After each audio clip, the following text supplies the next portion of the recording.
priests-ordination-of-women-measure. The Lord Archbishop of Canterbury. My Lords, I have it in command from Her Majesty the Queen and His Royal Highness the Prince of Wales that, having been informed of the purport of the priests-ordination-of-women-measure, Her Majesty has consented to place her prerogative and interest, and His Royal Highness has consented to place his interest in respect to the Duchy of Cornwall at the disposal of Parliament for the purpose of the measure.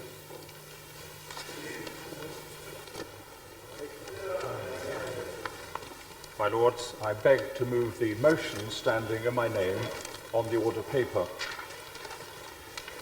Your Lordships will be aware that this measure is one of the most significant pieces of church legislation ever to be presented to the House.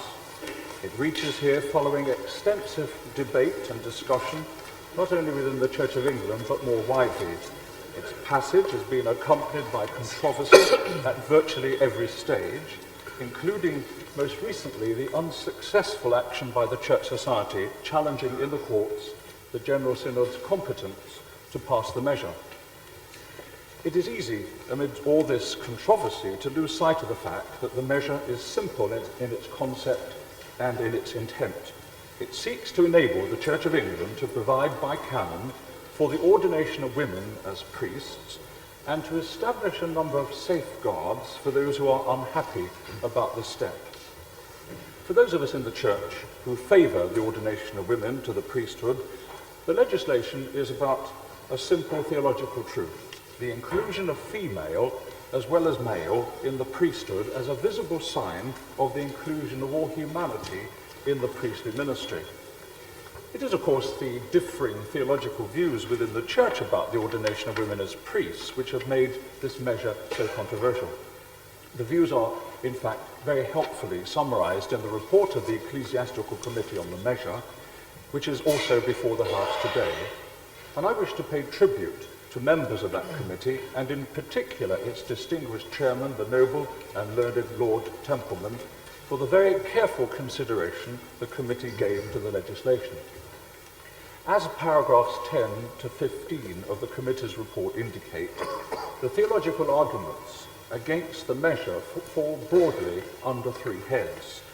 First, there is the argument that in the Eucharist, the priest is called upon to represent Christ in his person, and that only a male priest can adequately do this. For those who favour women priests, this so-called representational argument is seriously flawed. It is the humanity of Christ which is important, not his maleness. On this argument, to include women in the priesthood would indicate the inclusiveness of all humanity in the person who celebrates the Eucharist. Those who are concerned to uphold the Church's tradition of an all-male priesthood also argue that to depart from that tradition would compromise the apostolic continuity of the priestly ministry. Those of us who favour women priests contend, however, that the tradition of the Church is constantly evolving and changing. The apostolic continuity of the ministry would not be challenged by the ordination of women to the priesthood. A second main group of objection focuses on the interpretation of Scripture, and in particular a few passages which suggest that headship, both in church and society, is essentially male in character. The chief biblical texts are referred to in paragraph 13 of the Ecclesiastical Committee's report. The majority of us in the Church who have considered these texts carefully have concluded that we do not see in them a bar to the ordination of women as priests. They also have to be set alongside other biblical texts which point towards allowing the God-given gifts of women full exercise in church and society. The third main objection is that as part of the one holy Catholic and Apostolic Church, the Church of England does not have authority of itself to make the change proposed. Such a change, it is argued, could be made only by an ecumenical council of the whole Church. This argument, my Lords, is unreal. While with many others in the House, I regret the divisions in Christendom, they do exist. In a divided Christendom, there is no realistic prospect of such an ecumenical council being held. Article 20 of the 39 Articles of Religion, one of the Church of England's foundational documents, states that the Church hath authority in controversies of faith. There is, in my view, no question in law or practice of the Church of England's being unable to proceed independently on this matter, if it so wishes, subject to the will of Parliament. My Lords, in considering this matter, the House of Bishops and the whole Church has had very much in mind the impact which such unilateral action by the Church of England would have on our relations with other churches. There is no doubt, as my own conversations with Roman Catholic and Orthodox Church leaders have confirmed, that the ordination of women as priests in the Church of England would create a further obstacle to unity with those churches. Sadly, there are other barriers which already exist, yet these have not prevented ever closer cooperation, understanding, and joint action. And I want to express my deep appreciation of the way in which Roman Catholic and Orthodox Church leaders have shown their continuing friendship and commitment to the search for unity in spite of this extra difficulty. That search will continue, and I'm passionately committed to it. It must also be recognised that if the ordination of women as priests in the Church of England creates a barrier in some directions, it removes a barrier in others. For example, in our relations with the churches of the Lutheran and Reformed traditions, and not least our fellow established church north of the border. Moreover, as well as considering our relations with other churches, I must, as head of the Anglican Communion, also have in mind the situation within that communion. The communion now numbers well over 70 million baptized members throughout the world. Many provinces within it have already decided to ordain women as priests. There are now well over 1,000 women priests within the communion. They have brought great richness to the Anglican family. While other provinces continue to adhere to the tradition of an all-male priesthood, the communion has been markedly successful in finding ways of living with a variety of practice among member provinces on this issue. The theological arguments on this matter have been rehearsed at length in the House of Bishops, and while a minority of the House is opposed to the legislation, a clear majority of the bishops believe that there's no convincing theological argument against the ordination of women to the priesthood. On the contrary, we believe that the balance of the argument points strongly in favour of the ordination of women to the priesthood rather than against it. The majority view in the House of Bishops is clearly more reflected widely within the Church. The legislation within the House began its journey through General Synod more than 5 years ago. 13 years before that, in 1975, the Synod passed a motion to the effect that it considered that there were no fundamental objections to the ordination of women to the priesthood. Before the present legislation was introduced, the justification for and the shape of the legislation had been extensively considered by the House of Bishops in 2 separate reports and by General Synod itself. In accordance with the General Synod's constitution, the measure now before you was referred, before it could be considered for final approval by Synod, to every diocese in the Church and was discussed widely in deaneries and parishes. All but 6 of the 44 diocesan synods voted in favour of the measure.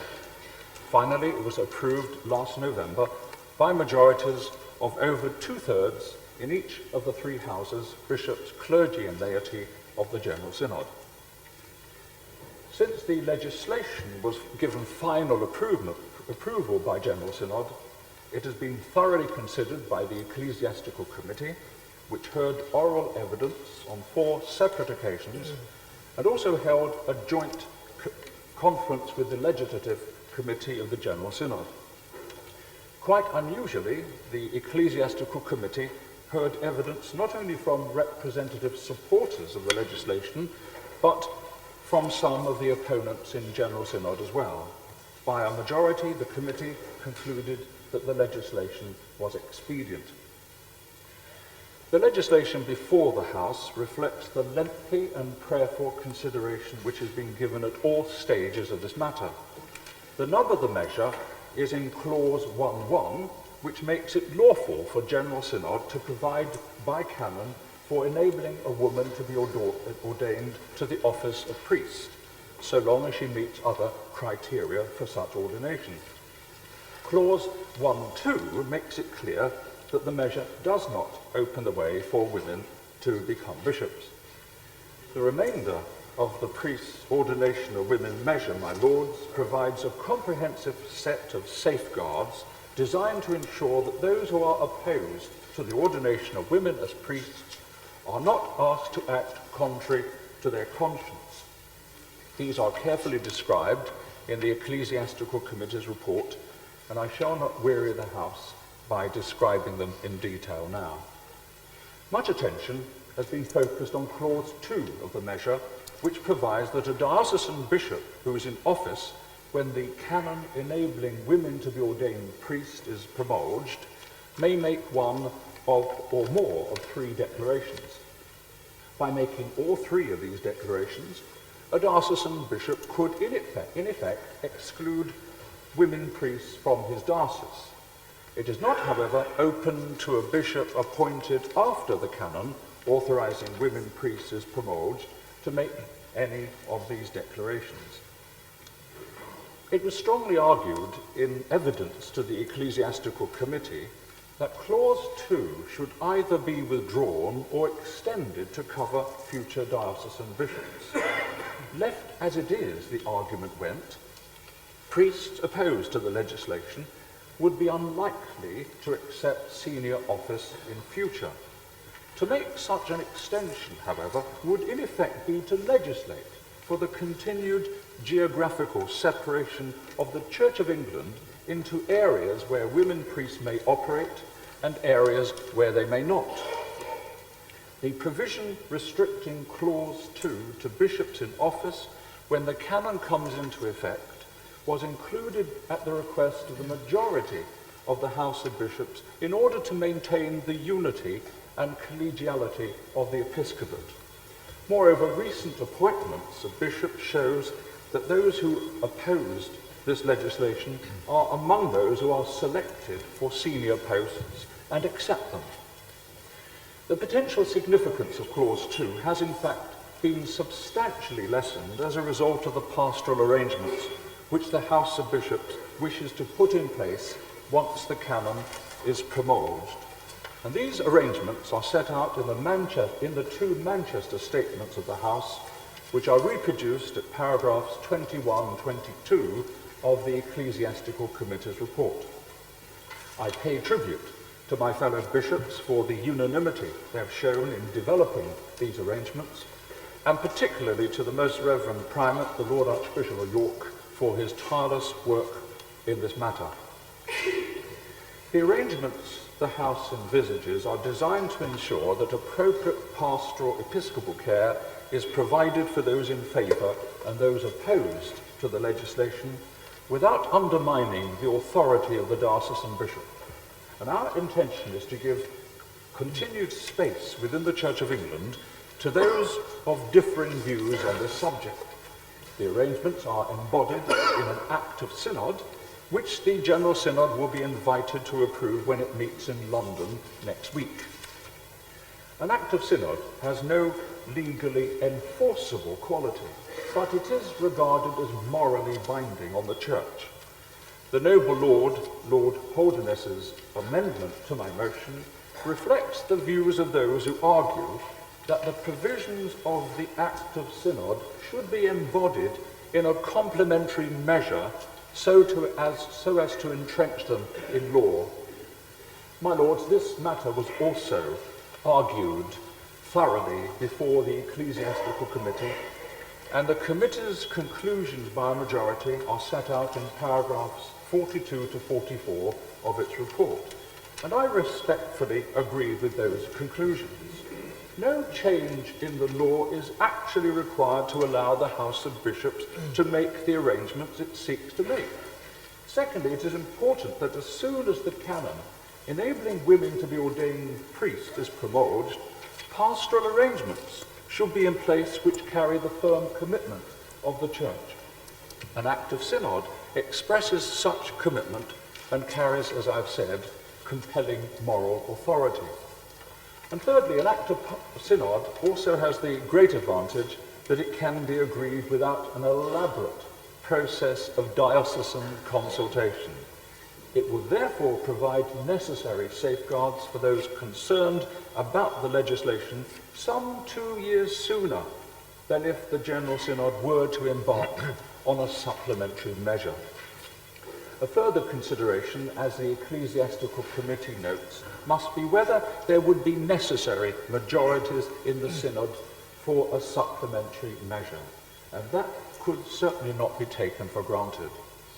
My Lords, I believe that the request in the noble Lord's amendment is the more worthy of rejection because it assumes that legislation is the answer to what is in essence a pastoral problem which needs to be treated flexibly. And I'm one with the conclusion in paragraph 40 of the Ecclesiastical Committee's report that these are ultimately matters which will depend on the goodwill of members of the Church at all levels. Having examined the main arguments concerning the priest-ordination-of-women measure, I turn now briefly to the accompanying financial provisions measure, which is intended to ensure that those who resign from the service of the Church by reason of their opposition to the ordination of women as priests do not suffer financial hardship. It is examined by the Ecclesiastical Committee at pages 35 to 37 of its report.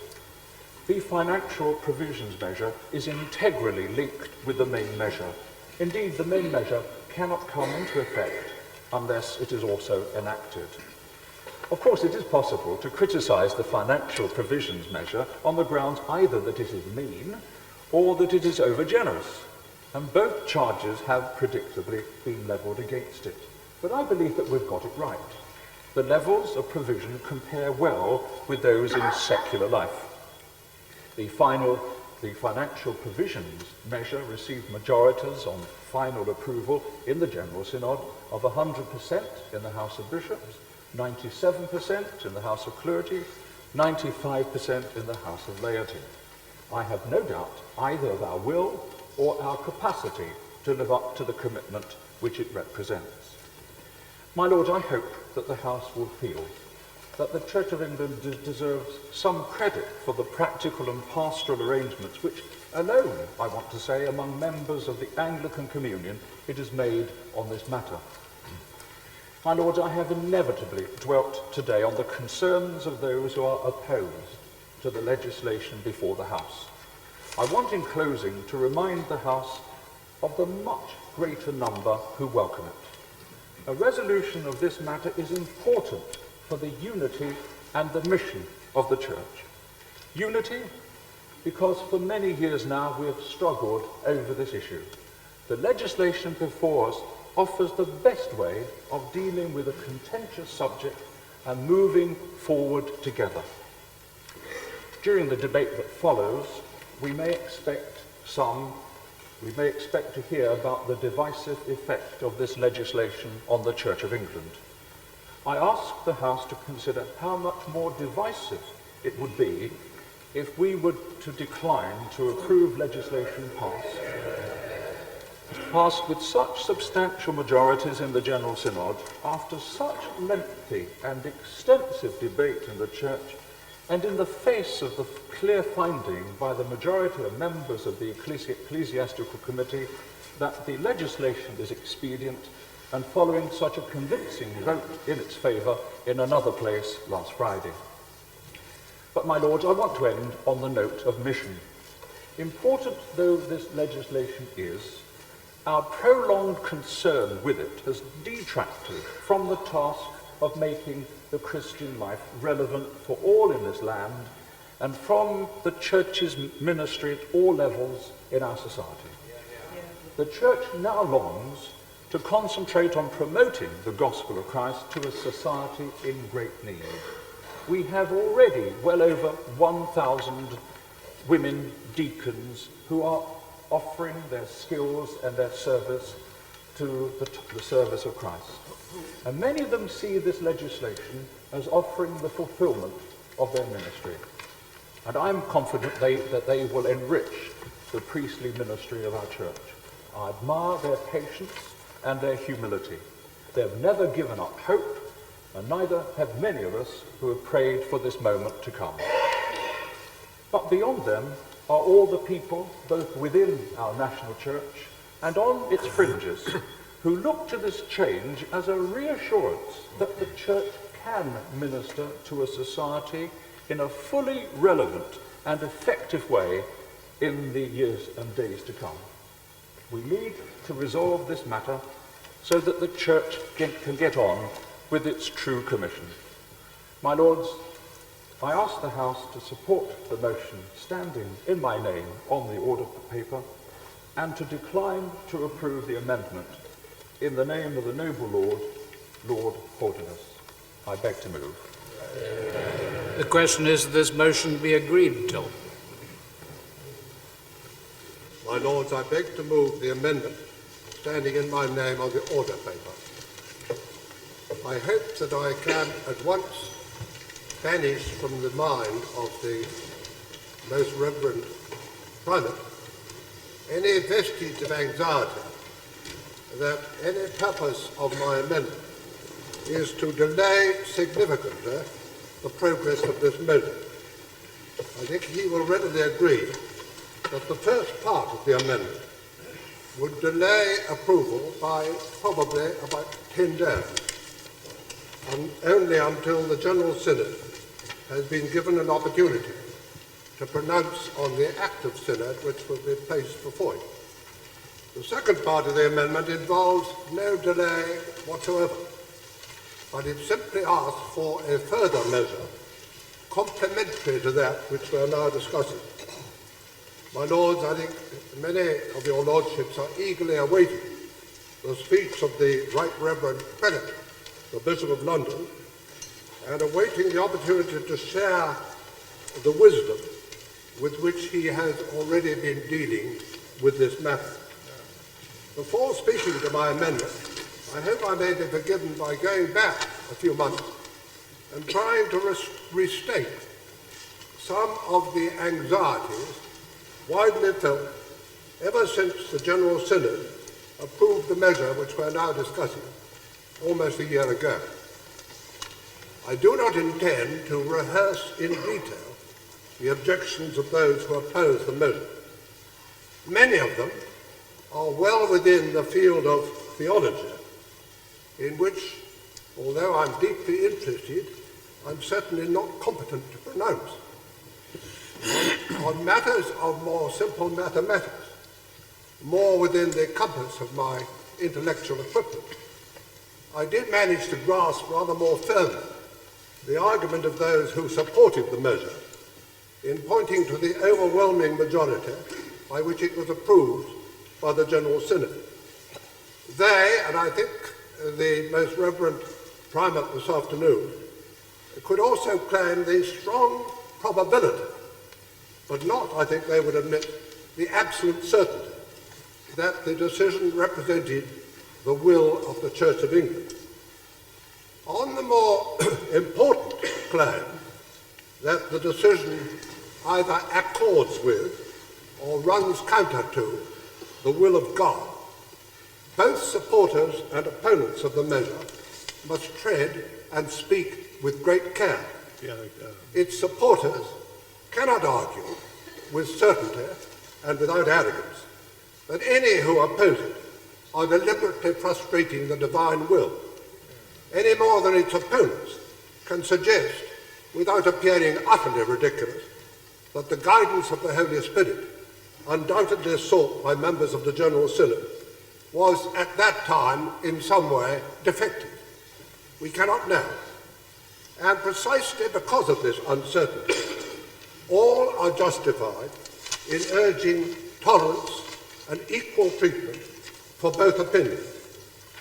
My Lords, if I could describe the difficulty of the measure's opponents in a most untheological word, it appears that support for the ordination of women to the priesthood has become the new orthodoxy, and to hold opinions critical of such ordination seems to be beginning to be considered distinctly non-new. Certainly opponents of the measure, rightly or wrongly, and I'm afraid I think rightly, feel that they are engaged on a playing field that is far from level. They find it, for instance, hard to believe that men of undoubted ability, and, more importantly, those with outstanding qualities of mind and spirit, will be readily chosen for consecration as bishops if they are opposed to what they consider the new orthodoxy. It is painful to say, but I do see many signs around me of deep distress, deep distrust, grave anxiety, and an empty loneliness among those who feel that they are being pushed by this measure into a church where many of the familiar landmarks are about to disappear. Whether or not these fears are justified seems to me quite irrelevant. Their importance and their claim to continued attention exist just because they are undoubtedly real. Unless they are satisfactorily met, they are certain to threaten the continued unity of the Church. Now, my lords, in relation to these fears, the two gatherings of the House of Bishops earlier this year, which the Most Reverend Primate mentioned, and in particular the statement entitled Bonds of Peace, produced conclusions of great and important significance. Paragraph 3 of Bonds of Peace, which is reproduced on page 24 of the Ecclesiastical Committee's report, began in this word: "We now enter a process in which it is desirable that both those in favour and those opposed should be recognised as holding legitimate positions, while the whole Church seeks to come to a common mind." And the following paragraph on the same page continued likewise: "Those who, for a variety of reasons, cannot conscientiously accept that women may be ordained as priests, will continue to hold a legitimate and recognised position within the Church of England." Statements like these brought undoubted comfort to many who had begun to feel excluded from the new orthodoxy. And Bonds of Peace went on to add a number of provisions to ease the difficulties of those who preferred the continuance of the existing priesthood.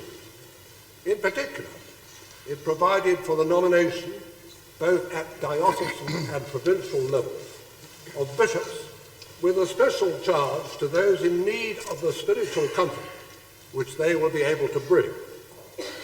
Paragraph 19, near the end of Bonds of Peace, promised to incorporate these and other arrangements in a draft Act of Synod to be brought before General Synod this very month. Now, this draft Act would confirm, and I quote, "the House of Bishops' intention that there should be no discrimination between candidates, either for ordination or for appointment to senior office in the Church of England, on the ground of their views about the ordination of women to the priesthood." And both the preamble and the first clause of the draft Act itself return to this theme of non-discrimination. In the light of all this, I suspect that some noble lords, and I think I ought to include as a very large number of them, so to speak, noble ladies, may well be asking, what doubts can remain? Others, sadly, may well accord with my view that those doubts still remain painfully rare. The lack of trust has not been dispelled and is now heightened or deepened by the presentation of this motion for approval before the General Synod has had any opportunity to consider the draft Act. We cannot at present tell how it will be received. Threatening noises from certain quarters suggest that it will meet opposition. But I hope that the authority of the Most Reverend Primates and the whole House of Bishops will secure its approval. Even then, for some, the anxieties will remain. During the discussions, as the Most Reverend Primate mentioned, before the Ecclesiastical Committee, it became clear that no Act of Synod could carry an authority comparable to that of the present measure. And I myself became convinced that in any conflict between an Act of Synod, and this one is not yet tested and has still to be approved, and on the other hand, the measure we are now considering, the measure must prevail. For this reason, I beg that any Act of Synod could be succeeded by a measure which would carry equal authority. Nor need such a measure, if it were promised, delay for a single day the approval of the present measure. But an undertaking to introduce it at some time in the near future would play a very significant part in the restoration of confidence. My Lords, I hope I've said enough. I suspect that many noble lords might say more than enough to make clear to your lordships my own conclusions in this matter. I believe that women will shortly be ordained to the priesthood in accordance with last year's decision by the General Synod. But grave doubts remain about the reality of the two integrities, the supporters broadly and the opponents, and the future ability of those supporters and opponents to live in harmony as members of one church. Moreover, in my opinion, those doubts must be increased by the introduction of this motion before the General Synod has given any consideration to the draft Act. And I fear that even the approval of such an Act of Synod will leave a residue of anxiety which the promise of a later complementary measure would do much to remove. Many noble lords have shown, both by their attendance and by the intention of a large number of them to take part in the debate, that they care deeply about this issue. During the last 450 years, the Church of England has been subject to attacks from without and frequent strains and divisions within. Almost miraculously, under the later Tudors, the Stuarts, and for different reasons in the subsequent centuries, it has managed to preserve its unity.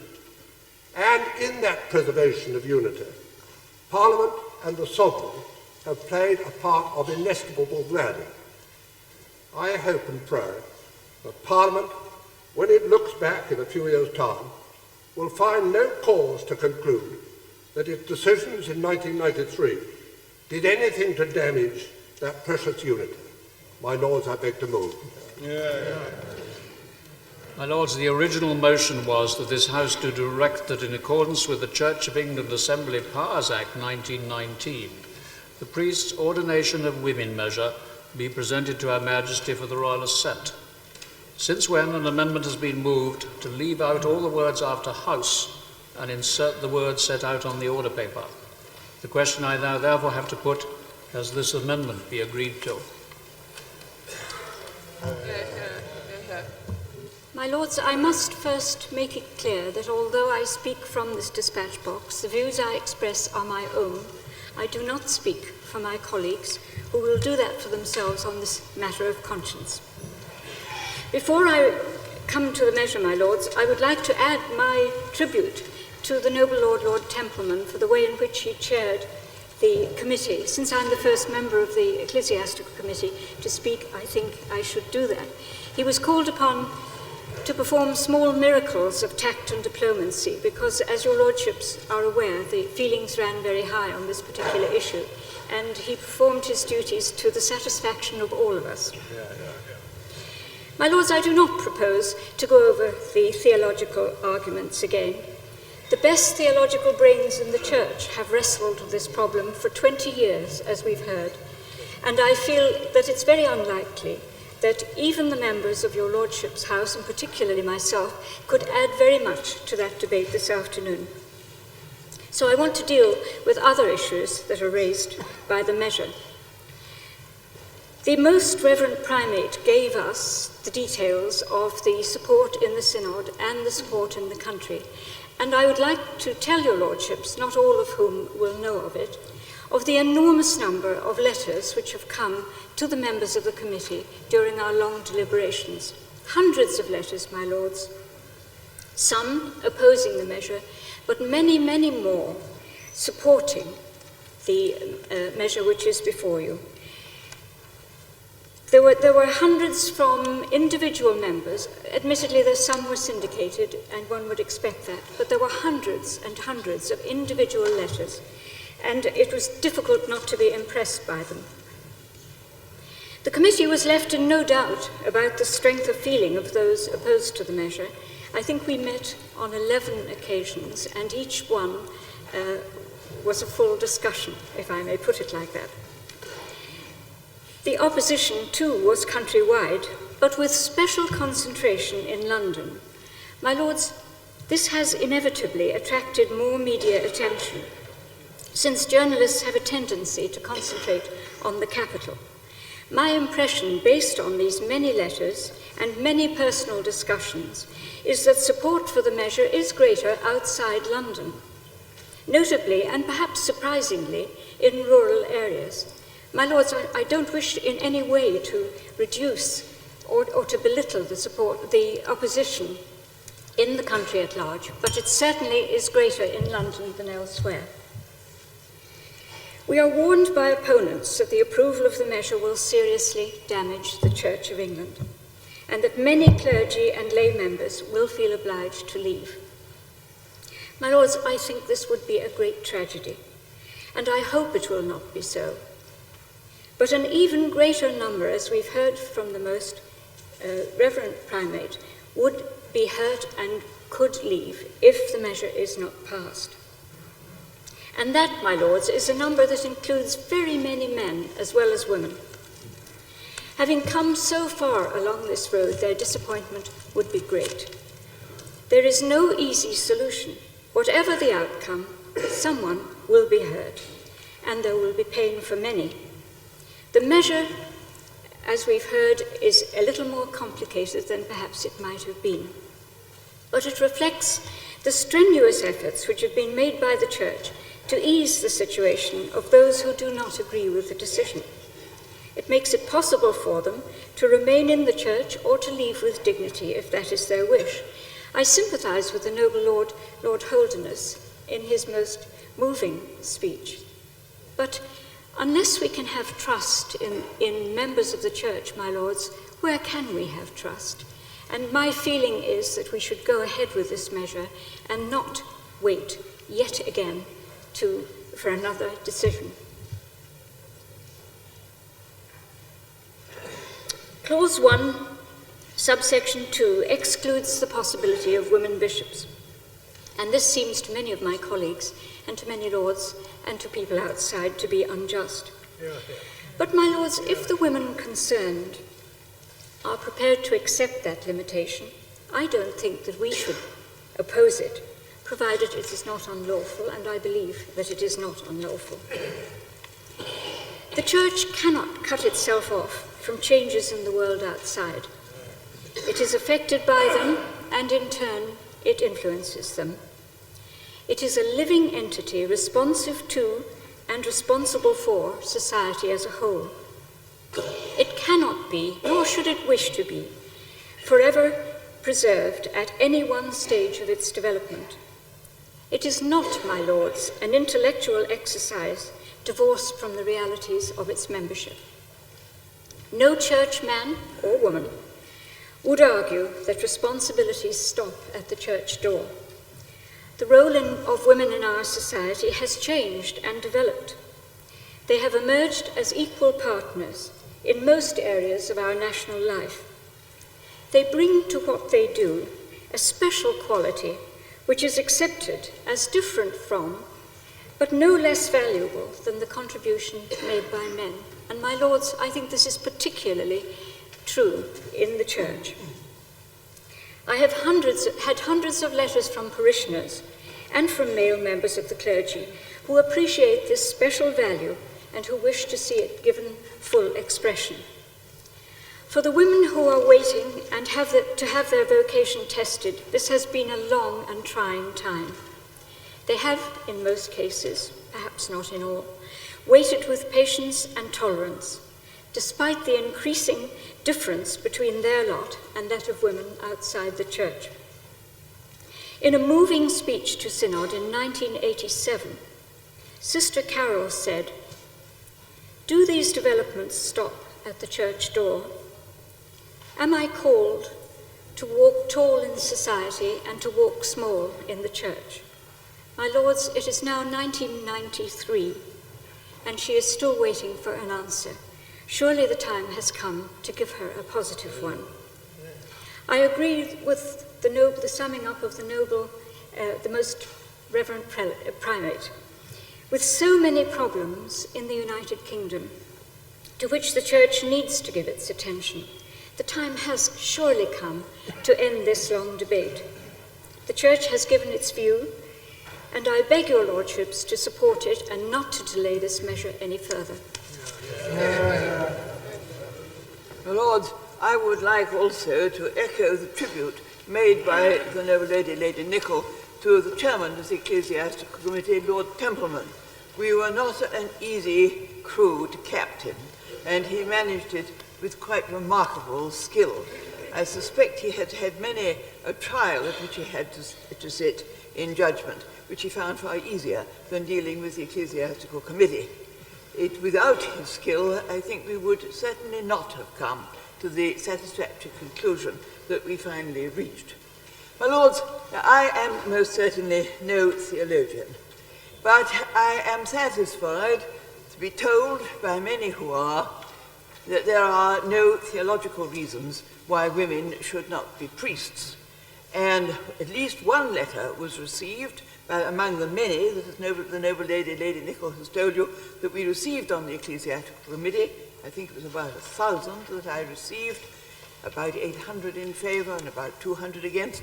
There was one from an eminent Roman Catholic theologian who wrote to say that if it's any comfort to us, in his view, there was no reason why women should not be members of the priesthood. So let us not continue that particular argument.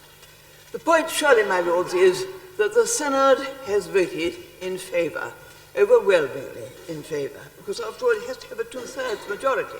And as we all know, it's not so easy to get a two-thirds majority in all three houses that women should be ordained priests. And that being so, surely it is not for us to gainsay the will of Synod. I know, of course, that as an established church, Synod, a measure of this kind from Synod has to be passed by Parliament.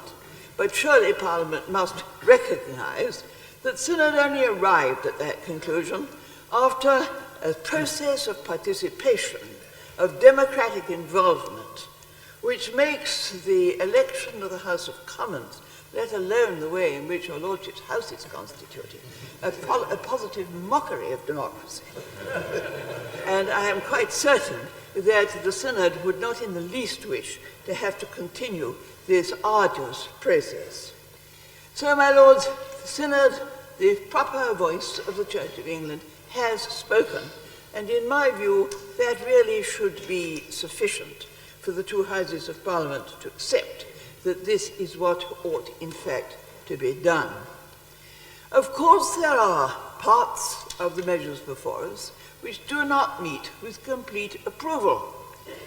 There are those who feel, and I am one of them, that some of the consolations which have been offered to those who cannot accept the priesthood of women have gone a little far. I find it difficult to accept that it is written in that there should not be women bishops. I suspect, however, that in the way in which we do these things in this country, we have a great preference for salami tactics, perhaps not a very appropriate metaphor on this occasion, for salami tactics, that before very long we shall find that a way has been devised in which women can become bishops. It also seems to some of us that some of the provisions which have been made for those who cannot accept the ordination of women have been perhaps a trifle over-generous. But, my lords, I do not go along with those who say that these compromises should be rejected. I am politician enough to recognize that all progress is made by compromise, that if you're not prepared to compromise, you are in fact saying what I say is 100% right, and you must put up with the consequences. My lords, if you don't like it, you call it compromise. If you do, you call it give and take. And I am prepared to give and take in this particular measure in order to get it through, and to get it through quickly, and to get it through quickly, and with no further delaying tactics of any kind. I do not say that noble Lord's Holderness's amendment is a delaying tactic in any pejorative sense, because it is obviously most sincerely put forward. But I think from this House, from this Parliament, should go forth today a clear statement that there is to be no more delay, and that women are now to be accepted into the priesthood. My lords, let's remember those women who have waited so very long, so very patiently, in order to be ordained. It is not a calling that I have ever heard, and I would not have been a suitable candidate for it. But I have friends who have long wanted to be members of the priesthood. We've heard a great deal about the pain of those members of the church who do not like the change. But don't let us forget the pain of the women who have waited so long, serving in a junior capacity because they have been denied full priesthood. But, my lords, important though their concerns are and their interests are, there is, in my view, an even stronger reason why we should go ahead now with this measure. Whatever your own whatever the political views of members of your Lordship's House may be, no one, I think, can deny that religion is an enormously powerful force in the world today, for evil as well as for good. It is probably the most powerful force internationally that exists, with the collapse of communism, which after all was, in a sense, a perverse form of religion. It is not good enough to treat it as if it was a matter of marginal importance. You may accept, you may reject particular doctrines. You cannot deny the power that religion has to move people, often in a totally undesirable direction. This being so, my lords, it is very important that people who are capable of and have the desire to serve religion in the best possible way should be enabled so to do. If you look at what has been going on in the Church of England from outside, from the position not of a member of this church or indeed of any other, surely it must have seemed that the priorities of the church, and therefore of the religion to which it stands, are curiously distorted if you can spend so much time and so much energy and indeed money on a question of the ordination of women, which to a very great many people must seem an obvious step in the right direction. It cannot be good for the Church of England. It cannot be good for religion. It cannot be good for the battle against false religion and its evil consequences that this should continue. We need in the Church of England, as in all churches, as many people of devotion and intelligence and determination to strengthen the work of the church, to meet the challenges of the false religions, and the women who are waiting will do just that. It is, my lords, with some considerable hesitation and indeed trepidation that I rise to speak in this debate, for I am conscious of the convention of your Lordship's House with regard to maiden speeches. However, I have been emboldened in my resolve to speak by my colleagues on these benches and others in your Lordship's house who have encouraged me so to do. And I do so because I believe that the measure before us is unsatisfactory in its present form, and I wish to indicate how I believe it should be modified in the longer interests both of those who are in favour of the ordination of women and of those who are opposed. But I should first of all like to make a general comment on the nature of the debate. It is a question frequently put to me: if a woman can be Queen or Prime Minister, why not priest, bishop, archbishop? And that seems a perfectly reasonable way of putting it, if the view is taken that the work and office of a priest in the Church of God is of the same order. But then that is the question which takes us to the very heart of this debate, the question which some would argue takes us to the very heart of our faith. Of course, natural justice demands equal opportunity should be open to women, and this I would wholeheartedly support, as indeed I do the full-time ministry of women in the Church. I believe very strongly that we need the gifts and graces that women bring to the Church's public ministry. But I have to say that I am not yet convinced, on the basis of Scripture, the background and tradition of the Church's life and ministry, that the matter is yet fully resolved in favour of ordaining women, and so I consider it remains a disputed question theologically. And it has to be admitted that opinion does continue to be divided, considerably divided in our Church. The General Synod may have voted as it did last November, but the fact is that in the parishes and deaneries of the Church of England nationwide, the voting figures are considerably less clear about the two-thirds majority.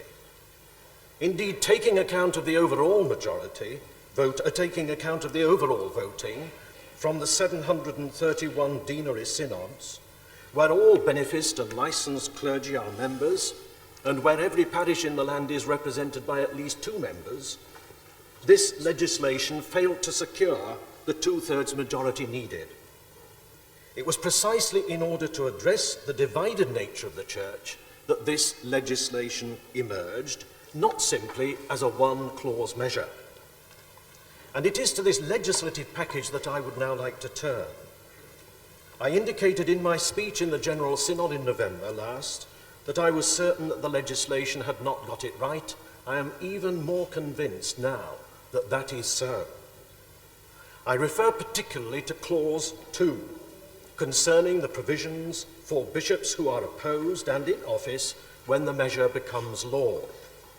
Note it only applies to bishops in office and not to any successor in the see. Basically, the bishop has the right to make the diocese a no-go area to women so ordained under the canon. Is this really in the best interests of the peace and well-being of our Church, that a diocese such as London, with 60 or so ordained women deacons, should suddenly become a no-go area? Does this really further the cause of the very rights and justice on which it is argued women should be ordained? Certainly the Diocese of London, in the Diocesan Synod, rejected the legislation in all 3 houses.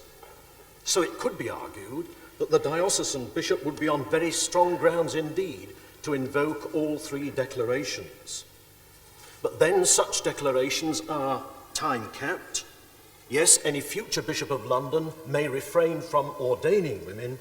He is not free further to extend the declarations made by his predecessor.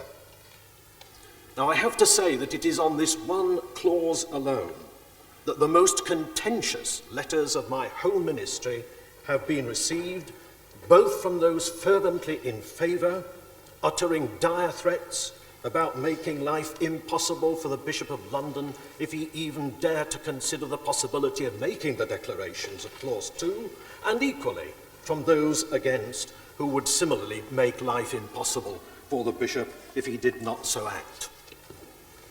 My Lords, I have consistently maintained throughout this debate that Clause 2 is inappropriate and that it is unworkable. And if we are now being told that really no one is going to use it, then why is it still before this House as part of the measure?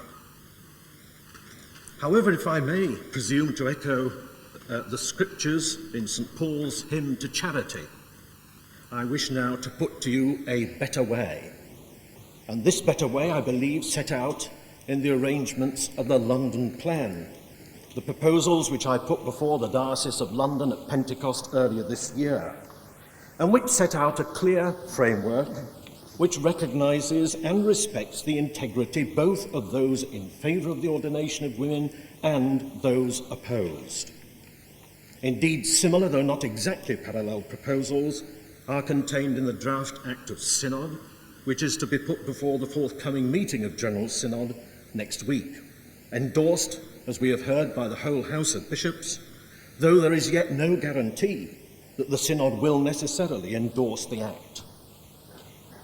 My Lords, I believe the reason why the House of Bishops has spent so much time and energy in further discussion and planning after the decision of November the 11th last year is because it is considered by a number of us that the legislation before us is not in the longer-term interests of our Church.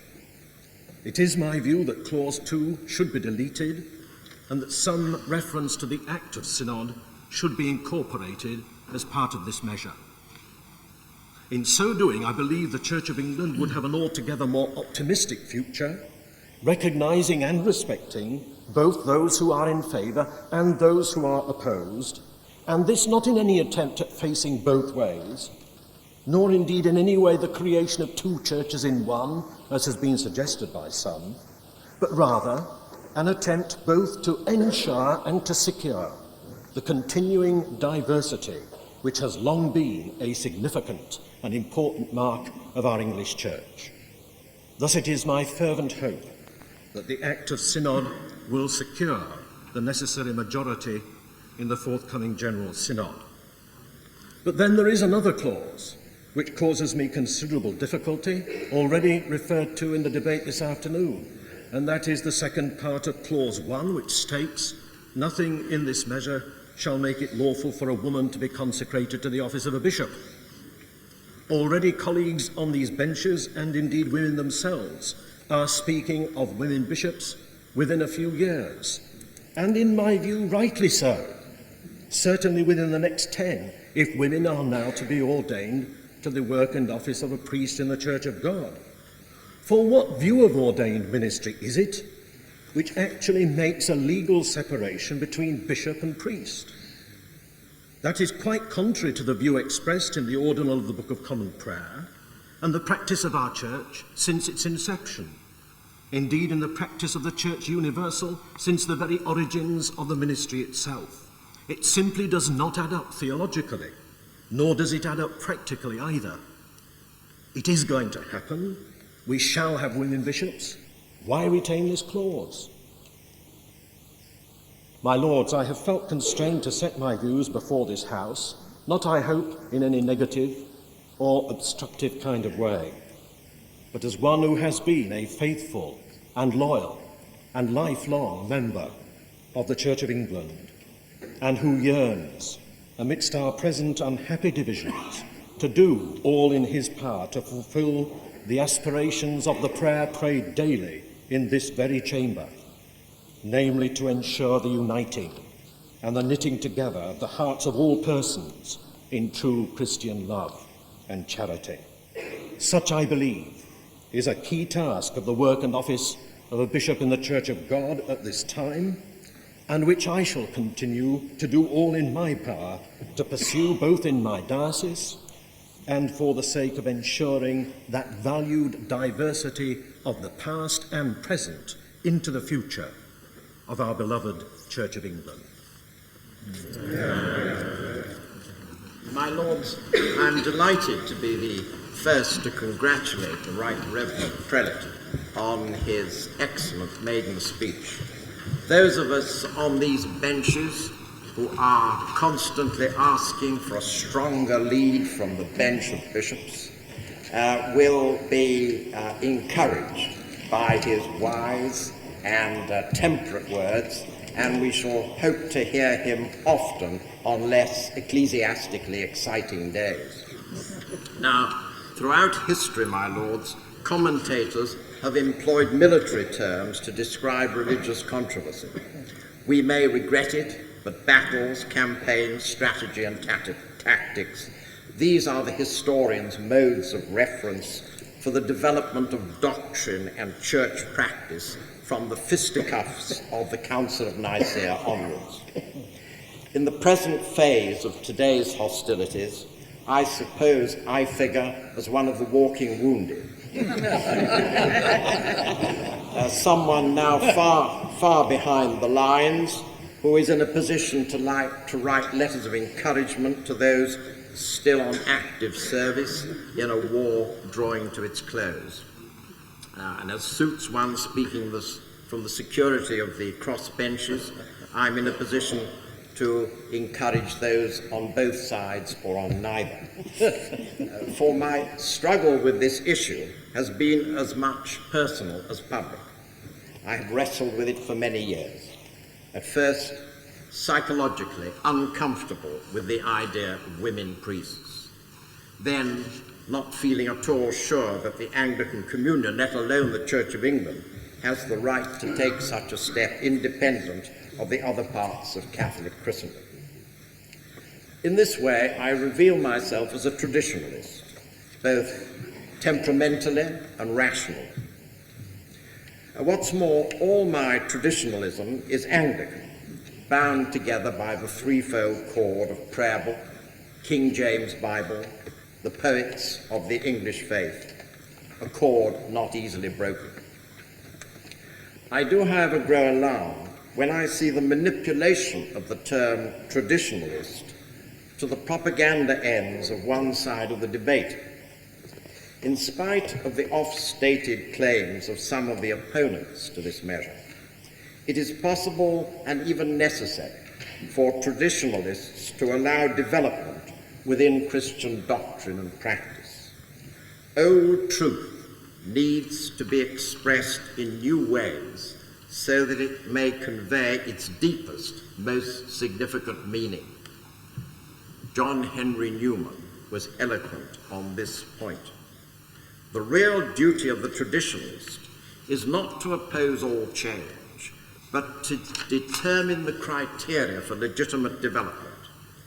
Thus, it is not appropriate, however much our initial feelings and gut reactions may sway us, to class all proposed developments together.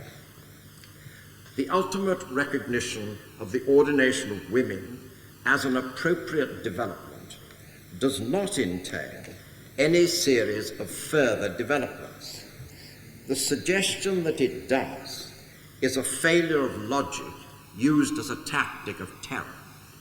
Incidentally, I was very pleased with the temperate way in which the amendment was moved today and did not fall into that error, which did not escape some members of another place when they debated it on Friday. What is the essence of priesthood? It is the vocation of representing God to the human community and the human community to God. In our English tradition, there is a link between the doctrine of the incarnation, God in human form, and the parish priest's commitment to a particular place and a particular community.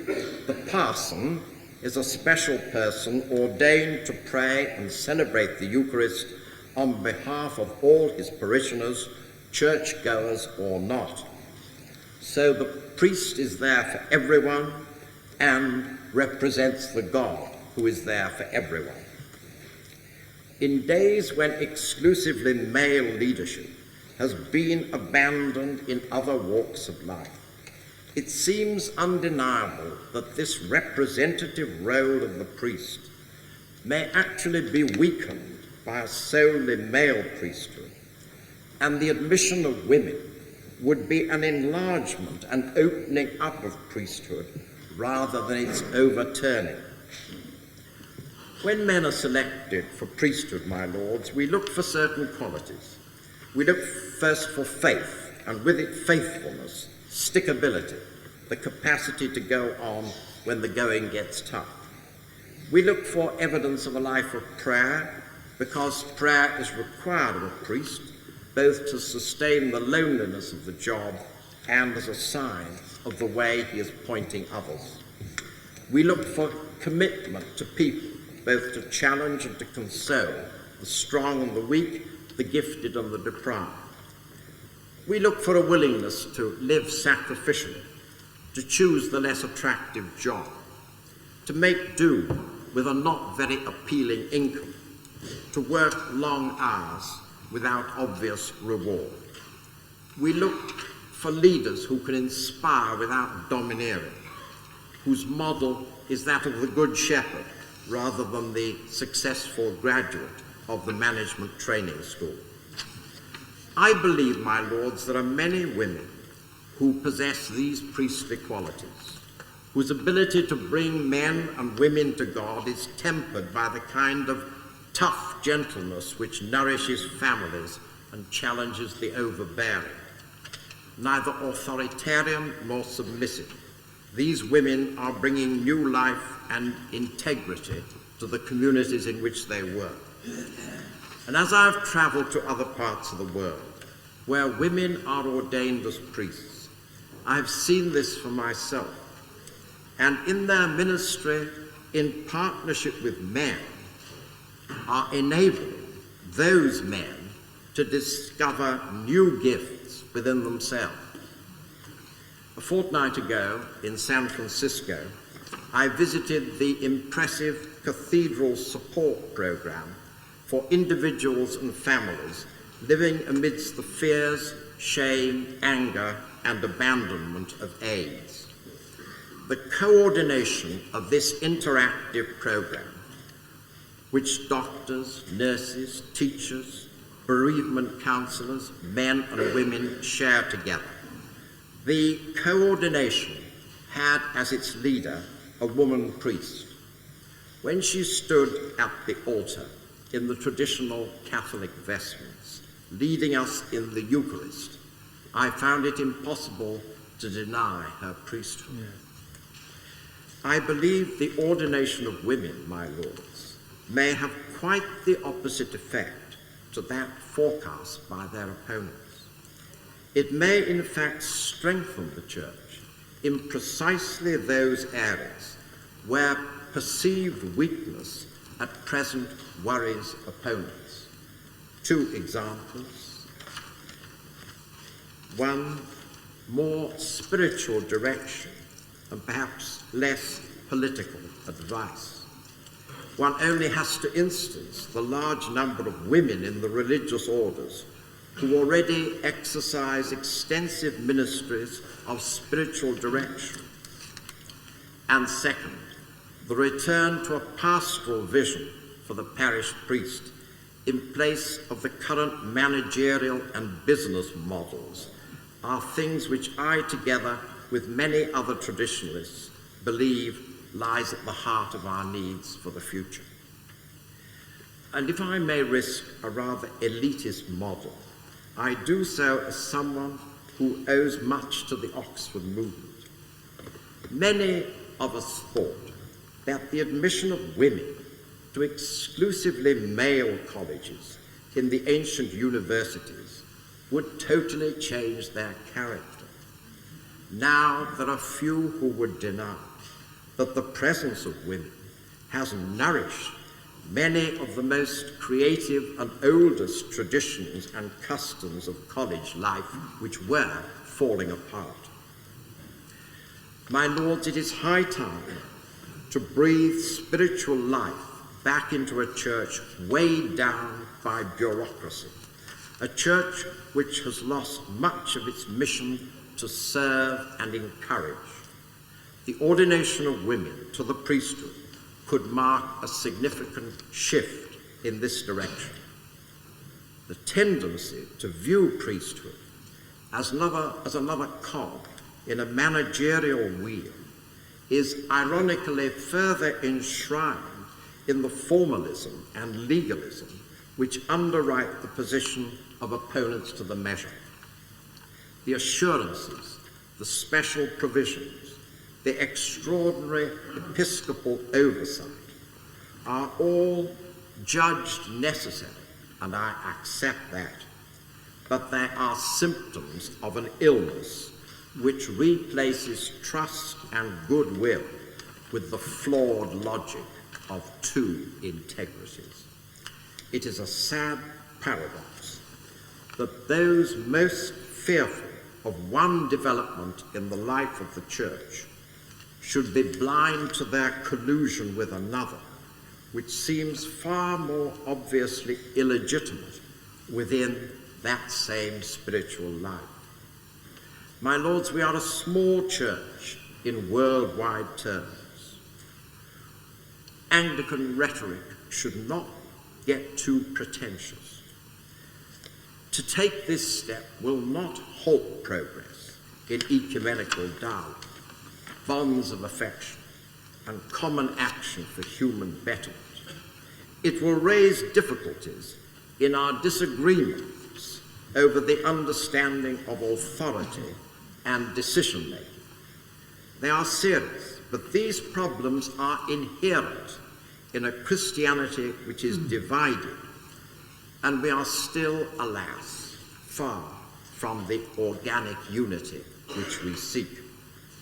Meanwhile, I have come to believe we shall win respect if we make up our minds to do what a considerable consensus believes to be right, and if we are seen to be theologically serious and pastorally sensitive in the way in which we handle this question.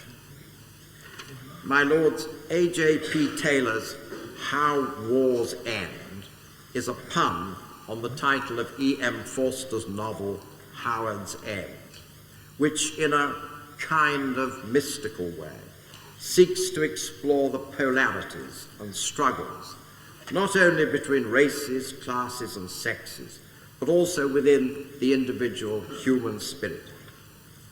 The well-known epigraph, "Only connect," catches something of the ironies which lie behind today's debate.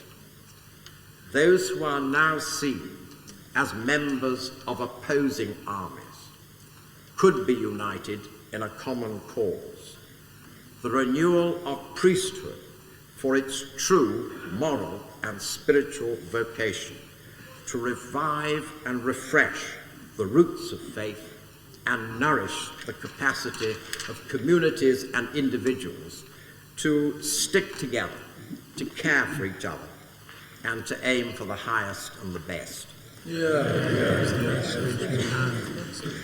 My lords, I have seldom imagined a more difficult position in which to speak than I do today.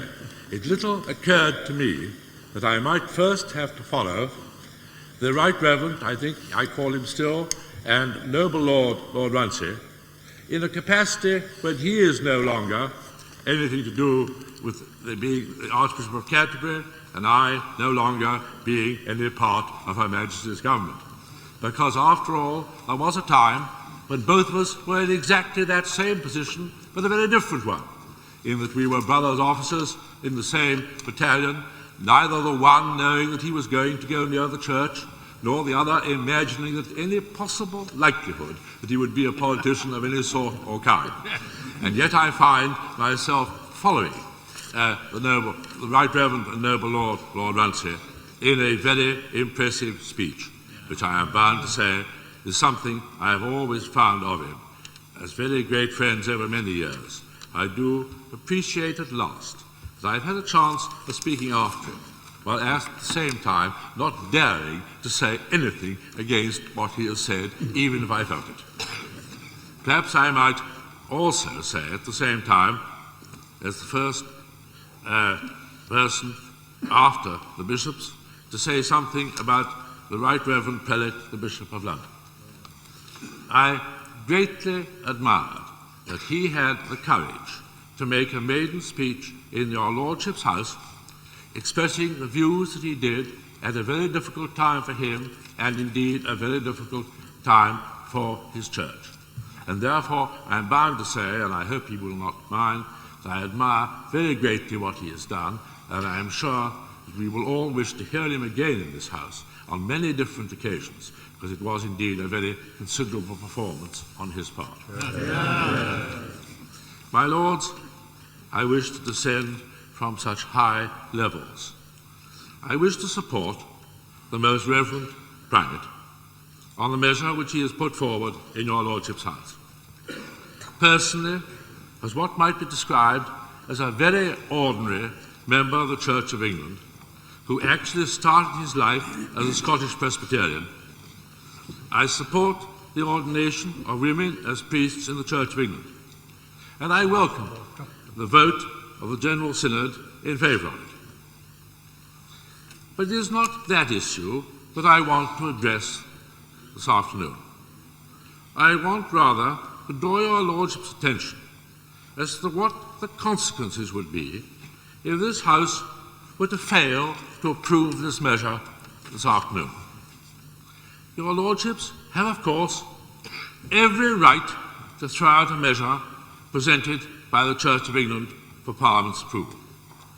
I do not for 1 minute question the powers of this House, nor do I suggest that they should not be used where appropriate. I do, however, invite your Lordships to consider the wisdom of using that power in relation to this particular measure. The question whether women should be ordained as priests is one on which very strong views are held on the opposing sides. It is for that very reason, my Lords, as has already been made clear, that the Church has proceeded with it thoughtfully, slowly, and with the utmost care. Last year, the long years of debate culminated in a vote in which a two-thirds majority of the General Synod decided in favour of the ordination of women. My Lords, I have to say, as a politician, and indeed as an ex-chief whip in another place, I would certainly regard that as a very big majority indeed.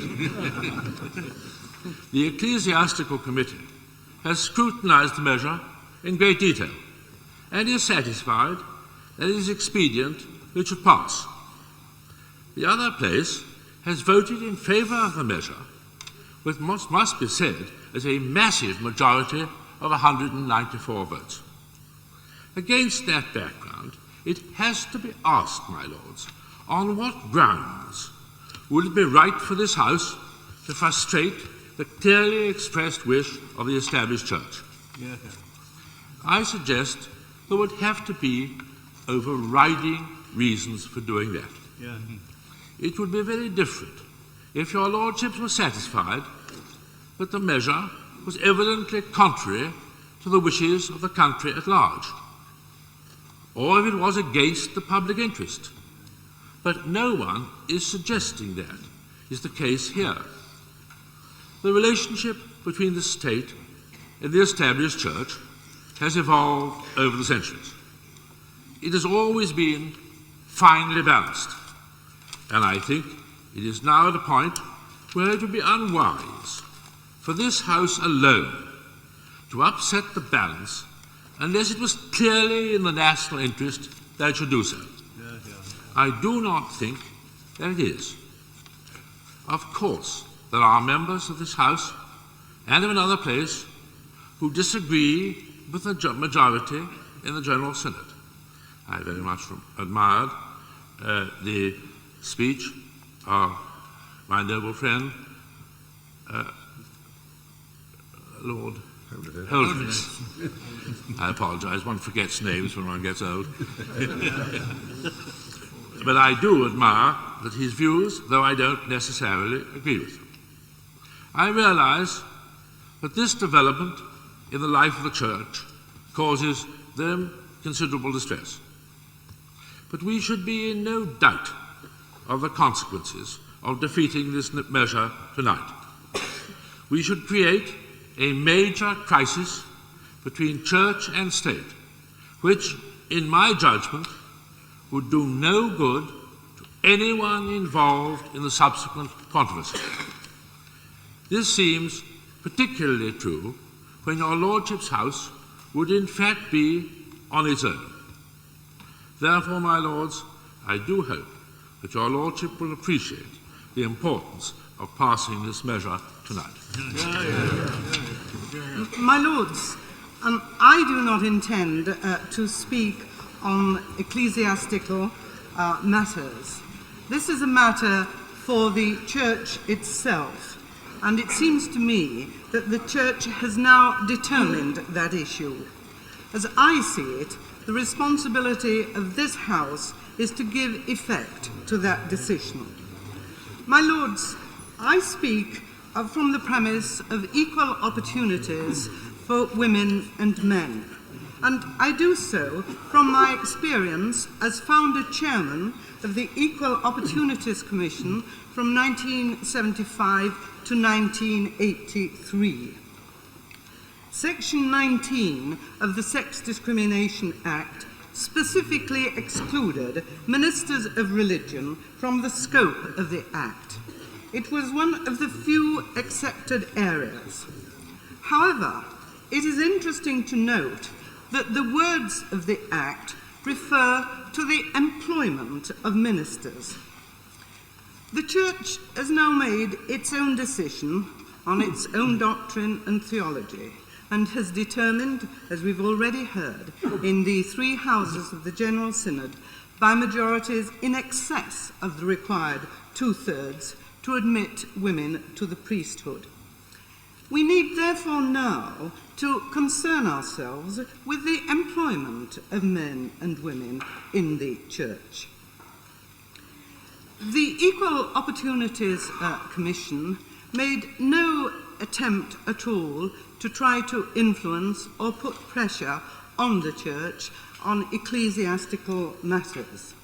However, the fact that ministers of religion were excluded from the Sex Discrimination Act did not and does not mean that the Church should take no action.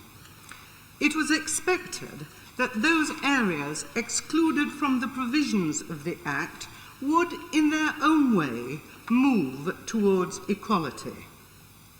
Therefore, I suggest that in the light of changes that have taken place in the law, and in the light of fast-changing attitudes of the society in which the Church operates, there is a moral responsibility on the Church to provide equal opportunities for both sexes. The move for the ordination of women was not new even in 1975. It had been raised many times in the previous 50 or so years. But in 1975, the three houses of the Synod passed a resolution which, I quote, that this Synod considers that there are no fundamental objections to the ordination of women to the priesthood, end of quote. 18 years later, we can, I hope, reach a conclusion on this principle. This is why I do not accept the motion in the name of Lord Holderness, because whatever he might say, the effect of his amendment would be to delay even further the ordination of women. I suggest that women have waited too long already. 18 years after the principle is accepted is surely long enough to sort out the details. I would suggest that the measure before us today, and as outlined by the Most Reverend Primate, adequately caters for the minority view. Indeed, as has already been said, it leaves women still in a disadvantaged position. Women are still excluded from becoming bishops. The parochial church council can decide that they will not accept a woman as a priest in their parish. I must say, I find these two exceptions quite extraordinary. There is a third exception, one that would enable an incumbent bishop to exclude women priests from his diocese. But this, I think, has been adequately covered by the Most Reverend Primate and by the Reverend Prelate, the Bishop of London, in a most refreshing maiden speech. Surely, once women have entered the priesthood, they are entitled to expect the same treatment and consideration as their male colleagues in all respects. It's not as if women were becoming absolutely new to this calling. Women have performed perfectly well as priests in other denominations, and even in the Church of England itself. Again, as the Most Reverend Primate has said, there are already some 1,000 women ordained as deacons. These women have undergone the same training as their male colleagues, who have then proceeded to full priesthood, whilst the women have had to remain behind as deacons. And they have fulfilled that function, not only adequately, but most sensitively and professionally, as those who have heard them perform in church will testify to. But, my lords, we are talking about employment.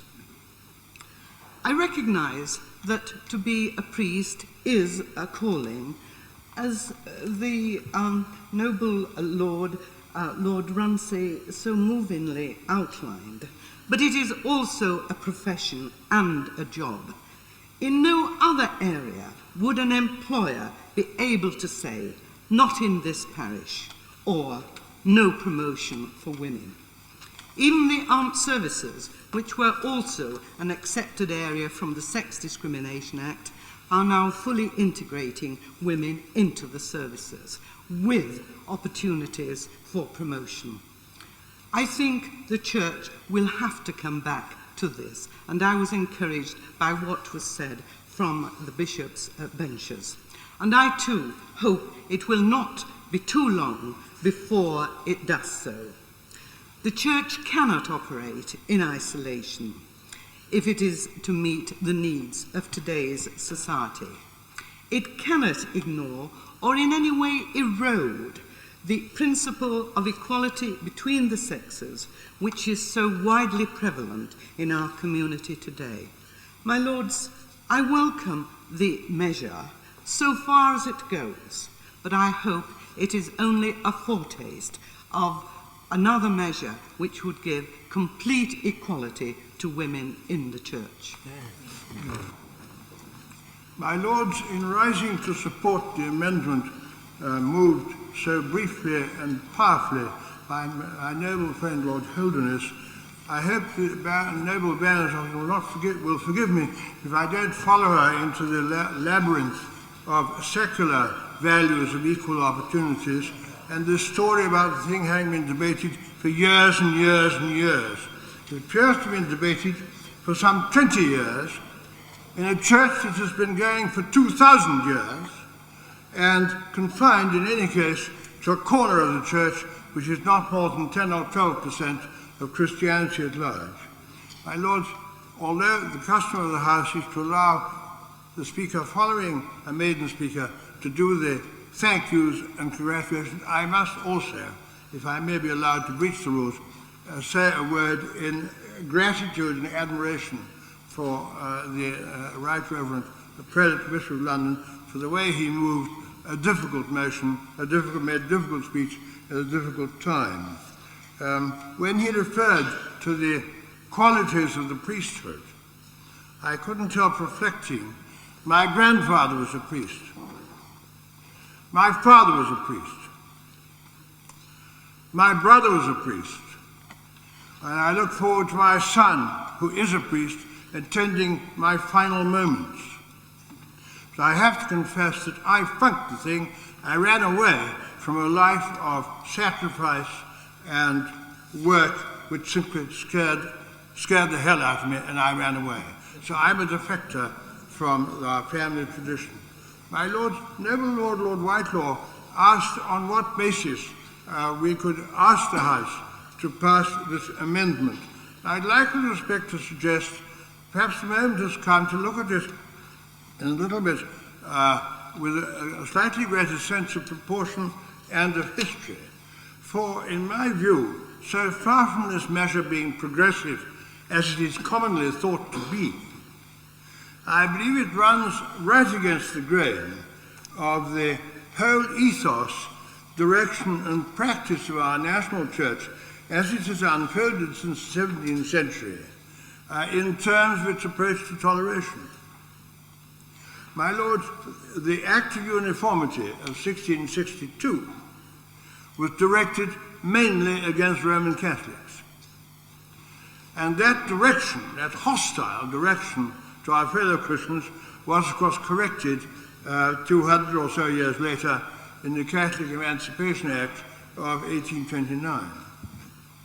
The 1689 Toleration Act was directed against people who in those days were known as dissenters.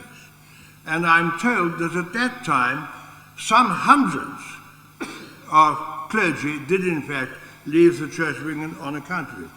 However, the effect of the Toleration Act was removed when it was repealed in 1828, a move toward further toleration. The 1874 Public Works Regulation Act was designed to stop clergy who were known in those days as ritualists, and Father Tooth, a well-known priest, was sent to jail under it, and Father McConaughey was suspended in another case for wearing the very vestments which most of the bishops today are happy to wear. My Lords, the general public approval of other religious communities has developed.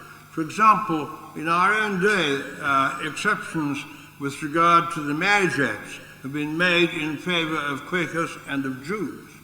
And as recently as 1976, the Crash Helmets Amendment Act, I think I got the section, enabled Sikhs to be spared the indignity and the religious humiliation of casting their turbans aside for crash helmets. So well might the most reverend primate, to whom I listened with great interest and indeed attention and I might, if I may say, affection this afternoon, might well he proclaim, as he did in a notable lecture at Denver, Colorado, only a fortnight back, we are not, he said, a communion that forces others out because they cannot utter the same formularies. Against that claim, how does this measure stand? First of all, it was voted against at all levels by about 30% of church people. 30% throughout. It was eventually forced. Those who resisted found themselves, and I'm among them, unable to accept absolution or the celebration of Holy Communion by a woman priest. Of course, at bishop level, as has already been pointed out, from the end of the present reigns of present bishops, all future bishops, according to the measure, that is, must accept the principle of women priests. Bishops, archdeacons, deans, royal deans, parish clergy must all, as the measure stands, bow the knee to women priests or get out. My Lord, that is hardly a tribute to our tradition of toleration.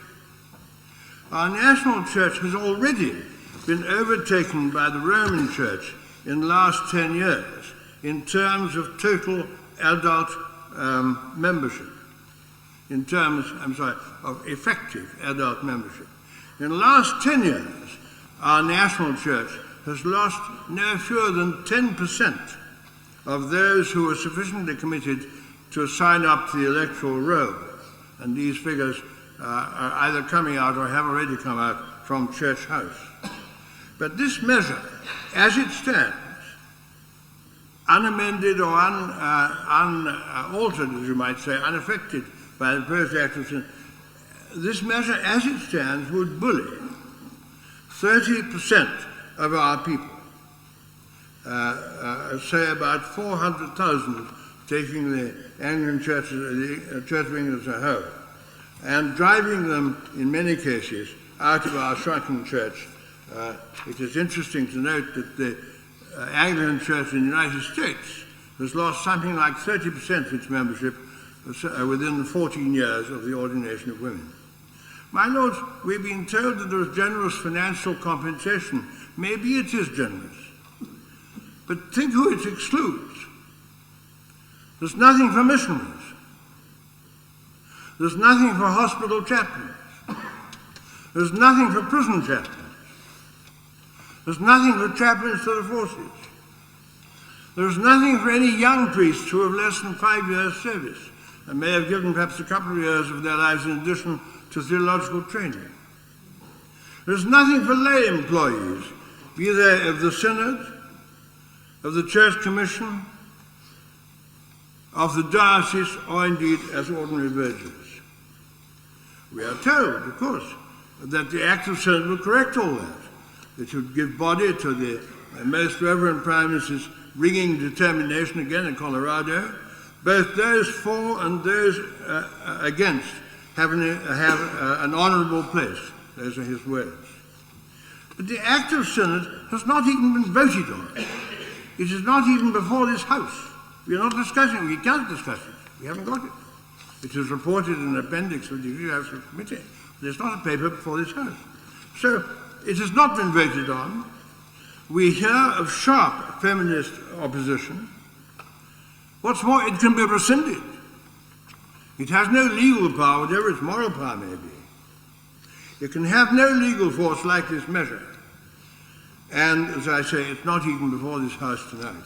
And this is held out as a sort of escape to guarantee the safeguard, the correction of the wrongs of the measure before us. My lords, the Most Reverend the Primate declared, and I so much approve of his language, support and respect and endorse his language, we are a roomy church.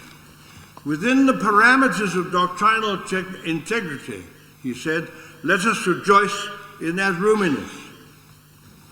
But, my lords, is doctrinal integrity really respected by what I can only call the sneaky device of changing the clear meaning of key words in the Book of Common Prayer and the Ordinal in order to get around the restrictions imposed by the Synod's own worship and doctrine measure? It says, in effect, he, him, and his also means she, her, and hers. It is, in my view, and I have to put it as moderately as I can to the House, it is a shady device to disguise a deep doctrinal change. My lords, the right Most Reverend Primate and the bishops, and indeed the clergy, all subscribe to the 39 Articles, which include this statement: councils can err and have erred. In practice, my lords, I believe that the effect of this will not be to enlarge our national church, but to shrink it still further, divide it at all levels down to the parish itself. I submit it is premature, it is unworthy and unfair.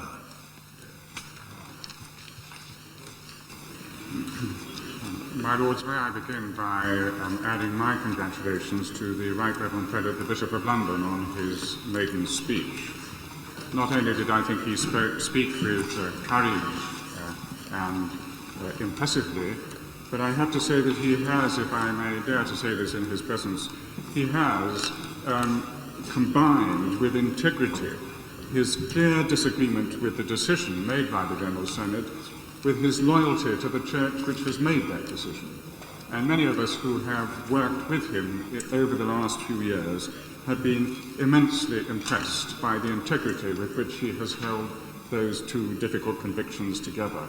And that has been at some cost.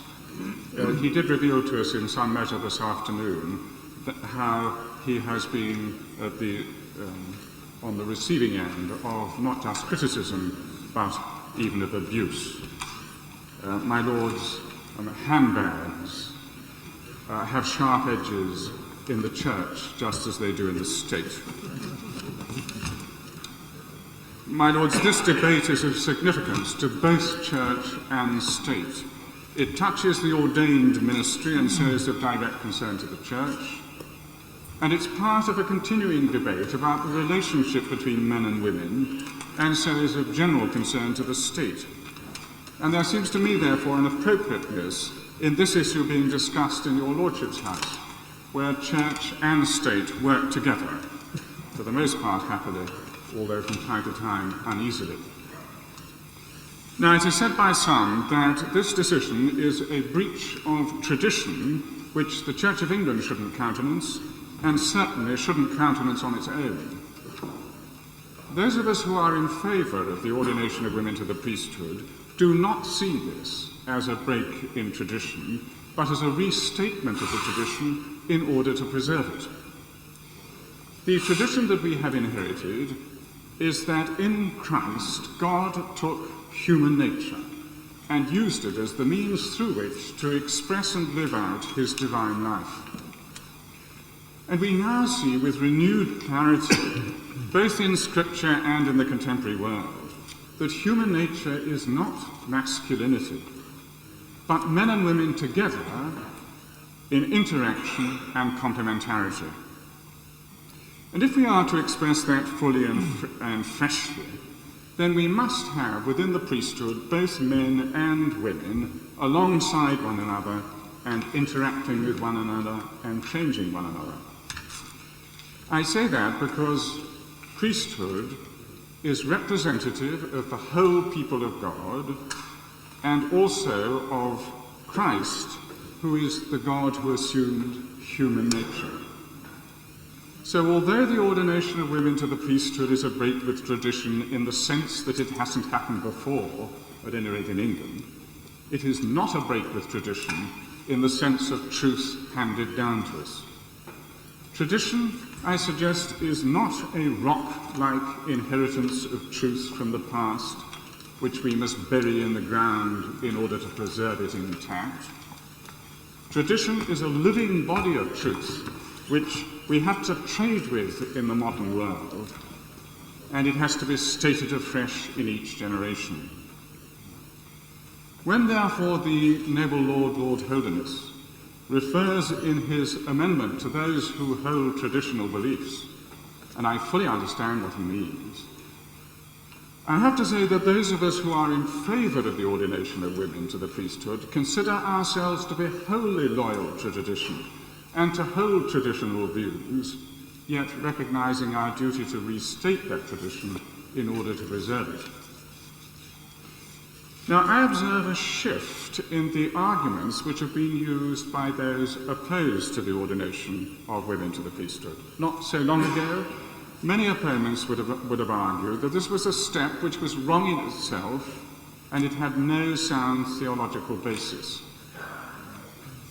Today, not so many people use that argument. They urge rather that the Church of England should not take this step on its own. We should not move out of line with the Roman Catholic and the Eastern Orthodox churches. And that's a weighty argument. I do not lightly contemplate a step which risks distancing me from my colleagues in the Roman Catholic Church, with whom I have close and warm relations. But both churches do in fact make some decisions which have that effect, and our relationship still continues. The Church of England 25 years ago incorporated lay people into our synods and gave them a formal role in the determination of doctrine, a step which put us out of line with the Roman Catholics and with the Orthodox.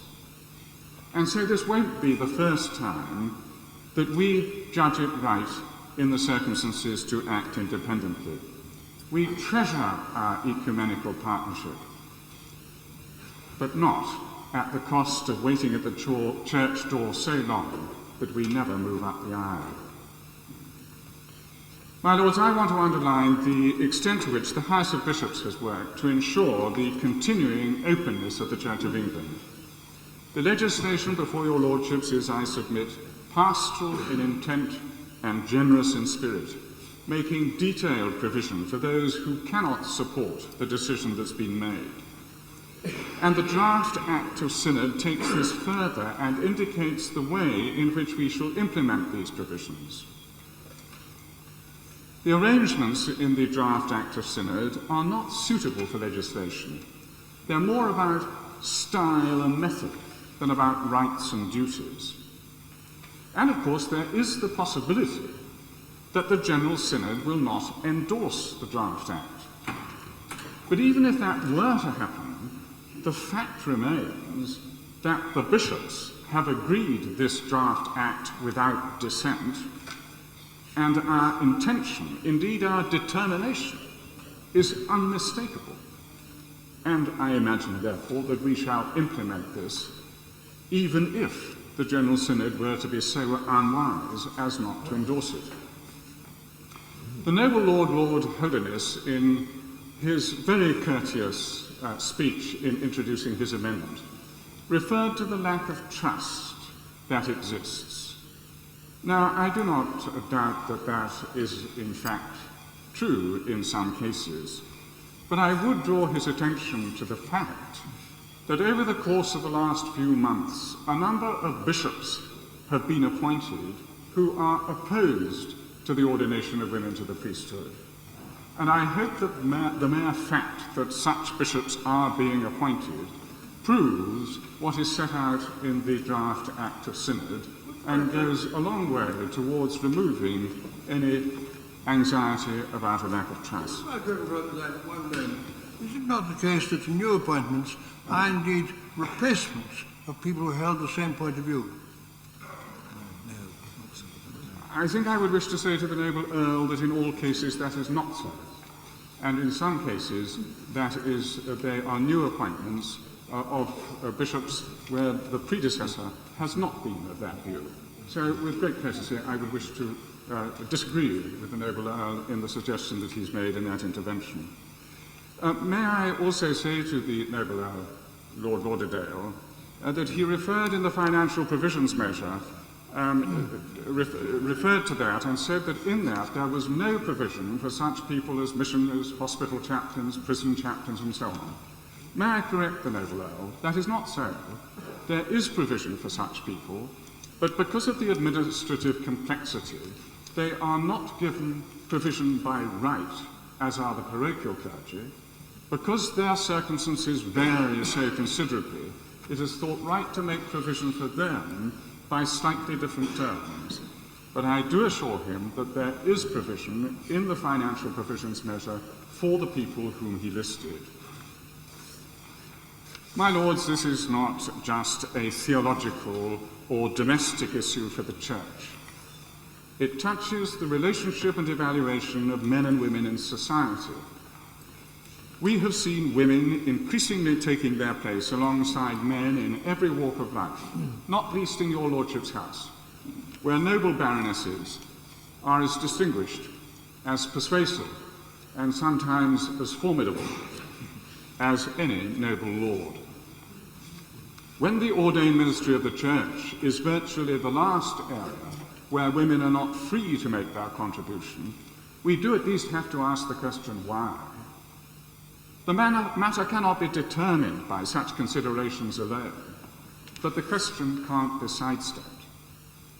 And many of us are ready to say that we have learnt, and learnt too slowly, from observing the way that women have contributed to society, an insight which we ought to have learnt earlier from elsewhere. My Lords, everything is now in place for this historic step forward in the life and ministry of the Church of England, save for your Lordship's approval and the royal assent.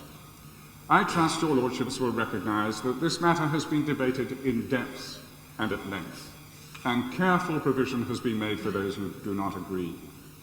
Both Church and nation now await our endorsement.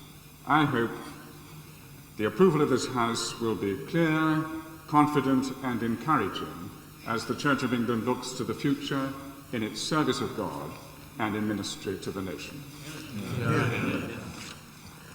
My Lord, so much has been said and written on this subject that I intend to be brief, especially in view of the universally impressive nature of the speeches we have heard this afternoon.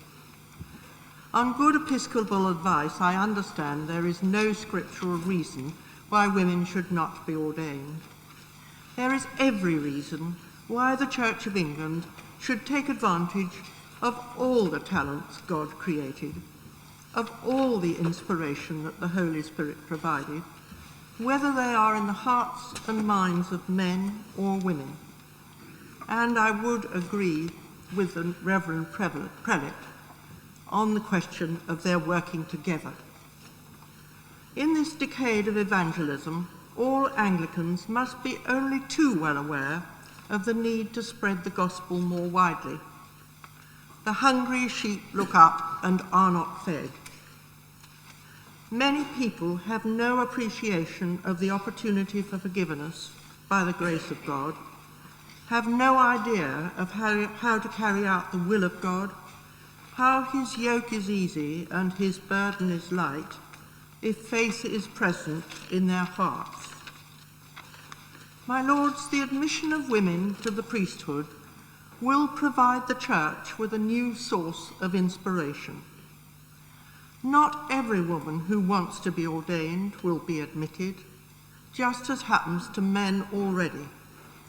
They must be suitable and clearly inspired to follow our Lord according to Anglican principles. It will take time before they permeate throughout the Church, which will give time also for those against their ordination to take advantage of the provisions set out and approved by all three houses of the General Synod, or stay with a parish and diocese with male priests and bishops. All the actions, my lords, must be inspired by the words of our Lord that we should love one another and treat each other gently. Gradually with time, I believe the Church will come to be thankful for the witness of women as priests and to see its great value. In 100 years' time, my lords, nobody will be able to see why it took so long to be agreed. I hope this House now will agree to the ordination of women priests within the Church of England, as put forward by the Most Reverend Primate this afternoon. My Lords, I desire to support the motion so presented by the Most Reverend Prelate, and at the same time I would like to commend the cogency of the arguments which have been presented on the other side. But nevertheless, I believe that the overwhelming consensus should be that in principle this motion should be supported, that it is right theologically, and that pragmatically the difficulties are matters of peradventure rather than prohibition.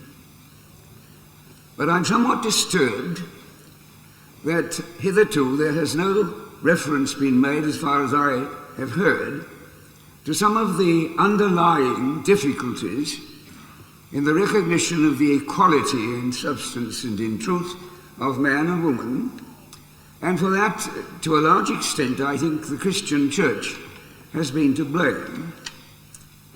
I have, in large and loud places from time to time, endeavoured to commend the Bible, but with the proviso that the Bible says is a contradiction in terms. It says a number of things, but you make up your mind what you're going to believe, and then you find the appropriate text to support it. That is no way of commending the ultimate truth of the most precious book that we have. But when the orthodoxy of the Bible statements and the principles as set forth by the Christian Church have been set within a sex relationship and a scientific background, which long since has passed away as being satisfactory.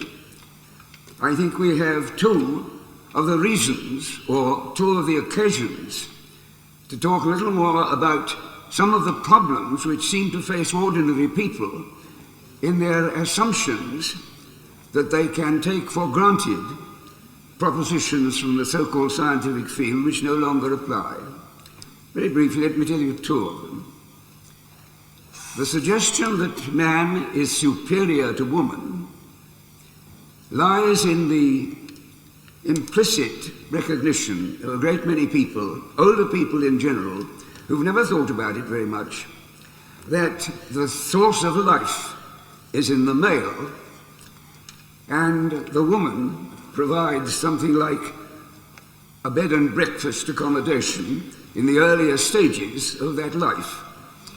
Thereafter, it is introduced to the wider world, where the benefits of that bed and breakfast can be obvious. But there is a world of difference between the man and the bed in which he begins. And when the assumption is that woman is the custodian but not the equal creative agent in the production of life, there is one of the reasons for which it is still incipient in a great many people's minds that whatever might be the attitude, and it is an attitude which should be cultivated, of courtesy and recognition of the great powers and virtues of woman, she is an inferior creature and does not belong to the creative process. Now, you may say that this is not something which agitates the minds of most people. I assure you it does. I find this is the kind of question that arises in the open air of all presses. And it is compounded, and I speak with now care, though I would dare to do so, being of sufficient age that you will assume no arrière-pensée, the idea that periodically woman is contaminated by an effusion of blood is part of a very dangerous, primitive attitude to the whole concept of blood, and I find it represented all too unfortunately in a great deal of fascist literature. And though you may think this is a presumption to enter upon these fields, I would assure you that out of my own experience, what it's worth, over and over again, I have found that the arguments may prevail. You win your case and you lose your man, because the man to whom you endeavour to present a truth is already irradiated, so to speak, with a particular venom. And that venom is much more difficult to eradicate than I think the courteous and kindly presentation of accurate theological problems is likely to succeed. I believe that what we have to do within the Church is to present an answer to many of these reminiscences on the part particularly of middle-aged people who remember days in which they were invited to read the Bible and went to Sunday school and church. And they have retained in the recesses of their mind propositions about man and woman which need to be eradicated and can only be eradicated in a more precise and authoritative presentation. And in commending this measure, I believe there is a very great deal more of education that needs to be done. I will end by reminding myself that I am a Methodist minister, and I hope before I die to become a member of the preaching order within the Anglican Communion. We haven't got there yet, though we've made some advances in that direction, and I was responsible for the initiation of that program. But I would say to my ecclesiastical friends, who are in such impressive array today, that I feel all the more humble in being a member of what I hope to be the society of the future, rather than the divisive societies of today. I would say to them that we have an experience in the Methodist Church already of the priesthood, the vocationary priesthood of women. And I have two things to say to you. One is that ecclesiastically, the question of garments has presented some little difficulty. We're not quite sure what they ought to wear yet. They're not quite sure about. And I think some of the contemporary papers that advocate the programs for the culture of women today haven't helped. But I have two things to say, as I say. And the second is this, that a great many of the youngsters who will be in the church of tomorrow are pretty impatient about the kind of nonsense that they assume people are talking about the vocation of women. It doesn't bother them. It doesn't bother them, not necessarily because they've thought it out in detail, and not necessarily because they've implied themselves with great consistency to prayerful thought on the matter, but it seems as obvious as the daylight that the fullness of the Christian gospel depends on the equal opportunity of man and woman, boy and girl, to respond in their own way to a common principle and a common vocation. It is in that field, my lords, that I believe that this is a refreshing measure of hope for the future. And one last point, as far as I'm concerned, I find that within the church, which has an equal opportunity for men and women, is a clearer perception of the kingdom of God. And I read my New Testament and I find that Jesus bids us first of all seek that kingdom. And in the search and finding of it, we will find the answers to the other problems which now so consistently perplex us. God bless this measure, and God bless the principle whereby it may bring us closer together, and perhaps you can help me to find my way into the Church of England sooner or later, and to join with you in the ministry of what I believe to be the way of God for us. My lords, I do not question in any way the sincerity of the opponents to this measure for the ordination of women, though I find the arguments hard to understand, let alone to accept. Lords, there's much talk in the discussions that have led up to this measure coming before us about the tradition of the Church of England.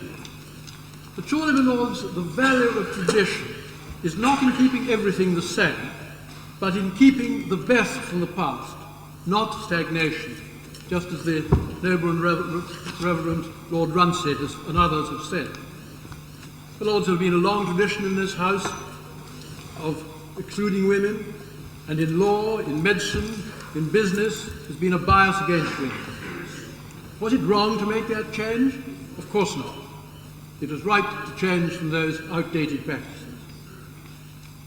But Lords, I'm not going to go into the theological arguments. They've been very well dealt with by the noble primate, the Archbishop of Canterbury, and they are best left indeed to the well-informed such as he. But as far as I can understand the theological arguments, I must say I find them not prevalent. Equally, the legal and constitutional arguments are best left to lawyers. For laymen and lay women, surely the strongest, indeed I believe almost overwhelming argument for change is the plea by Jesus to his disciples, "The harvest truly is plenteous, but the labourers are few. Pray ye therefore the Lord of the harvest, that he will send forth labourers into his harvest." And Lords, this measure is the answer to that prayer. We are sending out women to labour with men in the harvest, to take a full part in the work of the church, to enrich it with their special talents, and in the preaching of the Christian gospel more widely. The Lords, in the words that I think the noble and reverend primate used, the Archbishop of Canterbury, let us get on with it now. Account of the role of the Ecclesiastical Committee in these matters. I would like to begin by paying tribute to the work of the legal advisor, Mr. Derek Rippingall, and the clerk to the committee, Mr. Clive Mitchell. Their experience and their abilities secured that the affairs of the committee were well administered and that the reports of the committee were well drafted. I should also like to thank my colleagues on the committee for their forbearance and cooperation, despite the passionate views which were held and which were firmly expressed. My Lords, by the Church of England Assembly Powers Act of 1919, every measure passed by the three Houses of Synod by a 2/3 majority shall be submitted to the Ecclesiastical Committee, and in the words of the statute, after considering the measure, the Ecclesiastical Committee shall draft a report thereon to Parliament, stating the nature and legal effect of the measure, and its views as to the expediency thereof. The Ecclesiastical Committee consists of 15 members of the House of Commons appointed by the Speaker, and 15 members of the House of Lords appointed by the Lord Chancellor. Without casting any aspersions, I would say that at the moment it consists of 15 male members of the House of Commons and 12 male and 3 female members of the House of Lords. At one of the first meetings of the committee, they agreed that when each member came to decide for himself whether or not a measure was expedient or was not expedient, then he or she could do no better than decide whether in his view the measure was a good thing or a bad thing. The word expediency is so slippery that one can attribute any meaning to it, and that was the principle on which we worked. We had to make up our individual minds whether we thought it was good for church and state or bad. In accordance with its usual practice, the committee invited Synod to send representatives to assist the committee in their deliberations. Those representatives were led by the Right Reverend Prelate, the Lord Bishop of Guildford, and Professor David Mackay. And as your lordships have heard, they also included 2 members of Synod who opposed the ordination of women priests. The committee met the representatives on 4 occasions over a total period of 10 hours, all of which was spent in the closest cross-examination of the representatives of the Synod on all the issues which were troubling members of the committee. The representatives of the Synod exhibited, as one would expect, immense patience, tolerance and goodness, and provided a great deal of information for the benefit of the Ecclesiastical Committee. Next, and pursuant to the power conferred on the committee by the statute, the Legislative Committee of the Synod was then invited to a conference to discuss the measure. The conference took place and lasted for about 2 hours. The Legislative Committee was led by the Most Reverend Primate, the Archbishops of Canterbury and York, and addressed themselves fully to the issues which were troubling some members of the Ecclesiastical Committee. My Lords, there were 3 issues: the principle of whether women should be ordained priests of the Church of England or not. That was the first, and your lordships have heard the Right Reverend and Noble Lord Runcie on the one hand, and the Right Reverend Clerk, the Bishop of London, on the other. And the arguments are also set forth less eloquently in the report of the Ecclesiastical Committee. Secondly, the adequacy of the arrangements to be made to enable clergy who were opposed to the ordination of women priests to remain members of the Church of England. And in one sense, the established church was in a great dilemma. If it made no arrangements, it would be attacked for driving out the clergy who disagreed with the ordination of women.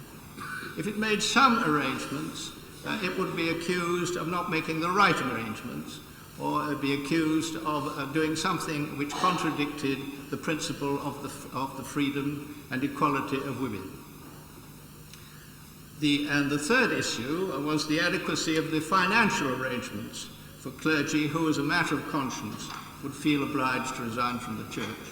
And here again, as your lordships have heard, the church was in the dilemma of being accused of being too mean or too generous.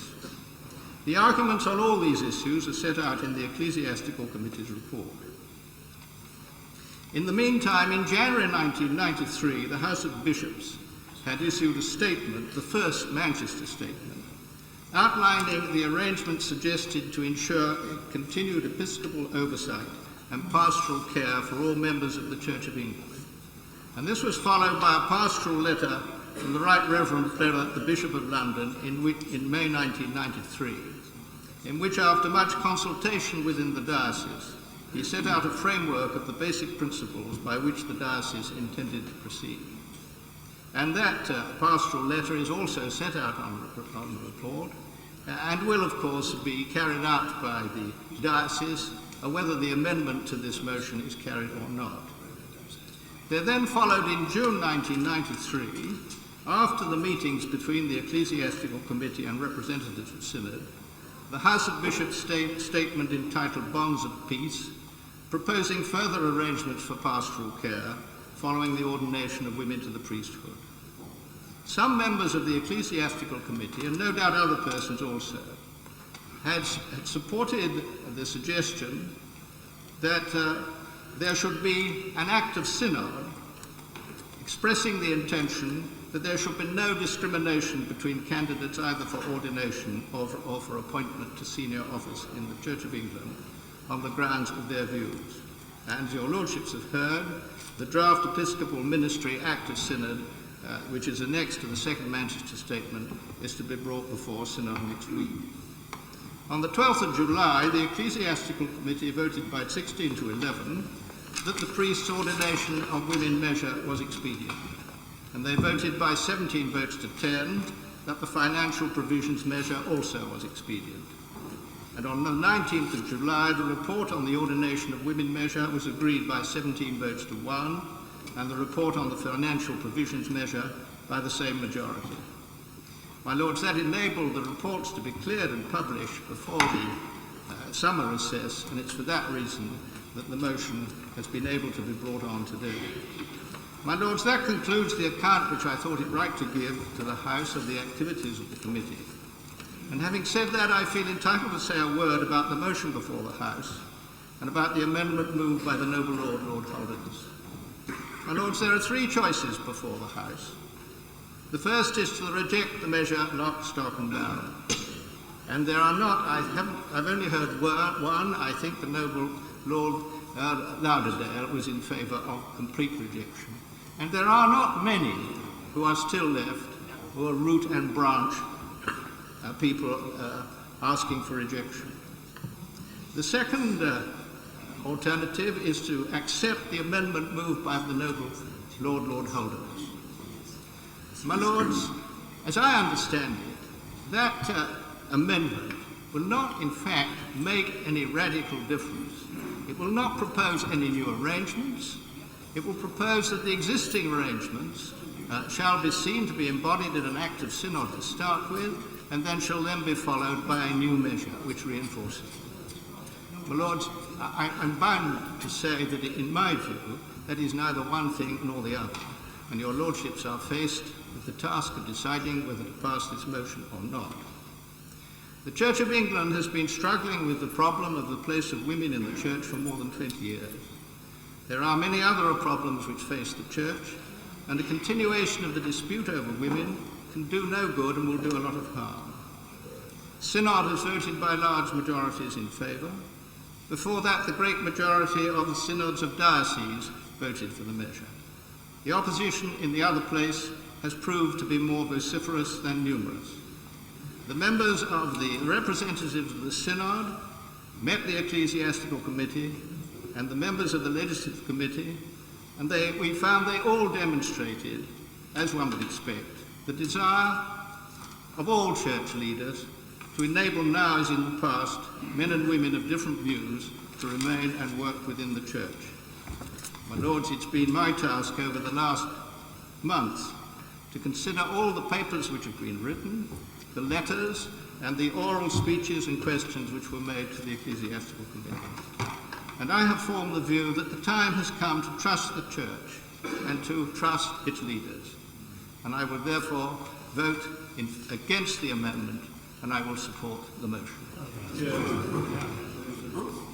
My Lords, it was from a former member of this House, the former Bishop of Birmingham, Hugh Montefiore, that I learnt that there was a moral strength in being in a minority of one, or nearly one.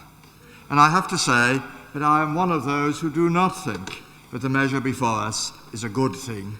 I think it is a bad thing. But yet, for the reasons which Lord Templeman has just outlined and Viscount Whitelaw spoke of earlier, I am not asking this House to reject it or to support the amendment. Nor am I against the strengthening, the broadening, the increase of the ministry of women in the Church of England. No Bishop of Sheffield could be. He sees the work that they do. He is scandalised at the lack of opportunities for that work that we give them, and does see some good in this measure in the opportunities, I almost dare to say the career opportunities, that will be justly due to them. I listened with the greatest sympathy to what Baroness Lockwood said and did not disagree with it. Why then do I waste your time by speaking? Really, and I say this with an absurd arrogance, which I hope is really humility, I say it because of history. I believe in 100 years' time that Baroness Platt will have been proved wrong, and it will be my words that people say how wise he was and how wrong everybody else was. Arrogance. I apologise for that.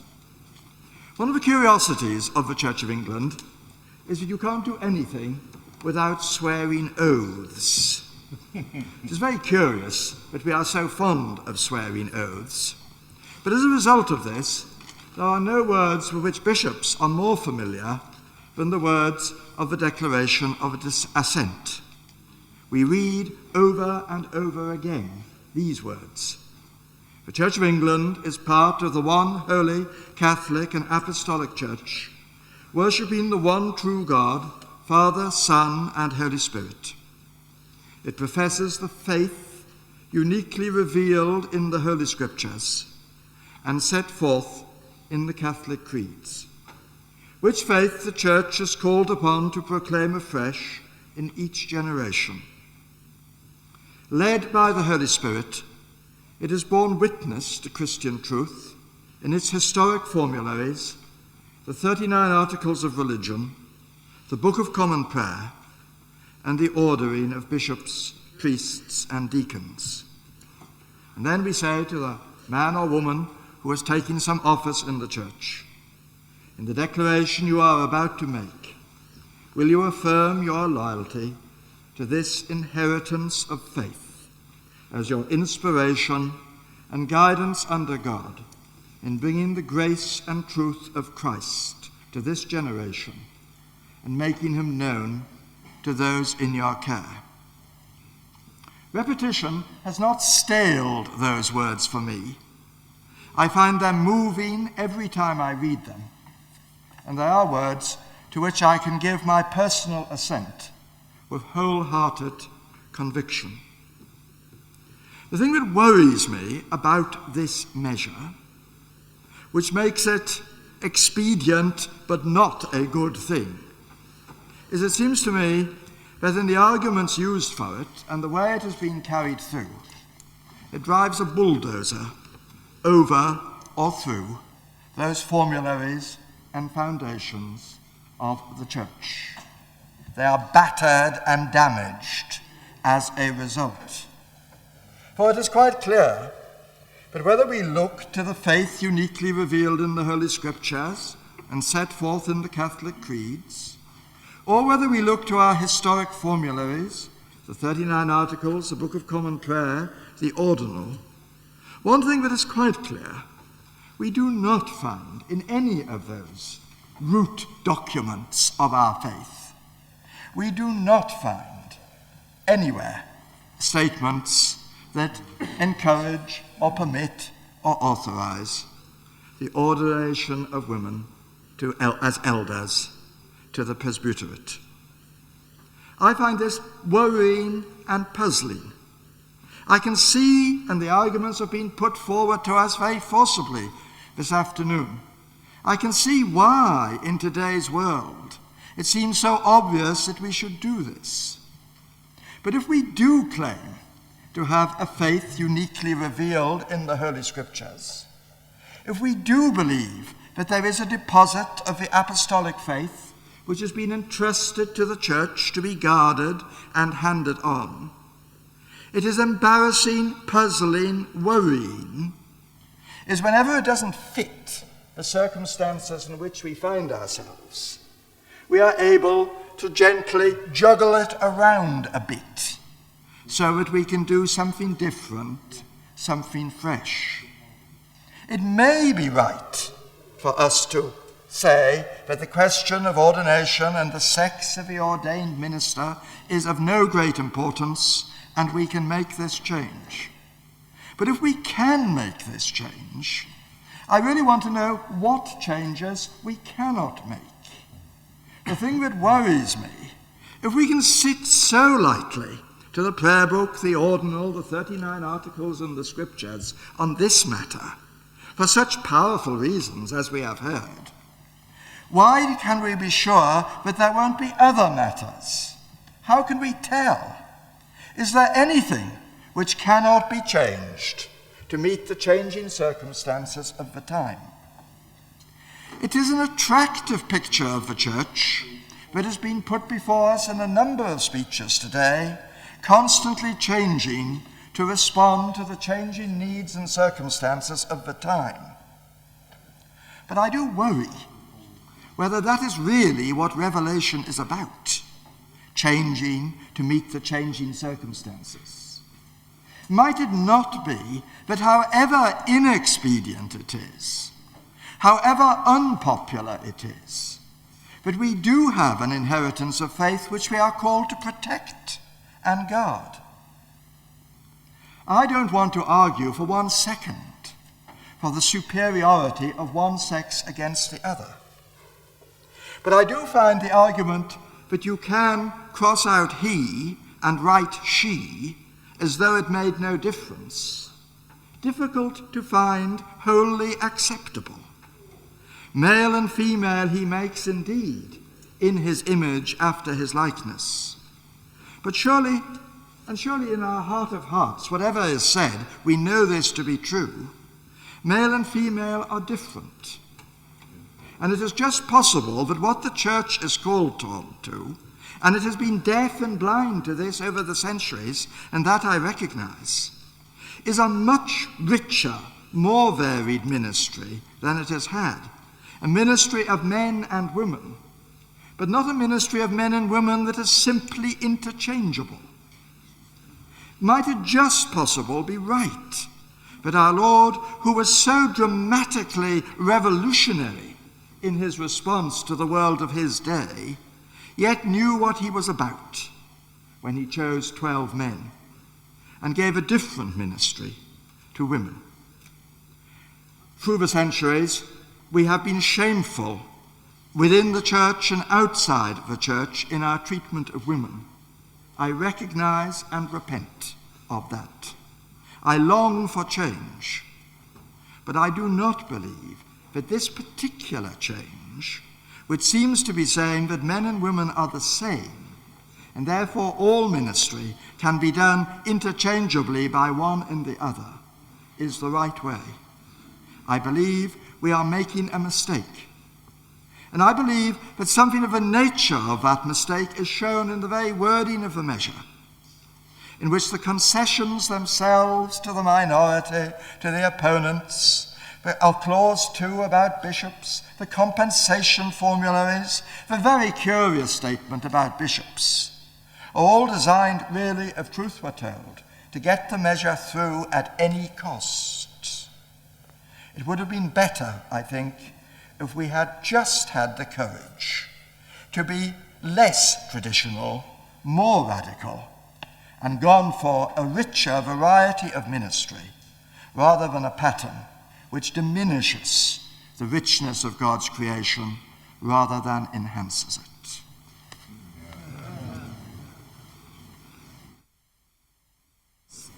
You will appreciate that I stand in this place because the views I am about to express are entirely personal and not surprisingly female.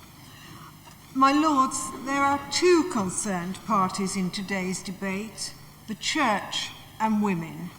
I would not feel I had any right whatsoever to interfere or comment on the decisions of the former, but as the issue of ordination of women priests has now arrived in your lordship's house with a very clear message, so ably delivered by the most reverend primate, that the Church of England is in favour, then I consider not only do I have the right, but the need to ask your lordships, on behalf of women, to support the Synod and our colleagues in another place in clearing the hurdles for women to become priests.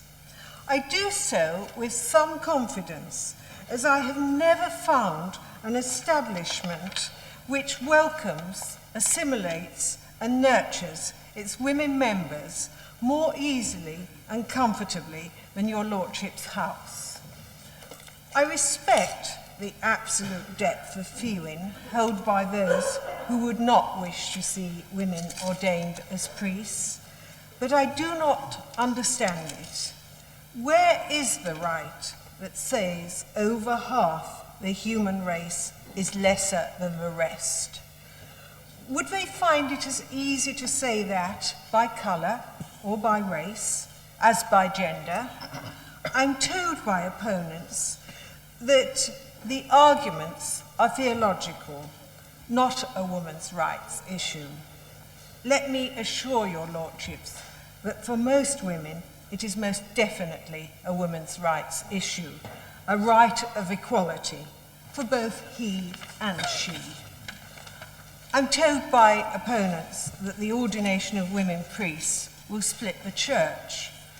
I would suggest that continuing failure to allow women to become priests would start to split the community.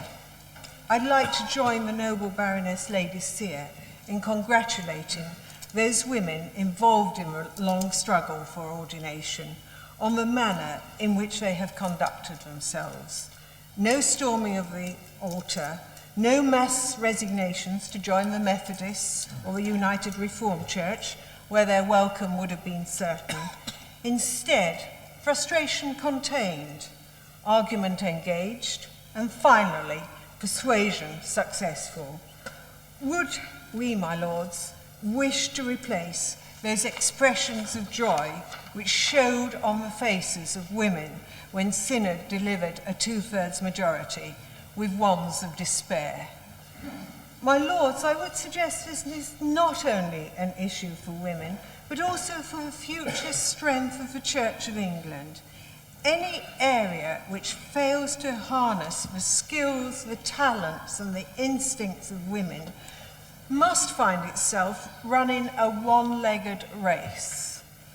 Can the Church afford this? Can our country afford it? We have a great need of the Church as partner to help restore values of common decency and respect for others. In a week when we mourn more indiscriminate killings in Northern Ireland and watch with horror the trial of 2 youngsters charged with the murder of a 2-year-old boy, the country has surely reached the stage of saying enough is enough. The family of all shapes and sizes will return in importance. Many will have only one parent. Can those of us, in church or state, say to women, you have the responsibility for the future, but you have no future in the church hierarchy? It has been proved from time and time again that women bring value to any organisation, yet all mature bodies have difficulty in letting them play their full role.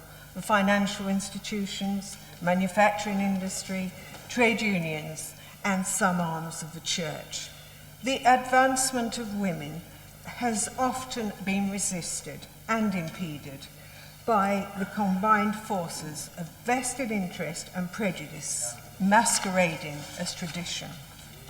The Church of England is not just the state church of these islands. Its influence touches all the global Anglican communion, amongst whose members several have already ordained women, including New Zealand. That was no surprise to me from a country which was one of the first to grant female suffrage. In discussing with a woman priest the question of handicap she'd experienced, she felt only one: the lack of a wife to help. Secular women ministers understand that too. It is not a barrier. Women can be full and equal partners in the ministry of the Church. We would not today be breaking new ground. We would be following paths which have proved smooth and relatively painless. At school speech days, I have some difficulty identifying for bright young girls where they can now establish a first. Prime Minister is achieved, space is achieved. President of the United States seems almost to be achieved in this administration. But I would go further than the noble ladies on the front benches opposite. I do hope that in due time one may encourage them to focus their vision even higher than bishop. It is, after all, in the Bible that without vision people perish. One of the dangers in encouraging women to take their rightful place in society is that we become extreme and the balance swings to the other side totally. People must have choice, and we should welcome the proposals today which make provision for those whose choice would be different from ours. My lords, there is much change in today's world, and an organisation which stands still is likely to find itself moving backwards. Synod voted to move forward. I hope we will not handicap that wish. It would be a difficult story to tell our daughters and granddaughters. I speak as a lifelong practicing Anglican, one who veers towards the Anglo-Catholic side of the church. Indeed, these days, on certain Sundays in the month, I attend a Catholic church because I disagree with the service in my own church. I'm afraid I can't claim for myself, as the Bishop of London did, that I've always been a faithful member of the church, but at any rate I've tried. My lords, I've mentioned this about myself because I passionately believe in the ordination of women priests. And I'd like to give 3 reasons for this. First of all, from time to time, I go to stay in a parish in the state of New Jersey in the United States. That parish has a small stone church which could pass as an English parish church. It has a rector and a woman assistant priest. On my last visit, I was sitting in the church, the Eucharist, watching the procession come down the nave from the vestry at the back. And the rector came at the end, and he was preceded by the woman priest, who was heavily pregnant. Now, I mention that, my lords, because I didn't find that in any way incongruous. On the contrary, it brought home to me, in a way that nothing else has ever done, that women, because of their special role in the upbringing of children, can bring all the compassion, all the love, all the caring of motherhood to a hitherto wholly male priesthood. And I believe that this will complement the rather different pattern of qualities of the male priest. I believe it will give the Church a new and richer dimension in its pastoral work, which in today's society is of tremendous importance. That's the first point I want to make, my lords, that women priests, in my view, will make the Church a more caring, compassionate church. Secondly, perhaps I can mention another parish with which I'm associated in the county of Cumbria. In the last few years, there have been a great many amalgamations of parishes. Now, this parish I'm talking about now has 5 parishes amalgamated. It's got a small country town, a sparsely populated fell parish, one large village which has 2 satellite hamlets and 2 parish churches, in addition 2 typical Cumbrian villages. That is 5 parishes spread over a vast area of countryside and 6 churches. All that is looked after by one priest. how on earth can he organise a reasonable pattern of services, given all that responsibility?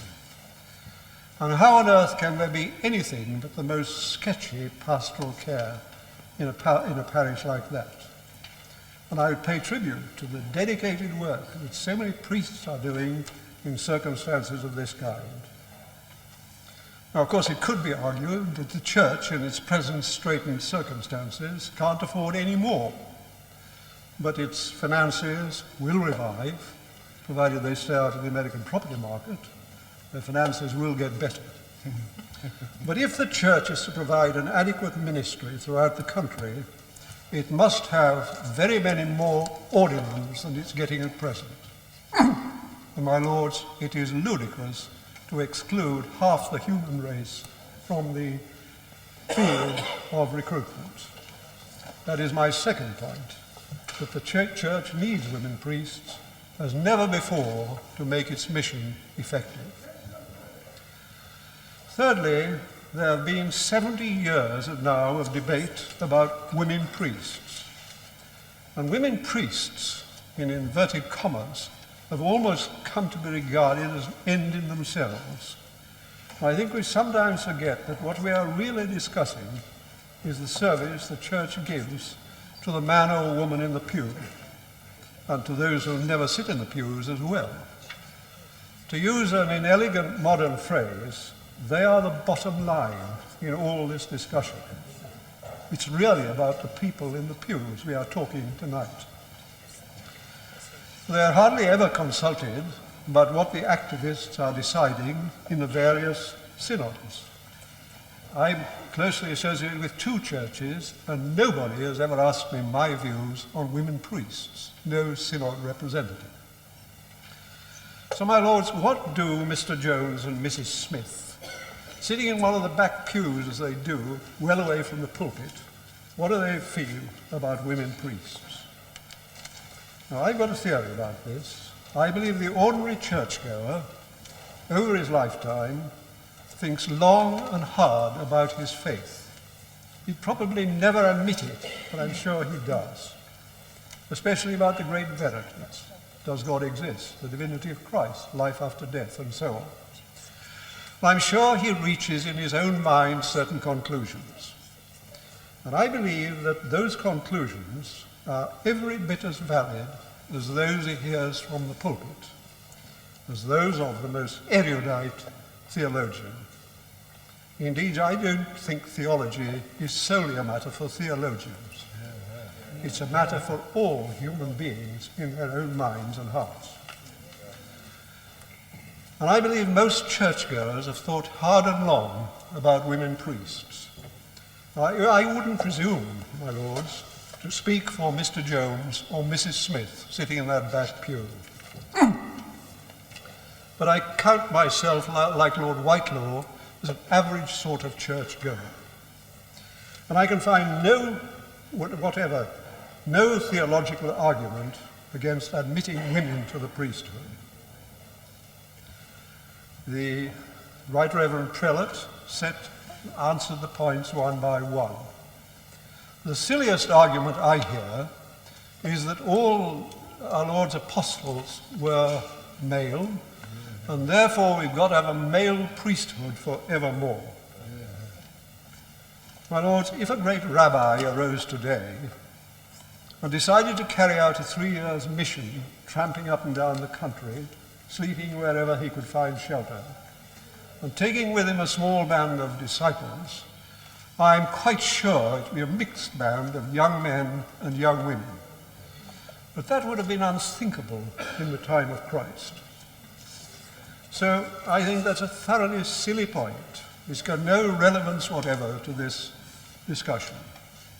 And that's my third point. There's no theological argument that convinces me or convinces anybody I know in the pews against women priests.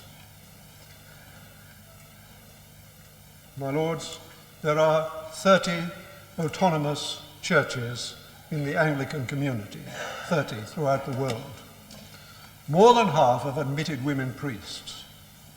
And I think it's high time we did so in this country. May I say to the Archbishop that I hope it won't be long before they take the next slice off the salami and admit women bishops as well. Lords, my first remarks will concern the relationship of doctrine to the measure. The prayer book is the yardstick of Anglican doctrine, and it's unequivocal about the male priesthood. But the Synod, I'm afraid, has wriggled here with Canon C4b, which does not come before Parliament.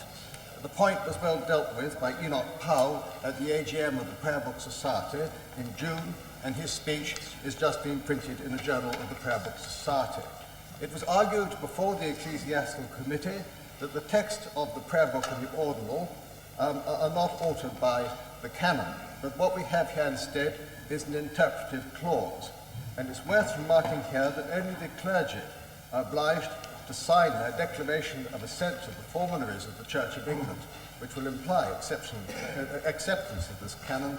The laity are under no such obligation. We do not know whether the canon will receive royal assent. Royal assent has been refused to canons before.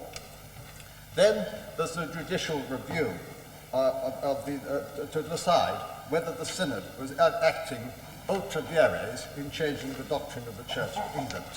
I think that we have to lodge a complaint here that there was no transcript of this judicial review available in the Library of the House of Lords before the debate. And I'm not able to suggest to a chamber of legislators that the judges there to interpret the law bent it, owing to the imminence of the measure coming before Parliament which makes the law. A week before the judicial review, a judgment was given to give leave for the judicial review, and here anyway, when this happened, we were told that if the judicial review went the other way, owing to the Bill of Rights, Parliament would still be able to keep to its present time schedule. However, I think one can suggest that there's a distinction between intention of legislation and its effect, a distinction to which surely as legislators we are well accustomed. The Ecclesiastical Committee was misleading to say that female ordination is a matter not of doctrine but of ecclesiological order. There is no distinction. Ecclesiology used to mean the study of old church buildings. Now the meaning of the word has shifted to indicate the branch of theology concerned with the nature of the church, that is to say, the basis on which decisions are made about order and indeed doctrine. When the Enabling Act of 1919 went through Parliament to set up the Church Assembly, the Archbishop of Canterbury said in the House at that time that this was not an act which was going to enable the Church Assembly to change the doctrine of the Church of England. And the position did not change in 1969 when the two houses of convocation were added to the Church Assembly, which then became the Synod. We know how we got the prayer book. The old houses of convocation prepared formularies which were accepted by Parliament. During the Whig or Hanoverian period of the 18th century, the houses of convocation were suppressed owing to Jacobite difficulties, and then they were only revived in the 19th century. And when, in 1969, the houses of convocation were added to the Church Assembly to become the Synod as the governing body of the Church of England, the Synod did not have, it has not had, the same kind of spiritual authority as the old houses of convocation. With the measure, we do have a change of doctrine. In his diocesan magazine, Sarum Link, the Bishop of Salisbury said that here there is a change of doctrine of which he approves, and other highly placed churchmen have said the same thing.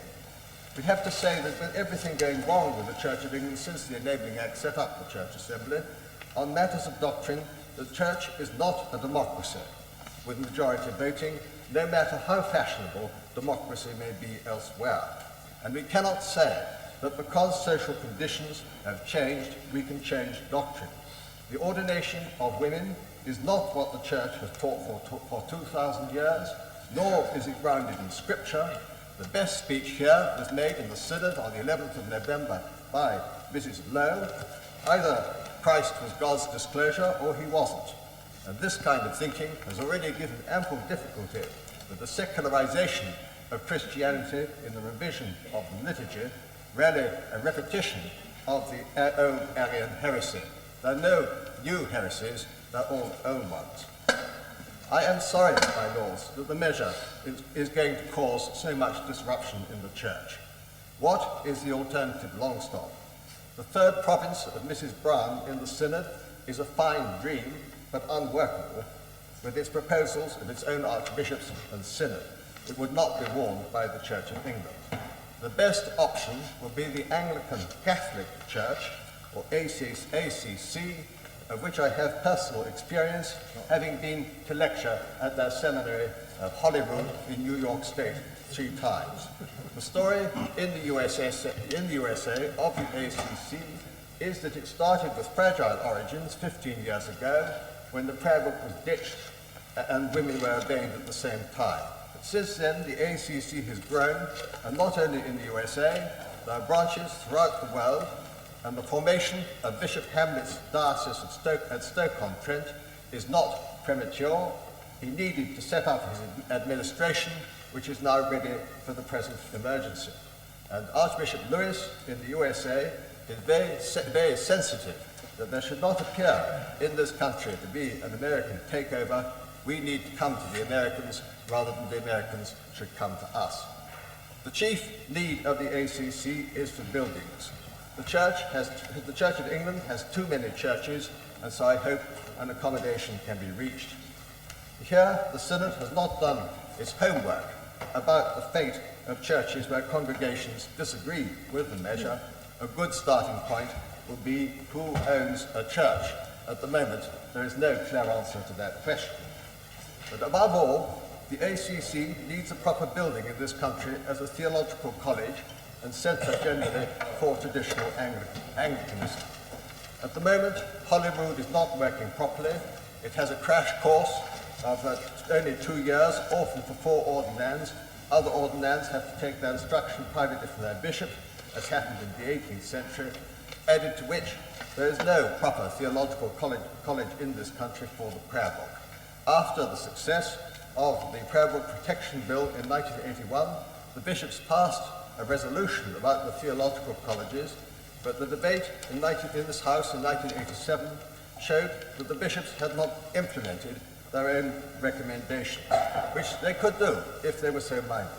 Theological colleges are visited by bishops' inspectors whose reports could be published like school inspectors' reports, and if the bishops withdrew their recognition from a theological college, it would have to close. But sadly, the position here is unlikely to change. A proper building is also needed by the ACC as a centre for traditional Anglicanism for traditional Anglicanism generally, as otherwise meetings would have to take place in an hotel for which it might be difficult to find the money. I hope that present plans will succeed to find such a building in our own family home of Toddington in Gloucestershire, lost to us for 100 years, so I can hardly have an interest but declare. The place is rich in history. A public conference took place there in 1985, which went on for 4 days with 18 speakers, and the house is an important architectural monument personally designed by the first Lord Sudeley, who was afterwards chairman of the commission to the rebuilding of the Houses of Parliament, and the 2 buildings are very similar. Since 1985, Toddington has been in the hands of a Saudi Arabian who has left it as an empty house without knowing what to do with it. The ACC, as a friendly scholastic institution, would assure Toddington of its very best future. My Lord, I must first declare an interest, and if it was not for that interest, I would not have presumed to intervene in this debate on a matter of such tremendous importance to the Church of England as the ordination of women. My interest is simply this, that I do at the moment have the honour to be president of the Prayer Book Society. But I want to make it quite clear that in speaking, I'm expressing my own personal views, and I'm not in any way speaking as a representative or on behalf of the Prayer Book Society. I should like to begin by declaring that I am in favour of the ordination of women. For all those excellent reasons that were expressed so eloquently by the Bishop of Guildford, I think from my own personal point of view, the conviction that there's nothing that women can't and shouldn't do has been uninfluenced by having had the great honour to serve a female monarch for 40 years. But of course I do recognise that the issue is a very divisive one in the Church. Now, the Prayer Book Society has those in it who do believe in the ordination of women and those who don't. And they believe both on one side and the other with considerable passion. But in their public statement, what's called the Grimsdyke public statement, the Prayer Book Society has, I think, been very restrained and has managed not to come down too firmly on one side or the other, except on one point, and that is to express strongly the objection to the use of a canon, which does not, of course, become before Parliament, to achieve the desired ends. Now, as I understand it, and I'm pretty ignorant, I may say, the new canon, which I think is going to be C4B, well, I understand, without altering the actual words of the Prayer Book Society, of the Prayer Book, of the Book of Common Prayer, will allow it to be differently interpreted, so that if we say he, this may mean he or she, and if we say him, this may mean him or her. It's rather like, I think, putting an erratum slip in the Book of Common Prayer, which 300 years after its publication, but there we are. There we are. Now, I'm glad that there's no suggestion at the moment that the actual words of the Book of Common Prayer, which I mind terribly about, to be altered, but I hope that this won't creep in later on. Anybody who loves the prayer book must fight violently against inclusive language. We do not want to have our parent which is in heaven or anything like that. And I just wanted also to make one small point, and I do so with great humility and rather cautiously, that I have a feeling that at the bottom of the hearts of quite a lot of people who are really bitterly opposed to the ordination of women is a fear of aggressive femininity. Now, to a certain extent I share that fear when it comes to the ordination of women. But, of course, generally speaking, I think women will make the most marvellous priests, for reasons that we've said. And to me, to receive the sacrament from a woman would be absolutely perfect. But I think that some women will be a bit uppity, and the best protection against this uppityness will be the adherence to the Book of Common Prayer, because its dignity of language is so, and it's well, I can't explain, you all know much better than I do, but it's the most wonderful prose, and nobody using the Book of Common Prayer could possibly behave improperly in any way. So hang on to it. I think that's really all I want to say. Oh, yes. I think this matter is being hurried a bit, And I've got a lot of sympathy with Lord Holderness and his amendment.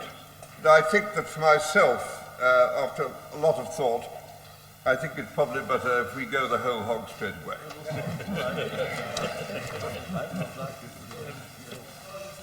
A very daunting thing to follow the noble Lord Holderness.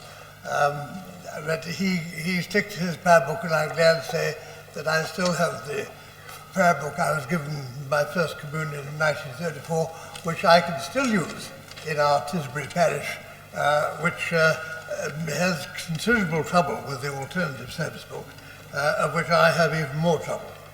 My Lord, the Most Reverend Prelate did say that this measure was in some way divisive, but it would be more divisive not to proceed than anything else. Well, my Lord, it is divisive, and it is not for the Church to be divisive in this matter. Why fly in the face of ecumenical communion? My Lord, it was until the 15th speaker rose, the Right Reverend Bishop of Ripon, who spoke and rarely read my speech for me. I don't need to say anything after that. But I will go on, because, my Lord, the noble Lord Holderness did say, and I agreed with him, that there are familiar landmarks that are disappearing in the Church. And indeed, many of them seem to have been forgotten altogether. This is not, in fact, a moment to speak of the moral values and moral laxity in the country, which the Church should be addressing, and which I feel it is not. But to stick to the point of the ordination of women, I do not believe that women were meant to be priests, and I do believe that deep in the hearts of every churchman there is somewhere that small niggling doubt that still remains, that maybe they are doing the wrong thing. I think it is a terrible thing, my Lord, that the Church should sort of become an adjunct of ICI and hand out golden handshakes to those whose spiritual convictions are offended, deeply offended, my lords, by this new church which is being imposed upon them.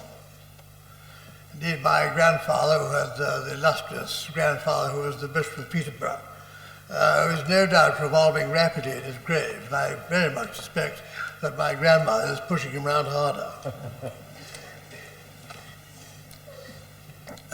My lords, as a mere member of the congregation, I am appalled and horrified by this measure. These ordained priests of the Anglican Communion are being deprived of their vocation, and you cannot recompense their deprivation of spirituality with banknotes from the Bank of England.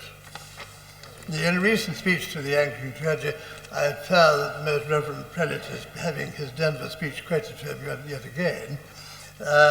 He did say, and I stand to be corrected if I take his words out of context, His Grace will allow me, saying that a healthy church does not need to keep examining her identity. Suddenly, my lords, after 2,000 years, we are spending all this time examining our identity and having women priests. It seems to me quite wrong. Even during the 30 years that the subject of women priests has been discussed, certainly for the last 20 of them, the matter is thrown out of court without any measure. It is only since the question of women's rights has come on that this matter has been revived. Indeed, my lords, one of the main arguments is the logic of comparing women priests to the professions, where women are coming to the fore and doing magnificent work and introducing an enormous degree, probably of both honour and morality amongst our male colleagues, many of whom deeply need to be reconstructed in that matter. But, my lords, I don't want to receive the sacrament from a lawyer or an accountant. That's not what a priest is, my lord. Surely a priest is of a different breed, indeed a breed apart, as the noble Right Reverend Lord Runcie said. The business angle, the comparison of the church to a business, which I may say, my lords, is a monstrous thing to do. The argument of comparability, certainly, my lords, it does not wash. It is an irrelevance. It is clouding the issue of the main work of the church. At the same time, my lords, no one would deny the work of women in the church is of unique and of enormous importance, no less than that of the priests, and it is special to them, alike with that of the disciples and their descendants, and has been through the centuries. The argument of who was chosen has been well rehearsed, my lords. I'm not going to argue that point. I merely take the point of the reference by the Right Reverend Prelate, the Bishop of Ripon, who spoke more clear than I can on that. But my lords, it is at least to some degree a feminist-related activity. This is not spiritual, my lords. For the most ardent feminists, and I say my wife allows me to include herself in this, are universally against the ordination of women priests. They are the silent majority of women who wouldn't.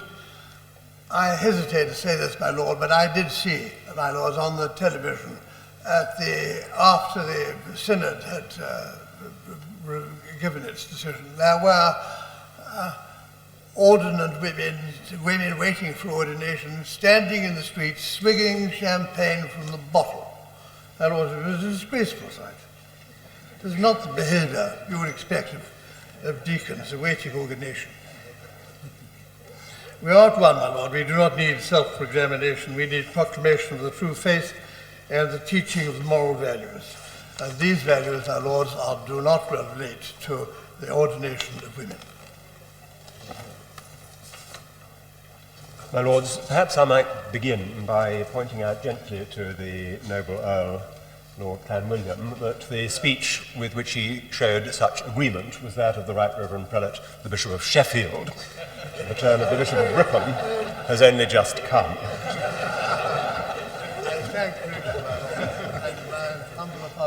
Perhaps I might also take issue with the noble Earl when he says that it is no part of the Church to be divisive. Conflict has always been part of the life of the Church of God. Indeed, it may be argued that the Church is most alive when it is in conflict. The New Testament depicts a church in conflict over a fundamental matter, the terms on which Gentiles should be admitted into the Church. Later centuries show equally sharp debate over the nature of God, the person of Christ. The reason for such conflict is clear, that the Church is concerned with truth, and that Christians do not always see truth in the same way. The Church of England, as part of the Universal Church of God, has also, in its past, known conflict over truth, and you have only to read some of the debates of the 19th century and disputes over such matters as the literal truth of the Bible to discover how sharp and deep those divisions went. This present debate, I believe, is of such a kind. It clearly has been raised for us in the Church by the way in which society has moved on and in which the place of women in society has become to be seen in a way different to that of previous centuries. And the Church is required, therefore, to ask the question, what part do women play in the life of our Church and its ministry? I believe that in answering that question, we should look, and perhaps I might say here with respect that I disagree with the noble Lord Sudeley, we should look not to the prayer book, but to a more universal and more ancient tradition.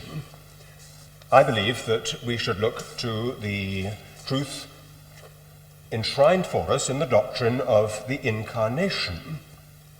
The teaching of the Universal Church is that in Jesus Christ, divinity and humanity were brought together, that in that bringing together by God was achieved the salvation of all humanity. It is central to this teaching that the gender of Jesus is irrelevant. Men and women are saved through Christ forever because he took human nature, not male human nature, upon himself. What is true for the doctrine of salvation, namely that the gender of Jesus is irrelevant, must be true also in any doctrine of ordained ministry, which I believe therefore has to be inclusive of men and women. I find this argument compelling and irresistible. If I may just take up a point made by the Right Reverend Prelate, the Bishop of Sheffield, he asked the question, if we can change the teaching on ordained ministry in this way, what can we not change? I would suggest one thing which we cannot change, and it arises out of something which was said by the noble Lord Sudeley. I would suggest that we cannot change the doctrine of the Incarnation, and it is upon that doctrine that I find myself standing in this debate.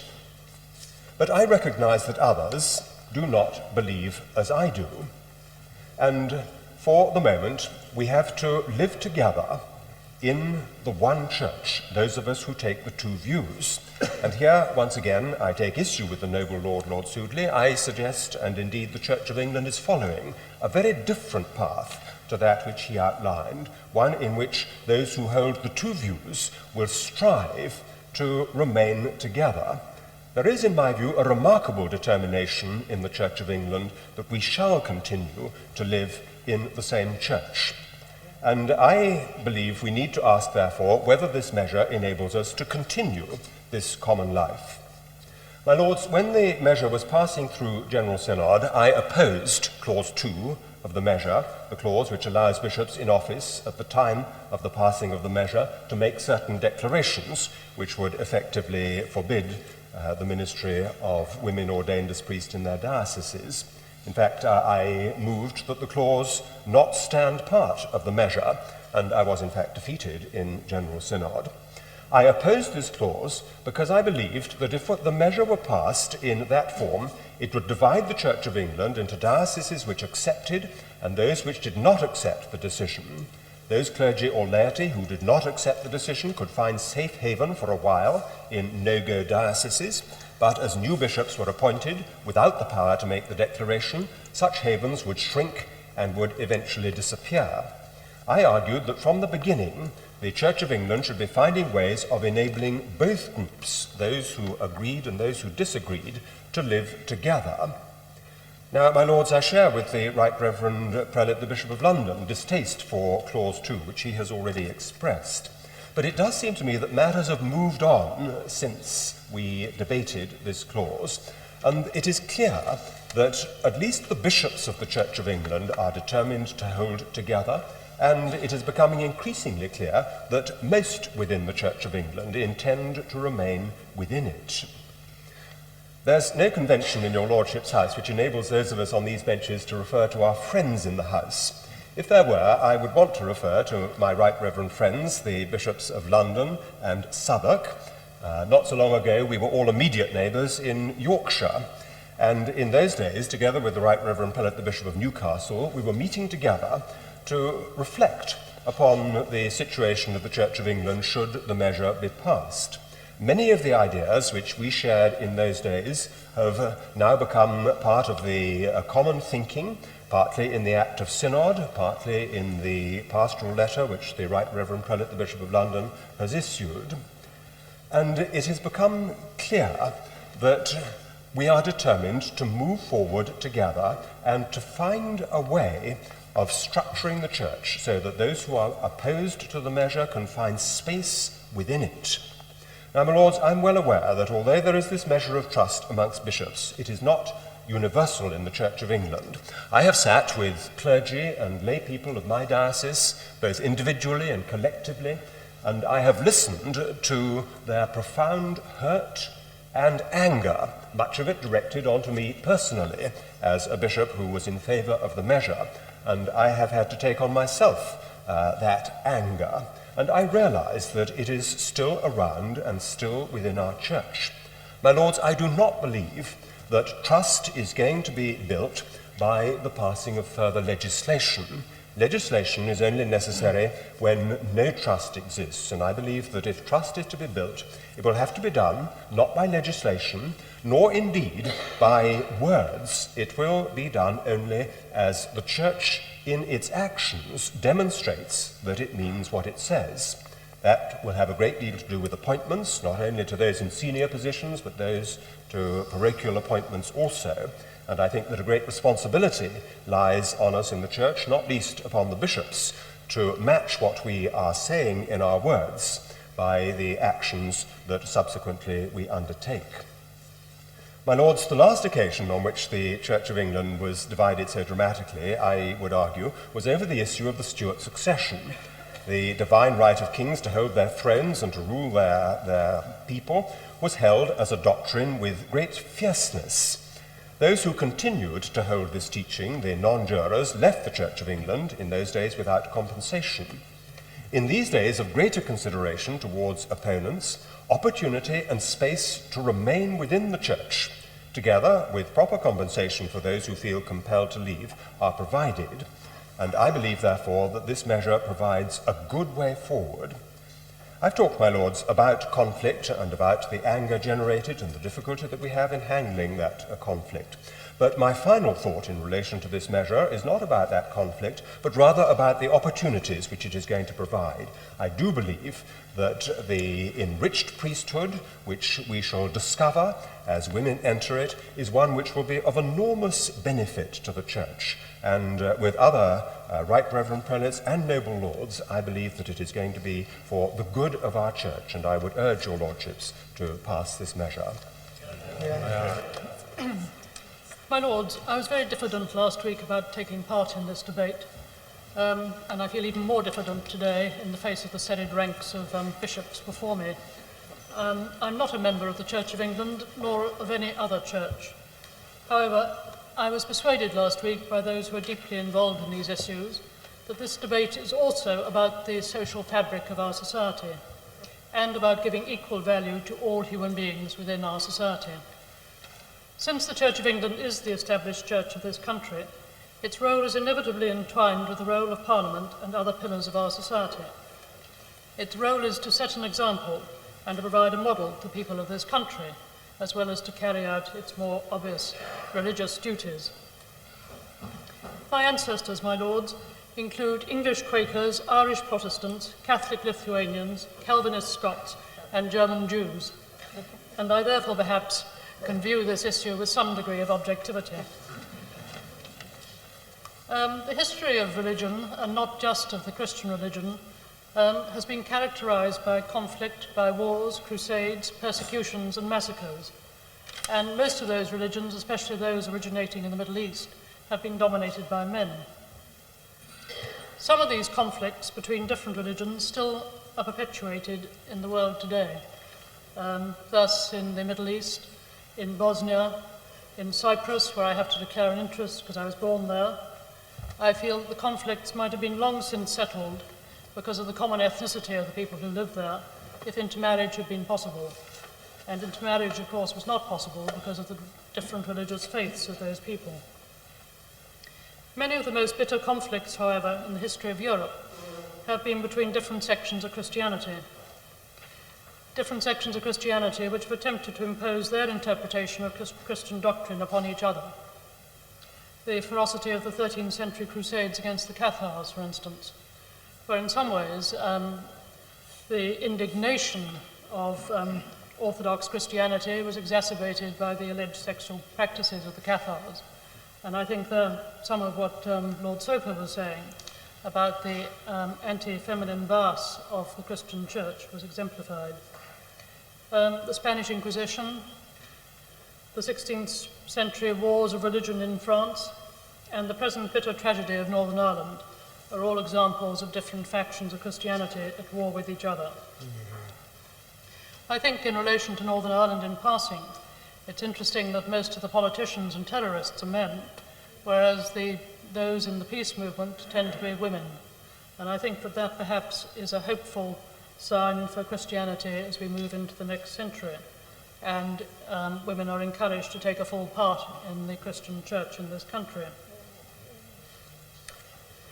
These conflicts, of course, are extreme examples in comparison with the debate over the ordination of women, which has been much more civilized and on the whole has been conducted with words and not swords. Nevertheless, my lords, the present conflict between different factions of the Church of England has some similarities with the wars of religion. There has been the stereotyping of opponents who have been seen not only as misguided, but also in some ways morally inferior. There's been the tendency to elevate one's own supporters as morally superior and more enlightened people, and there has been bitterness and anger on both sides. All of these aspects of the debate deny in many ways the complexity, subtlety, and range of behaviour of which human beings are capable, whether we are Jews, Muslims, Catholics, Protestant, or men or women. Whether a man or a woman will make a good or a bad priest, or for that matter, a doctor or a police officer, or take any other position in society, will surely be dependent upon their personal qualities of compassion, courage, and intelligence, and not upon some abstract formalism, nor upon some simplified categorization of race or gender. If the Church of England is to continue as an integral part of our greatly changed society, and is to go forward into the next century with confidence and in unity that was mentioned by the Archbishop of Canterbury, then it has to accommodate the changed role and status of women in this country. In so doing, it may perhaps be able to incorporate more of the female virtues of cooperation and compassion, and a reduction of the male qualities of ambition and respect for hierarchy, which is perhaps exemplified by the presence of the bishops here today. This should lead to fewer conflicts, perhaps, between different parts of Christianity in future. And through making the best use of the qualities of all its members, male or female, the Church of England can provide a model for the rest of our society. Our country does need to be much less stratified by class, race, and gender. And the Church of England has now embarked upon a course which can take us forward into the future and be an example to us all. Like the Baroness Lockwood, I regret that it's a compromise measure that we have before us today, and that women are not able to become bishops at present. But I hope that in the near future, further expression will be given to the principles by removing this particular bar to women. I therefore support the motion before the House, the substantive motion. My Lords, I rise to support the amendment of the noble Lord, Lord Holderness, and as there are a large number of speakers, I will endeavour to be brief and to weary your Lordships as little as possible. My Lords, I've always taken the view that the ordination of women is a secondary rather than a primary issue. It seems to me that the primary role of the Church, and in this I include, of course, the Church of England, is the faithful proclamation of the gospel. And it saddens me that it seems that during the last few months, the Anglican Church has by and large been facing inwards rather than outwards, arguing and debating very earnestly and with great conviction and sincerity about the ordination of women. Nevertheless, my Lords, it is an important matter, and a matter that has generated a great deal of heat, and it is important that right decisions are made and not wrong decisions, because right decisions lead to right results, and wrong decisions lead, obviously, to wrong results. And let me say how delighted I was to hear the Most Reverend Primate, the Archbishop, in his opening address, which I thought was both balanced and authoritative, say that he will be glad to have this issue behind him so that the Church can focus on the main task of proclaiming the gospel in the future. My Lords, the Church, being a family of believers, should in the scriptural view have as the head of leadership a man. Secular or business life does not have that need for spiritual responsibility to be exercised by a man, and can just as ably be undertaken by a man or woman on merit. My main objection to the ordination of women, my Lords, is that it is contrary to Scripture. Let us listen to God and not to man's or woman's ideas or disappointments. There are a number of scriptures against women taking up leadership in the Church. Each of these can be reinterpreted by wrestling with their meaning in today's terms. But I do not believe it is our task today to rewrite faith or to modify truth revealed by God through Scripture. The Bible, my Lords, is very clear that a man is the head of the family. That does not mean that the woman is second or second class, less spiritual or inferior in any way. Many women have wonderful ministries which they accomplish, in some cases far better than men. But when it comes to leadership, spiritual leadership of a church, man, as the scriptures show, has been created to fulfill that responsibility, although he may sometimes be weak and not want this responsibility. In my view, my Lords, if the House fails to vote decisively for the amendment, we will in due course look back on the decision to ordain women as a major error of judgment. My Lords, like the noble Lord Ashbourne, I rise to support the amendment of the noble Lord Holderness. I fear that for many people, the whole issue of the ordination of women has been taken out of the church arena and become an equal opportunities issue. Not, I hasten to add, by the members of the movement for the ordination of women, but by the media and by the feminist movement. And the equal opportunities movement, of course, has achieved much, a very great deal. But in my personal view, it is not relevant to this issue. The espousal of the cause of the ordination of women by the media and the feminist movement is seen by some to be the imposition of secular trends on a religious matter. In speaking against the motion of the Most Reverend Primate and for the amendment, I am representing nobody but myself, a committed and practicing Christian.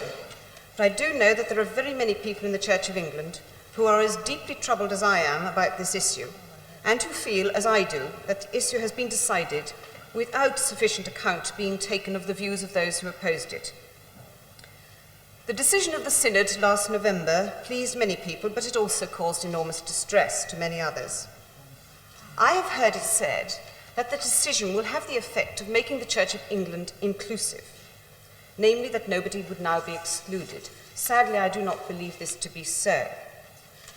The decision of the Synod results in many people being excluded, including Christians who cannot accept the decision on theological grounds, those men who have been ordained into the Church of England and who now cannot subscribe to this fundamental change, and to those young men who are currently considering whether to go forward for ordination, who are unable to envisage a situation where their basic adherence to the tradition of the Church is being undermined. This, my lords, does not add up to an inclusive Church. It is really very difficult to understand why the Synod was willing to go beyond the authority which has pertained for years. As a practicing Christian, I must confess that the Synod used to appear an irrelevance to my Christian life, but now it has become much more than just a talk shop. It has taken a decision in my name, which I have to say deeply upsets me. I dare say if I had been interested enough, I could have voted for my Synod representatives, but it always seemed to go through on the nod at the annual parochial church council meeting, and how many of us go to them? I guess my opportunity to influence the Church of England has gone by default. I'm sure it is too late to change the Synod's decision, but it is a salutary lesson to many of us. Be sure that your Synod representatives do know what your views are. I object to the Synod's decision on 4 grounds. From my study of the Bible, the traditional aspects, the ecumenical issue, and on the basis that the whole issue is a huge distraction from the much more important issues on which the Church should be giving a lead. These are the reasons why I support the amendment. From my personal study of the Bible, I find it hard to believe the suggestion made by the supporters of the movement for the ordination of women to the effect that society was so male-dominated in Christ's day and that he could not appoint a woman into the position of leadership within his church. Christ upended all conventions. Why would he have hesitated at this, unless he just did not wish women to be leaders in the church? Christ spent an enormous amount of time with women. He valued them, he healed them, he taught them as no rabbi would, he evangelized them, and he appeared first to a woman after his death and sent her to be a witness to the disciples. Now, no woman could be a witness in a Jewish court at that time, but Christ upended that particular convention and asked a woman to be a witness.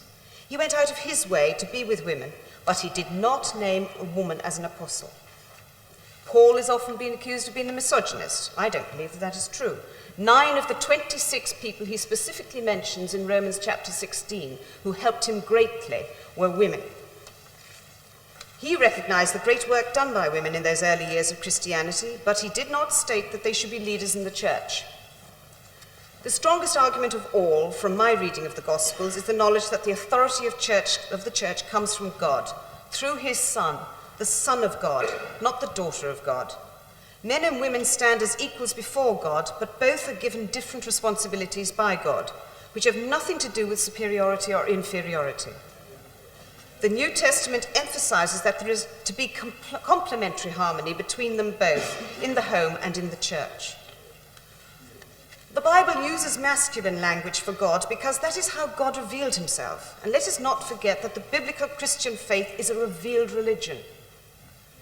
The structure of the early developing church did not ignore the great contribution being made and to be made by women. The structure is clear: bishops, priests, and deacons. Bishops were the direct link from the apostles and had the responsibility to represent that same faith to the contemporary world. As the Christian community grew in numbers, the bishops were physically unable to minister to all the community they ordained men to have that delegated authority, the authority which in turn they had received in direct line from the apostles. Deacons had a specific role in the church, a ministry of service, caring for the poor and the needy, the pastoral care of others, assisting with the liturgy, and being of unique service to the ordained ministry. Women were created deacons, and their contribution was greatly valued, not regarded as being subservient, just different. There is no evidence whatsoever that women were admitted to the ordained ministry as represented by the episcopate or the presbyterate. This is the tradition of the church. This is the tradition that the Synod's decision of last November now wishes to throw out. The feminine is very well assimilated into the Christian tradition, but it is never confused with or regarded as a substitute for the masculine.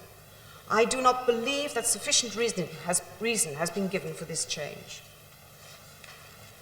From the ecumenical standpoint, the vote by the General Synod to ordain women will, according to a report issued following the April conference of the Roman Catholic bishops, and I quote, change our relationship with the Church of England, adding a real obstacle to our hopes for unity.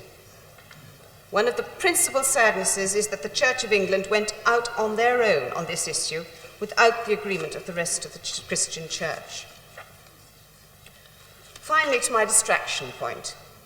To me, it seems almost incomprehensible that the established church, the Church of England, who must give a lead in our society, is involved in such internal controversy at a time when its influence on society as a whole was never more essential. For over 2 years, I suspect the great majority of the population has thought that the sole issue of concern to the church in this country has been the ordination of women. At a time of acknowledged falling moral standards, a frightening increase in divorce rates, and a deeply worrying increase in violence, it seems that the Church's voice on these matters is a mere whisper by comparison with the debate concerning the ongoing problems of the ordination of women. Several members of your Lordship's House had a unique opportunity last week to listen to a paediatrician and a child psychiatrist describing the effect on young children of the violence they view on television. 2 statements made by these experts have haunted me ever since.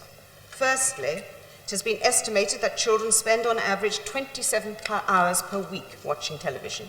And secondly, and frighteningly, by the time a child has reached the age of 14 years of age, he or she will have seen some 11,000 murders on television. This is horrifying information, and the Church should surely be taking a very strong line in bringing these facts to the attention of all. But no, it is too involved in the controversy surrounding the ordination of women. Feeble, weak Christians like me look to the Church for guidance as to how to conduct our lives as good Christians. Such guidance is hard to find. Is this the reason that lay Bible study groups are sprouting up all over the country? But there is plenty of guidance about the ordination of women. The moral lead on all other issues seems to be going by default. The vacuum will be filled. I dread to think how. I have deliberately concentrated on the genuine wants and needs of many women. I have deliberately not concentrated on the genuine wants and needs of many women who desperately wish to be ordained. Points on their behalf have been made by most of the speakers in this debate. Please do not think that I have no sympathy for them. I have, and I recognize that their plight has been an intolerable one. But this measure only goes part of the way towards solving their plight. This measure, as has been said many times, does not provide for ordained women priests to become bishops. Eventually, that new plight of ordained women priests who wish to become bishops will come before us, and no doubt will be dealt with sympathetically. But the plight of those who firmly believe that for theological, traditional, and ecumenical reasons, the ordination of women is wrong, is also worthy of sympathy, and that is why I have taken part in this debate today.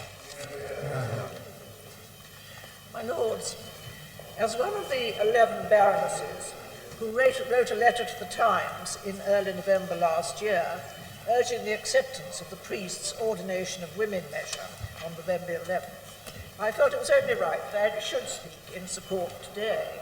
I may say that those 11 baronesses came from every party around the House and from the crossbenches, and I'm glad also that 6 of them will have spoken by the end of this debate.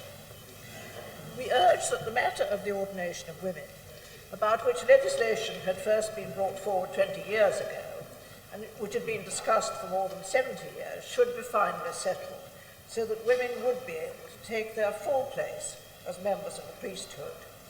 It seemed wrong that this matter should be taking up such an inordinate amount of time when there were so many other really worrying and distressing things going on in the world. As we said in our letter, to spend still more time and resources on this issue must convey to the world at large a curious message of the Church's priorities. The world, in widespread confusion and distress, urgently needs the mission of the Church, but that mission is limited and handicapped by the exclusion of women from the ministry. For many of the general public with real goodwill towards the Church, the relief was great when the 2/3 majority was reached on November the 11th. My Lords, a number of people have asked why MPs and Peers, who may be of different faiths or no faith at all, should be expected to be involved in discussing these measures. I've heard a number of colleagues saying they saw no reason to take part, it was not their affair. The answer, of course, is that as the law stands, it is their affair, and they are involved. I think the Right Reverend Prelate, the Bishop of Guildford, said when he spoke. It is essential for both houses, guided by the Ecclesiastical Committee, which found the measures expedient, to declare themselves in support and to pass them in the same way that we perform our other legislative duties. So I was relieved to hear that the Commons, although the matter was discussed on a Friday when attendance is usually very low, voted in favour, that there were 215 people taking part, and there was this large majority of 194. I hope a large number of peers will show their sense of responsibility today and stay to vote in favour of the measures if the noble Lord Holderness decides to proceed to a vote. My Lords, to paraphrase Macaulay, the Catholic and Apostolic Church has seen the Flavian sacrifice in the amphitheatres of Rome, and it has seen the fall of communism in Russia. It is an organization longer and older than anything else on earth. It is also an organization which suffers, I suggest, from the difficulties of being a monotheistic church which automatically says that any other faith must be in the wrong, because that is the definition of monotheism. That Jewish certainty then has laid upon the top of it Greek intellectualism and the argument of the nature and substance of Christ, which have gone on for years and years and years. The heresies of Arius, of Nestorius, the modern heresies as produced by one of our distinguished members of your Lordship's House, that virgin birth did not take place. That was first produced, I believe, by Bishop Eusebius in either Hippo or Carthage in 283 AD, and he was only allowed to continue in his see, according to the great Edward Gibbon, because of the tolerance of his superior, who was either also at Hippo or Carthage. I cannot remember the way round. Now, the Church of England, my Lords, is part of that Holy Catholic and Apostolic Church because it revolted quite reasonably and quite correctly against the overriding ambition of the bishops of Rome. It was Gregory VII who changed his title from Vicar of Rome of the Romans to Vicar of Christ, who humiliated Henry at Canossa and who produced the authoritarian certainty of Rome. It was the fight of Rome to avoid at all possible costs another general council of the church, because at Constance, the then Pope, whose name for the moment escapes me, had signed up to the authority of general councils and then repudiated it the moment he got back to Rome. My Lords, it is with respect to the noble and reverend Archbishop, it is very important that the Church of England stays part of the Catholic and Apostolic Church And his dismissal of that argument, I thought, was the weakest part of a very good case that he put forward, even though I do not agree with it. I am not going to vote again tonight, because it is obviously going to go through, and the trouble with Christianity has been schism after fight. Consider the old believers in Russia who either said that the bishops had to give their two-fingered blessing to signify the dual nature of Christ, or the three-fingered blessing to signify the Holy Trinity. I can never remember which way round it was. But those who believed in the two-fingered blessing were torn to pieces on the rack rather than give the three-fingered blessing. History is full of Christian intolerance. So therefore I am not going to vote against the measure tonight.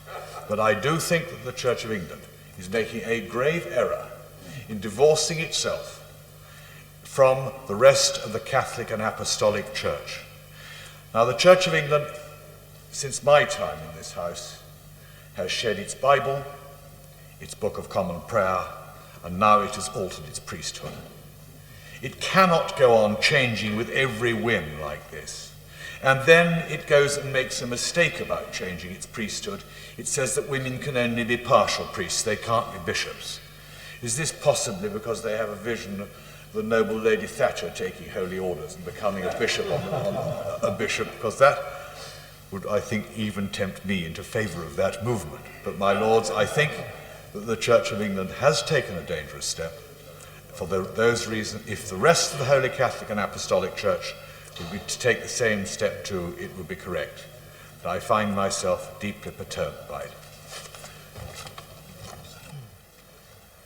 My lords, I have hesitated a great deal about deciding to come here this evening to take part in this debate. I've hesitated because I'm not at all sure about the propriety of a member of the House of Bishops opposing here something which the Synod has decided in this way. But I think it is right that the members of your Lordship's House should hear from those of us who are members of this House and who voted against the legislation in the Synod our reasons for doing so.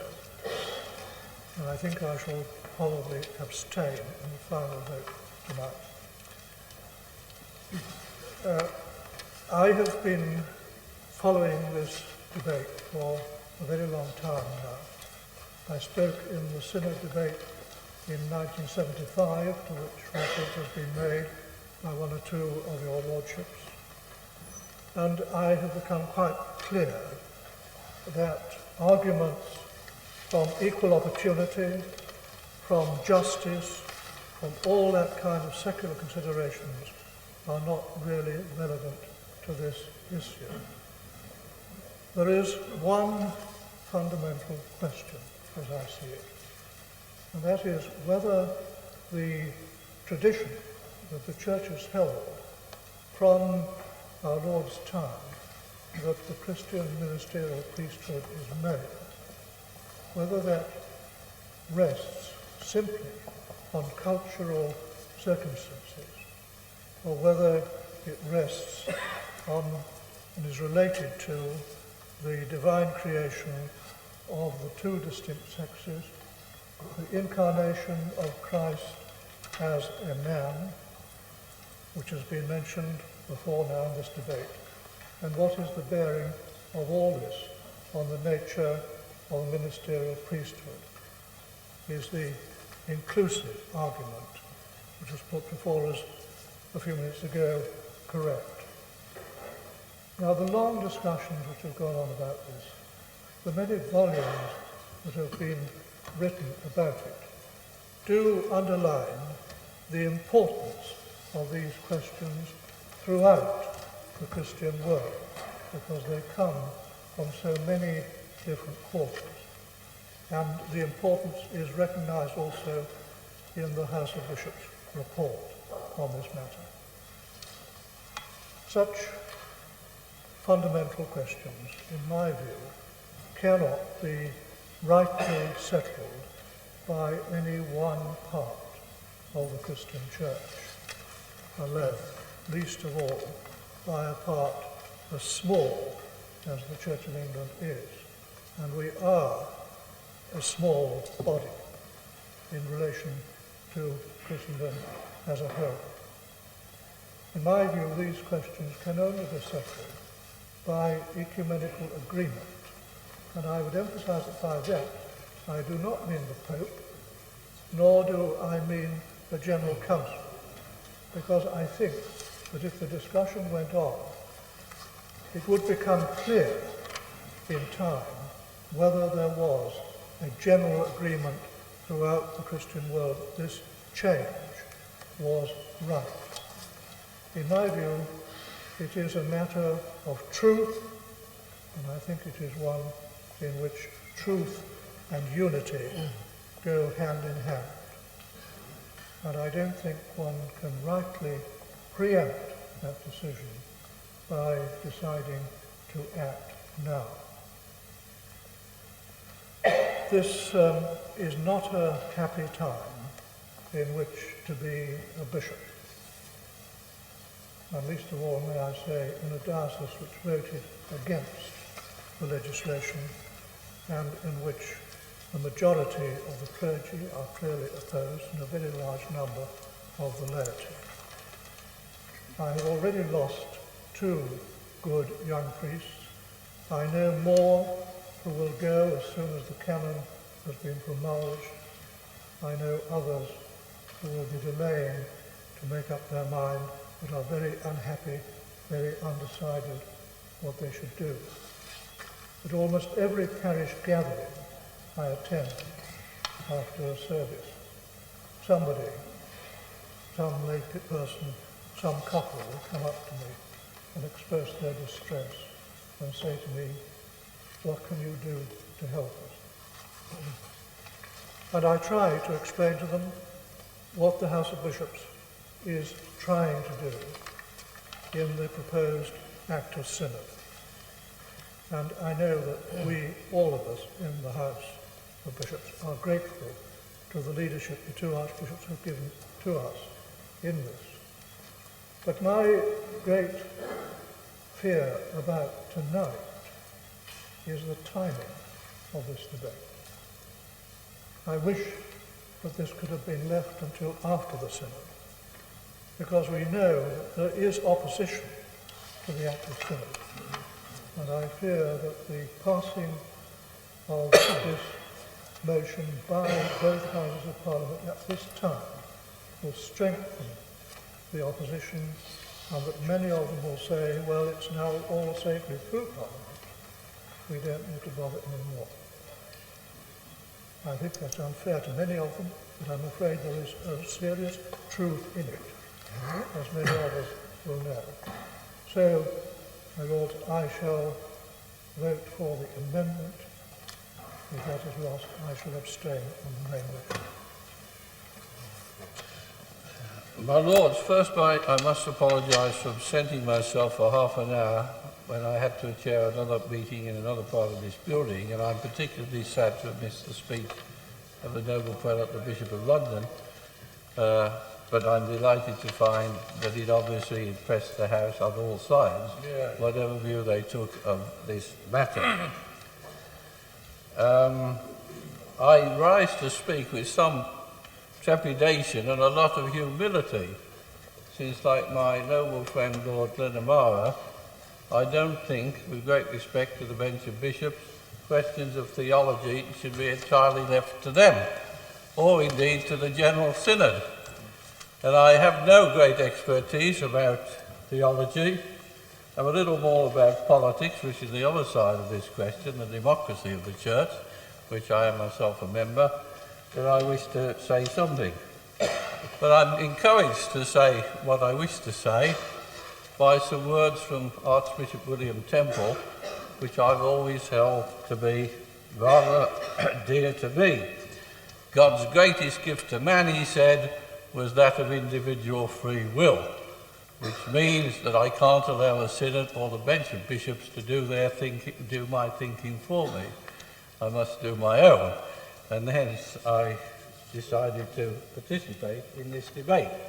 So far as the democracy of the matter is concerned, the noble prelate, the Archbishop, I think, gave us overwhelming evidence in the figures that he stated of the support of this measure in the three houses, House of Bishops, House of Clergy, House of Laity. And I think, therefore, the Church is perfectly entitled to proceed with this measure.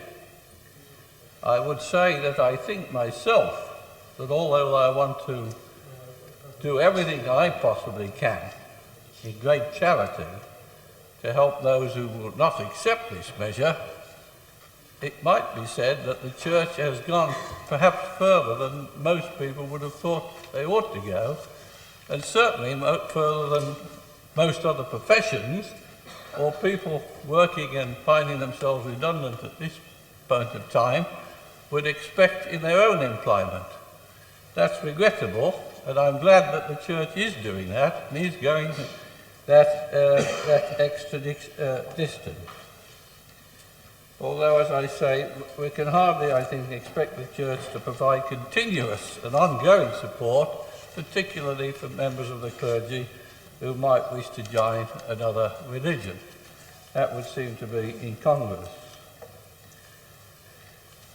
And I listened with great interest to the moving speech, if I may say so, of the Noble Prelate, the Bishop of Chichester, who sat down, who obviously is very concerned in his conscience about this matter and where he should go. At least he didn't fall into the error of Mr. John Selwyn Gummer, who raises my ire more and more on these matters as well as on normal political matters, because he's taken a habit of using Parliament as a court of appeal to the Synod, the judgments of the Synod, in which he has participated. And I have a little objection to that myself. And he did it over the clergy ordination measure, I remember, when I served in another place. And I thought his tactical approach to those questions left a great deal to be desired. But he now says that if we pass this measure, we shall be excluding him from the Church. Well, from this side of the House, you won't mind if I say he sounds like a member of the militant tendency, which is the argument that they always use when they can't get their way in the Labour Party. And I've no doubt if he in fact was a member of this side of the House and that side of the House, his disposition would be to become a member of the militant tendency and create the disturbances that we know about. I move rapidly on to the theology of the matter as I see it. And I've thought about this a great deal, and indeed in my church we discussed it, and in my diocese of Birmingham we took votes, by the way, after a lot of thinking, reached our decision. And the biggest argument used in my church, in great respect to the Bishop of Sheffield, who also made a very fine speech, he used the same argument, which was that Jesus appointed disciples and they were all men, which was a point recently made to Seear. Now I wish people would face up to the logic of that. What was our Lord doing when he took the cup, drank from it and said, "Do this as often as you may in remembrance of me"? He was addressing an audience of all men. Are we to assume from that he was excluding half the population from taking communion, which is the logic of that argument, it seems to me. Well, it seems to me to be the logic of that argument. If you say the Lord only appointed men disciples, you have to face the fact that he only offered the cup or drank the cup at that time to men alone. And therefore I don't think that is an argument which stands up. We know possibly why there weren't any women present because of the nature of society at that time. I think, too, we have to look at the role and the position of women in the Bible. What are we to make of Mary Magdalene?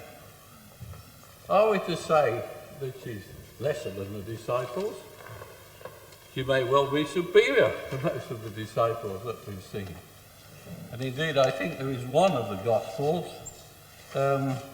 not printed in the Bible, apocryphal Gospels, which may suggest that she is in fact, was in fact a disciple. What are we to make of the fact that at the crucifixion it was Mary and Mary Magdalene and Mary, the sister of his mother, who were there throughout his agony, when most of the men seem to have departed, I have to say. And the women, therefore, come out of this thinking that I have with enormous credit. And at the resurrection, who did our Lord declare himself to? Again, it was to women. It was to Mary Magdalene in the first place. And this, therefore, I think is an argument for me of a very, very compelling nature. That our Lord was either saying that these women were equally disciples, or he was saying perhaps that they were even superior to the disciples who he had appointed. Then, of course, there's the story of Mary and Martha. It was quite uncommon at that time, for any woman who would normally have been veiled to be sitting at the feet of the Lord and being taught. So if we put all these things together, I think they are a tremendous significance in respect of the witness and the place of women in the church. And there's one practical reason I should like to give, finally, why I hope this measure goes through. I have a flat in Cornwall, and so the Bishop of Truro is not yet a member of this place. I don't wish to criticise him in his absence, though I think he would not support this measure, as I understand it. But in one of the parishes where I often go to church when I'm on holiday, he's had a lot of trouble finding a priest. And he finally came upon a lady deacon who is a very splendid lady, who's almost trebled the congregation and does a first-class job to general acclaim. Now, she, as I understand it, can serve the sacraments, but she can't bless them. And she has to get a retired priest from the next parish to come and bless the sacraments so that she can serve them on the following Sunday. That is a nonsense, my Lord, that a woman deaconess, and as I understand it, it's really the only difference between a priest and a deaconess, is whether or not she is to be allowed to bless the sacraments, which she is allowed to serve. I put it to this House, that is an absolute nonsense. Certainly it is in my view.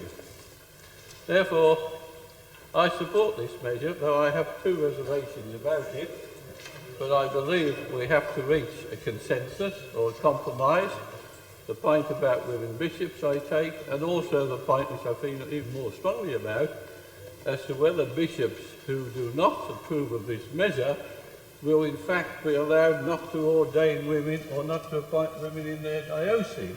That is something which concerns me considerably, and I hope my friends on the bishop's bench will give those two matters their further consideration. But in spite of my reservations there, I agree we have to reach consensus, we have to reach compromise, we have to move on, and I hope the House will give this measure full support. My Lords, at this stage of the debate, I feel as the longest-serving member of the Joint Parliamentary Ecclesiastical Committee, there's still a few things to spell out. But before I do so, I declare that I support this measure wholeheartedly. Many other noble lords, both spiritual and temporal, have reminded your lordships how this measure has overcome all its hurdles in the General Synod. This measure, like other measures, starts there. And then, when a measure has a special type of doctrinal significance, it is to be voted on in the diocesan synods. And in this case, it also went to the deanery synods, where every parish can send a representative, and it was also voted on now. Although the clergy and laity discuss the matter together, they vote separately. almost throughout the country, this measure had a very widespread support. The final figures in the General Synod were even more convincing. My next and only remaining point is to say that, like other members of the committee, I also received about 1,000 letters. Many were of a statistical nature, which I'm afraid I've also set out, but of most significance were those from parishes where there is a woman deacon. All stated firmly how happy they all were. I did not receive one single negative. Furthermore, I've discussed this matter with the bishop, who told me that in his experience as a diocesan bishop, he had many dyed-in-the-wool anti-women parishioners who again frequently turned round and ate humbly their words and said how successful and enjoyable it was to have a woman deacon in their parish. My lords, I urge you to support the most reverend primates in this measure and sadly disagree with my noble friend Lord Holderness. My lords, as a member of the Ecclesiastical Committee, I am glad to have this opportunity to pay tribute to the masterly chairmanship of the noble and learned Lord Templeman, who I'm sorry, oh, he is here. I'm so glad. I think he had a very difficult task, which he carried out with great courtesy and fairness, and I should also like to pay tribute to the clerks who coped with a vast extra workload caused by the deluge of letters with which the committee was inundated, and to those who recorded the proceedings, which must at times have been most confusing. My lords, ever since I became involved with the question of the expediency of passing these measures, I have considered that the majority of arguments in favour of doing so were at best shaky and at worst frivolous and invalid, with one exception, and that is an argument which has not been used by its proponents, that the calibre of male would-be ordinands coming into the church was so low that it was becoming difficult to maintain an adequate level of ministry and an adequate standard of ministry, and that therefore it was necessary to seek recruits from a sex which Cranford's immortal Miss Jenkins considered to be far superior. And that I believe to be the only sensible reason for deeming the ordination of women to be expedient.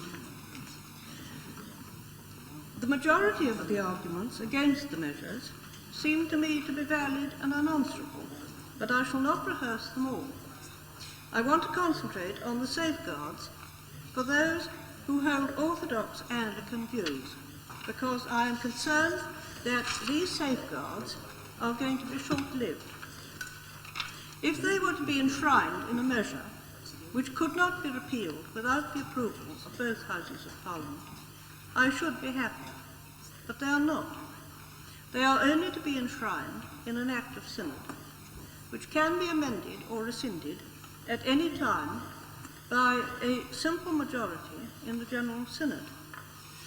And since we have no real guarantee that diocesan bishops who are opposed to the ordination of women will continue to be appointed, we wonder how long it will be before there is not one single bishop in the Church of England who does not support the ordination of women, and who can therefore act as a provincial episcopal visitor to those who do not. And even as long as there are such bishops, they will not, as provincial visitors, have a voice in the House of Bishops. They will only be able to attend bishops' meetings, as I understand it. When the Ecclesiastical Committee interviewed the Legislative Committee of the General Synod on the 5th of July, and various members pressed the most reverend primates, the Archbishops of Canterbury and York, on the question as to why they were prepared to support an Act of Synod, but not a complementary measure. It emerged very strongly that there was no guarantee that even the proposed Act of Synod would definitely be enacted, but that a measure would be likely to have a very rough ride indeed, suffering amendment on the way, and far from sure of a safe passage at the end of the journey. I'm sure that is true, because I think that there are some bishops who have said openly that the proper course to take for people who cannot accept the ordination of women is to leave the church. Only the week before last, on radio and television, a woman, I do not know who she was, I do not know whether she was a member of the Synod or of the Movement for the Ordination of Women, or both, or neither, because I didn't actually see the programme myself. But I understand that she said that her bishop said that anyone who didn't like it should get out. And I interviewed a clergyman last weekend for a living of which I'm patron, who thought that the safeguards went far too far and should only apply to the present generation. With such pressures, I'm afraid that it will not be very many years before an Act of Synod, providing it is passed, of course, will be rescinded. I did myself ask the Most Reverend Primate, the Archbishop of Canterbury, whether it was envisaged that the Act of Synod would operate in perpetuity, or whether it would be in the nature of a temporary measure, which would cease to operate at some future date. He replied that it was their intention that it should be permanent and that they were not thinking of rescinding it or anything like that, but then he added the caveat with the goodwill of the House of Bishops. He went on to say that of course anything could happen in the future. My lords, that's just the trouble.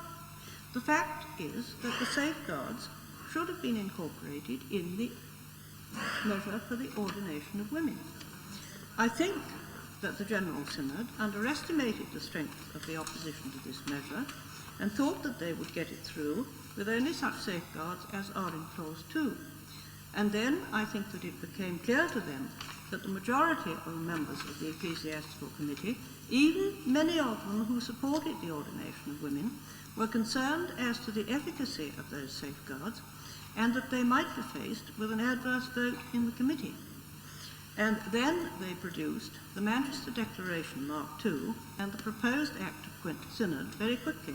And I'm afraid that I'm cynical enough to suspect that this was done out of necessity in order to get the measure through Parliament, and that had the Ecclesiastical Committee in general not expressed such concern at the unfairness with which it was proposed to treat Orthodox clergy and members of the Church, that nothing might have been done at all.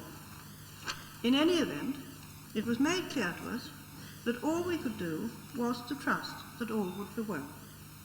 Now, the difficulty is not that we distrust the intentions of the Most Reverend Primate. It is that we doubt his ability to deliver. And I find it very difficult to trust, too, when an assurance in which trust was put, given by a previous Archbishop, that the prayer book would continue to be used in the parishes, has been more honoured in the breach than in the observance. It is now very difficult to find a simple prayer book service anywhere, even in London, where 15 years ago there was a choice within walking distance wherever you lived. It is because we trusted before and have been let down that we now feel, in the interests of a fair deal for those who cannot accept what they see as a radical doctrinal change, that we must have the safeguards entrenched in law, and that is why I shall support the amendment of the noble Lord Holderness. My lords, the noble lady always holds the attention of the House, and on this occasion she possesses two qualifications, which I'm afraid I don't possess. She is a... Well, the first one I've never possessed. She's a woman, and the second I haven't possessed for 53 years. She's apparently an active member of the Church of England. When I approached this question, I recall a story of the late Lord Attlee.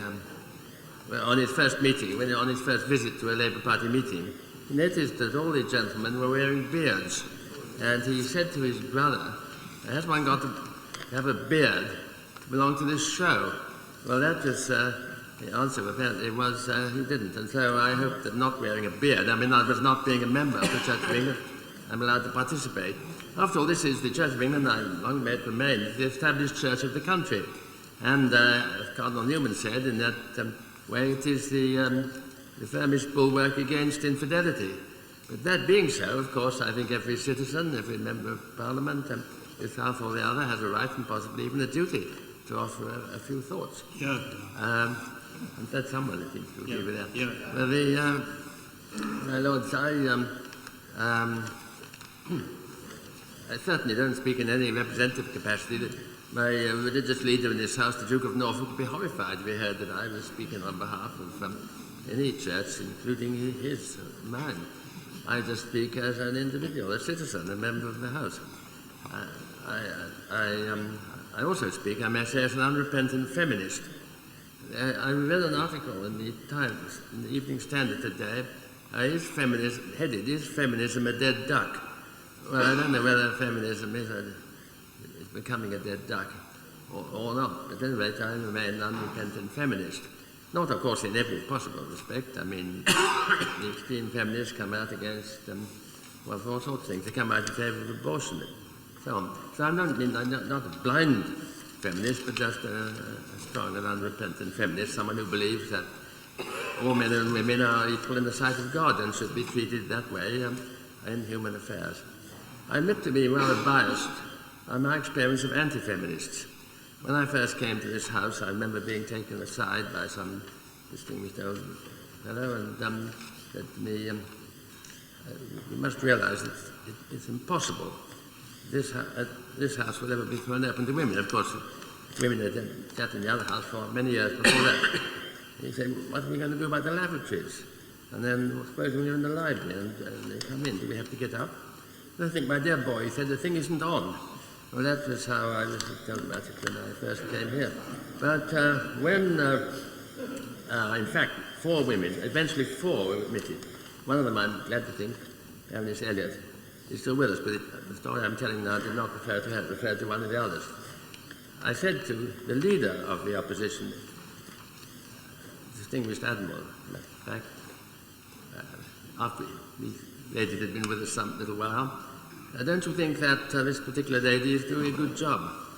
He paused and said, with very deep feeling, when I see that long neck bending over, I wish I had my chopper and I'd go chop, chop, chop, suiting the action to the word. Now, the House may not believe that, but that represented the anti-feminism, it was dominant for so many years in this much revered chamber. And so I approach it with a little bit of bias, as you might say. But when we come now to the great questions, of course, a few minutes I'm not going to try and cope with them. No one can fail to be aware, even if I hadn't listened to the Bishop of Chichester, for example, who is so much revered throughout the whole of Sussex, where I also live. But whether one hadn't listened to him, but certainly after listening to him, one does realise what relatively deep convictions are here involved. I agree, if I may say so, with the general line taken on such a matter by the noble Lord Howard.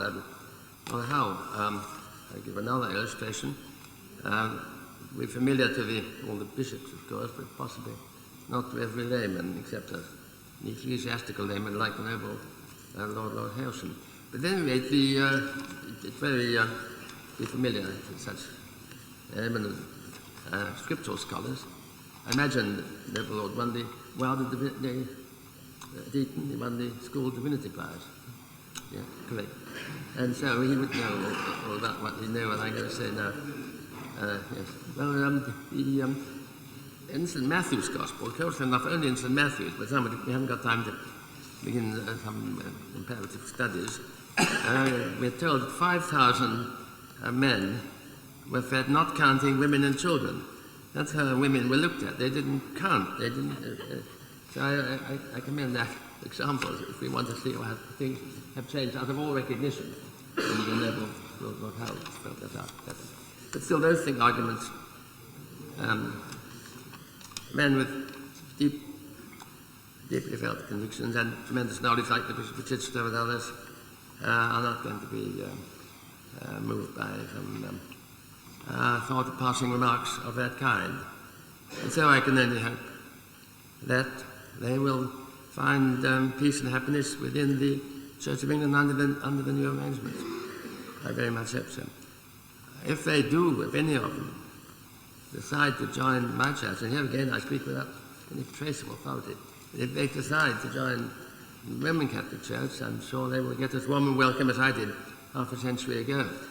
But I wanted just to say one thing. Opinions in the Roman Catholic Church today, and I'm bound to speak mostly of England, I don't pretend to have a worldwide knowledge, but here opinions are very much divided, very much divided.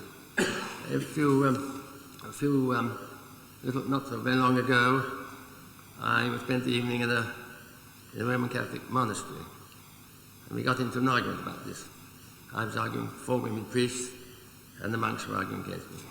Finally, I got a little desperate, and I said, well, what is the argument against women priests? And they all looked at the senior monk, and he paused and smiled and said, well, trad, I suppose, trad. And, well, I suppose that is an argument that is sort of very powerful. No one who cares for any institution, including this one, but certainly anyone who cares for a church, will ignore the importance of tradition. But traditions develop, as Cardinal Newman, who quote him again, was the first to sent to Spain in his famous essay on the development of doctrine. It would never have occurred to me when I joined the Roman Catholic Church that we would have we would have had the Vatican II, or the tremendous developments, if we can call them that have occurred since that time. So who knows how things will be a few years from now. I can only record my opinion for what it's worth, that within 20 years, women priests will be accepted within the Roman Catholic Church. Maybe quite wrong. I can only offer that, my own conviction. It would certainly be true if it was confined only to England, but taking the world scene, I can only offer that opinion without trying to be dogmatic. And that, be that as it may, I end by offering genuine sympathy to those who find this measure hard to bear, who greet it with disquiet, even anguish. Nevertheless, I shall certainly vote for it, and hope that it will bring fresh strength and inspiration to the established church of this country. My Lords, one of the slight problems of being Irish is that it's very difficult to fail to rise to a bait that is given in a particular debate like this. And during the last half an hour, certain baits have arisen, and I simply must at least depart from my prepared speech for a moment, at least to respond to them. I've spent my ministry in Ireland and in Bradford, the Diocese of Bradford, trying to reject stereotyping. And when I hear it in their Lordship's house, I cannot but fail to try and reject it as well. The Church of England has not thrown out the Bible, or the prayer book, or the priesthood. In the Diocese of Bradford, where I just left 2 years ago, I did a survey. 60% of the churches still use the Book of Common Prayer. I know that there are many of their lordships in this house who go to church on Sunday, and they always endeavour to find, many of them endeavour to find and do find, a church that has a prayer book service. The church has not jettisoned or thrown out the Bible. Many of my colleagues on these benches have just returned from Canterbury, where the Lord Archbishop this morning was actually consecrating a new bishop. And part of the vow that the new bishop has to take is that his life and ministry will be formed and reformed by the Scriptures. And every time I ordain a man or a woman, exactly the same question is put to them. Every Sunday when I teach or when I preach or when I confirm, I do so on the basis of the Scriptures, and I encourage those who listen to me to do exactly the same thing. It is simply not good enough to say that the Church of England has thrown out the Bible, the prayer book, and the priesthood. It is not true. Nor is it true, my lords, to say that bishops, and it may be second or third hand, that bishops are saying that if you cannot accept this measure... Well, no, Lord, I'm saying you have not thrown out the prayer book, my Reverend Prelate, But you have changed the Bible and the prayer book. It is different. We have the alternative service book. We do not have the church service by the prayer book. Thank you. We still have, of course, the prayer book, and we have the alternative services book, and both are used in our churches. The second thing, my lords, it was the question of that bishops might be saying that if you do not agree with the ordination of women, the only proper procedure is to get out. My lords, the members on these benches today represent the House of Bishops, who have publicly declared their determination to stay together, not only for the sake of the church, but for the sake of the mission to the nation. The pain expressed by the Bishop of London and by others who have spoken from these benches, that's the pain of trying to create and hold together unity. It's not the pain of excluding people. It's the pain of drawing their pain into oneself in order that they might be held together. And my lords, nor is it true to suggest that the church has been so preoccupied during the past 2 or 20 years with the ordination of women that it has not been getting on with its main task. That also is not true. And I could take you into the 110 inner city parishes in Southwark, where, metaphorically speaking, both men and women ministers daily get their hands soiled with ministry in those very difficult areas. Women deacons who have been mugged on their way home from evening service. Women deacons who have had their jaws broken by drunken beggars coming to the door. Please don't tell us that we don't know what's out there in the world and that we're whispering and are silent, because the evidence in my experience and in my diocese is that is not true. And if I may just correct a very gentle one from Baroness Nicol early on, when she spoke about London being the most difficult area for the ordination of women to the priesthood. May I just remind their lordships that the Diocese of Southwark actually includes a very large part of the City of London. And it was one of my predecessors who put down the original motion that went to General Synod in 1975 for the ordination of women to the priesthood, and he did so fully supported by his synod. My lords, most of my time has been used up answering questions that or statements have been made in the House, and therefore I would simply end with 2 points. The first one is this, that the one voice, by the very nature of the case, the one voice that we haven't heard in our debate is the voice of one of those 1,000 female deacons who have been waiting, some of them for 20 years, for ordination.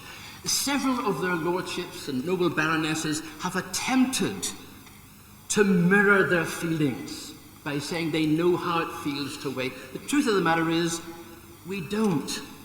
But let me give you one authentic voice from one of our non-stipendiary female deacons in the Diocese of Southwark, who was also a medical doctor. This is how she described the experience of waiting. The waiting time is a kind of waiting to give birth. My priesthood is like a child conceived within me many years ago, and strangely, I wait for permission for this child to be delivered. Time has elapsed, and while I have been waiting to be told it is time to give birth, it is as if the baby has somehow been born, for I hear those I serve tell me often, "You are a priest. You are our priest." And my heart tells me this is true. I am being a priest already in all but the sacramental functions which the Church tells me it is illegal to perform. When I am with the dying, hearing their confession, or when I have spent hours listening to the story of someone whose shame and guilt makes confession to a man impossible, then by my very self, whether I give formal absolution or not, I am somehow embodying God's acceptance and channeling forgiveness. And this embodiment seems to them to be the absolution they have been seeking. I see it happening before my eyes, so the waiting is the more strange. For I am waiting to be told in the eyes of the official church that I am that which others already find me to be. My lords, it is that kind of patience, that kind of perception, that kind of loyalty in the face of apparent rejection that convinces me that there is something embodied in the lives of women clergy, and something in the way a woman experiences God that will not only complement the masculine qualities already embodied in male clergy, but more importantly and biblically bear witness to the female qualities that there are in God. It is for this reason that I believe the priesthood of the church will be enriched by the ordination of women. My second point, and I believe it is an important point, in the month since the vote in General Synod and throughout this debate, much attention has been focused upon our fears for the church. And certainly the ordination of women to the priesthood will indeed pose new challenges to our ability to understand and work together across huge differences of belief. But if I may say to Lord Sudley, the answer is not to split apart and go our separate ways. These challenges are in themselves opportunities to live out the very message that is at the heart of the Christian gospel and which is the crux of the purpose and meaning of our Christian belief. The church is in the business of reconciliation. She is called to struggle with the paradoxes and contradictions of division and difference. Her task in this situation is the same. It is to find ways of meeting each other across our divisions without dissolving them or negating their pain. Her task is to be a sign to the world that such an endeavour is possible. In the Diocese of Southwark, and I'm sure it's true elsewhere in the Church, the debate has already produced new groupings among Christians, even where these have come together to oppose or support a particular stance. They have in themselves allowed new relationships and new unities to emerge. Perhaps more important still have been the groups that have come together from positions of strongly held difference in order to hear and listen to each other's points of view. There is a growing feeling of mutual respect coupled with the determination to stay and work together for the sake of the mission of the Church. There are clear and unmistakable signs that the Church is being able to live out within this new situation its fundamental purpose to heal, to reconcile, and to enable growth to happen in new and unexpected ways, even and perhaps especially out of the pain and conflict and change. My lords, that is a message which many parts of our nation and our world needs to hear, particularly my own homeland.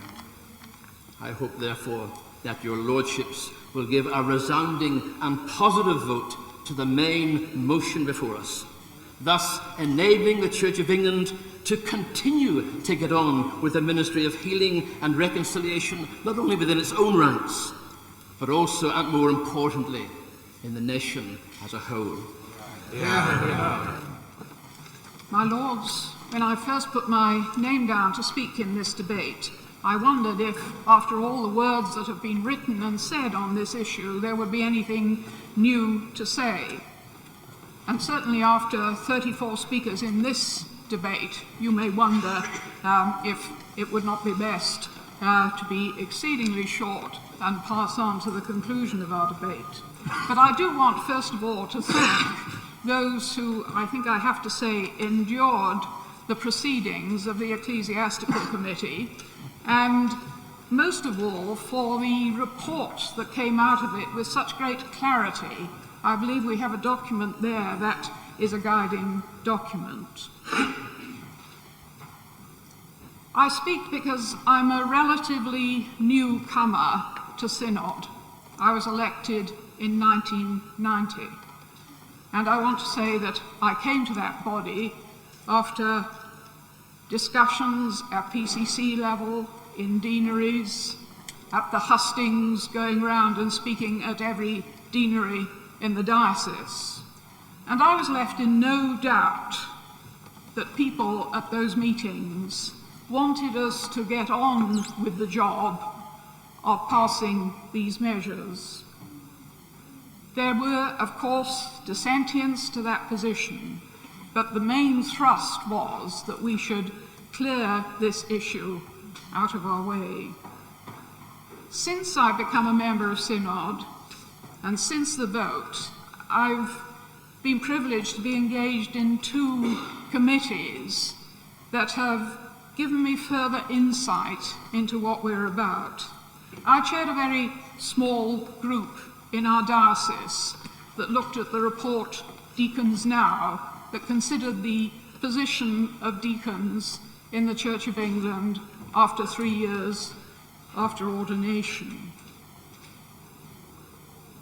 I am at the moment chairing an audit commission in a diocese one of the dioceses where the vote went against these measures. I think those 2 experiences have given me very different insights into where deacons who have been ordained are now, and their problems in deployment, their problems in employment terms that in the secular world from which I come from, I would say were iniquitous. I believe that those deacons, those women deacons, have been very patient in their situation, and it is time for us to move on in their interests. At the Audit Commission, where most of the diocese are of another view, I hear the grief and the pain of those people. And I think, again, it is something that is impressed upon me that we must deal with them in compassion. As I read the Ecclesiastical Committee report, I found myself warming very much to paragraph 13, the objections to the ordination of women on scriptural grounds, because I come from a very strong biblically based background, and I would want whatever we do to be consonant with the position of Scripture. I couldn't go forward with this in all conscience unless it were consonant with Scripture. And it's an interesting thing that although I held these views that are expressed in paragraph 13 very firmly, perhaps 40 years ago, over that period, by all sorts of circumstances, I have been helped into a deeper insight into what those scriptures really mean. And that helps me to see that I can hold those scriptures in integrity, but also in a balance with the rest of Scripture and what that says about the place of women. And so I have moved from the position that I held 40 years ago. It's been a gradual process, and it was only completed when about 4 years ago I sat next to somebody at a wedding reception who was a Bible translator and expounded to me more fully one of those verses. So I want to approach this issue with scriptural integrity.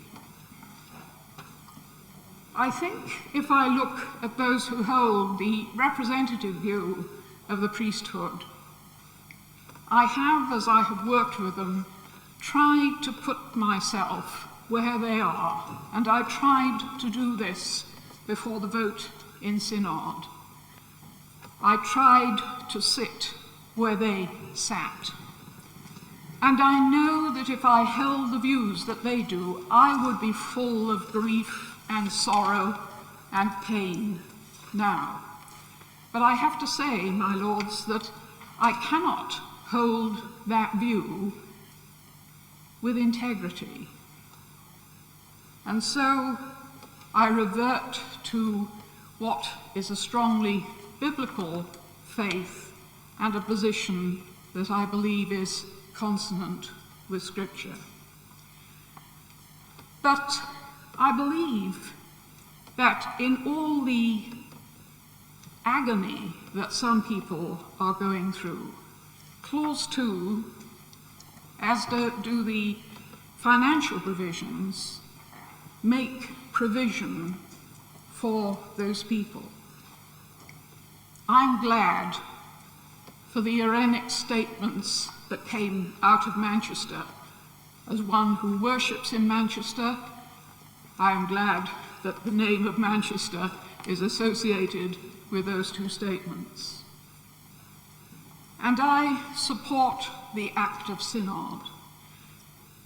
I feel that I cannot support the amendment because that, to me, is a delaying tactic when we are so clearly, by the wish of Synod, and I believe with so many behind us in Synod, not just that substantial two-thirds majority of the laity, but there are so many from hundreds of letters that we have all had, so many with us in this issue, that I think the time is ripe for us to move on. Recently I've been reading in the Revised English Bible, and it sometimes comes to me with great freshness. Last week we were reading the messages of the Lord of the Church to the churches in Asia Minor, and it came to me with freshness. I know what you're doing. And then at the end of every letter, you have ears. Then listen to what the Spirit is saying to the churches. That's what I feel we should be about. We should be now liberating the church to go on with its essential work that is so needed in our society. My lords, the noble Baroness has spoken from a scriptural theme, which of course is entirely proper, but I do have to reflect that Parliament is a secular body. It makes its decisions on political grounds for social purposes, whereas the Synod is an ecclesiastical body which makes its decisions on theological grounds for spiritual purposes. My lords, the contributions of the noble Baroness of Lockwood and Hilton and my noble friend Baroness Denton, all of them, in fact, were very proper parliamentary approaches because they dealt with the secular aspects. They would have been very appropriate indeed in a debate which would have been quite timely last week on the winding up of the Women's Royal Naval Service. The Wrens marched into history yesterday, and the debate would have been a question of status. But the status, the debate the Lords we are now considering is not a debate about status. As I understand it, it is a debate about function and whether women and men can perform the same priestly function.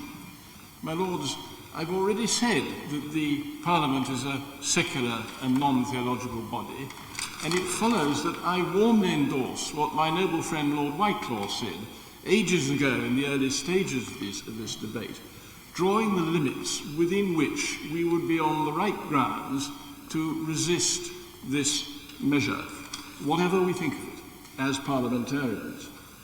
My lords, as a secular body, I do not think we can properly forbid an ecclesiastical body to make and implement decisions on theological grounds for spiritual purposes. I do not think, in spite of what the noble Lord Glenamara and the noble Lord Howell have said, that we are fit to join in theological argument with that massive and impressive, and I must say, unusually large phalanx on my left at the moment. But we can observe the battle, as the noble Right Reverend Lord Runcie reminded us. What appears to be a battle, we can observe it in terms of conflict. And to understand the conflict, you have to put it in proportion, you have to see it in the context in which it is being fought. You don't have, my lords, to look at Yugoslavia or at Somalia or at Nagorno-Karabakh in order to see that there is massive and violent evil afoot in this world, and that the church is needed to fight it. You can look at Grey Steel, or you can look at what befell Jamie Bulger, my lords, or you can look under the arches in this city. My lords, you can look indeed at the scene drawn to your lordship's attention by the Right Reverend Bishop, the Prelate, the Bishop of Southwark. And you can look, my lords, at the cultural devastation to which the noble Baroness O'Cahoyne referred in her moving speech. The church is needed to minister in these tragic fields when a much greater battle is being waged, in which we are all engaged. And when we turn to look at the battle that the church has been fighting within itself, standing even safer and further back than the Right Reverend Lord Runcie, we see the casualties streaming back. They are recognised, I suppose, and it has been prayed in aid of this measure, that they are recognised in Clause 2 of the principal measure, and I suppose in the whole of the financial measure.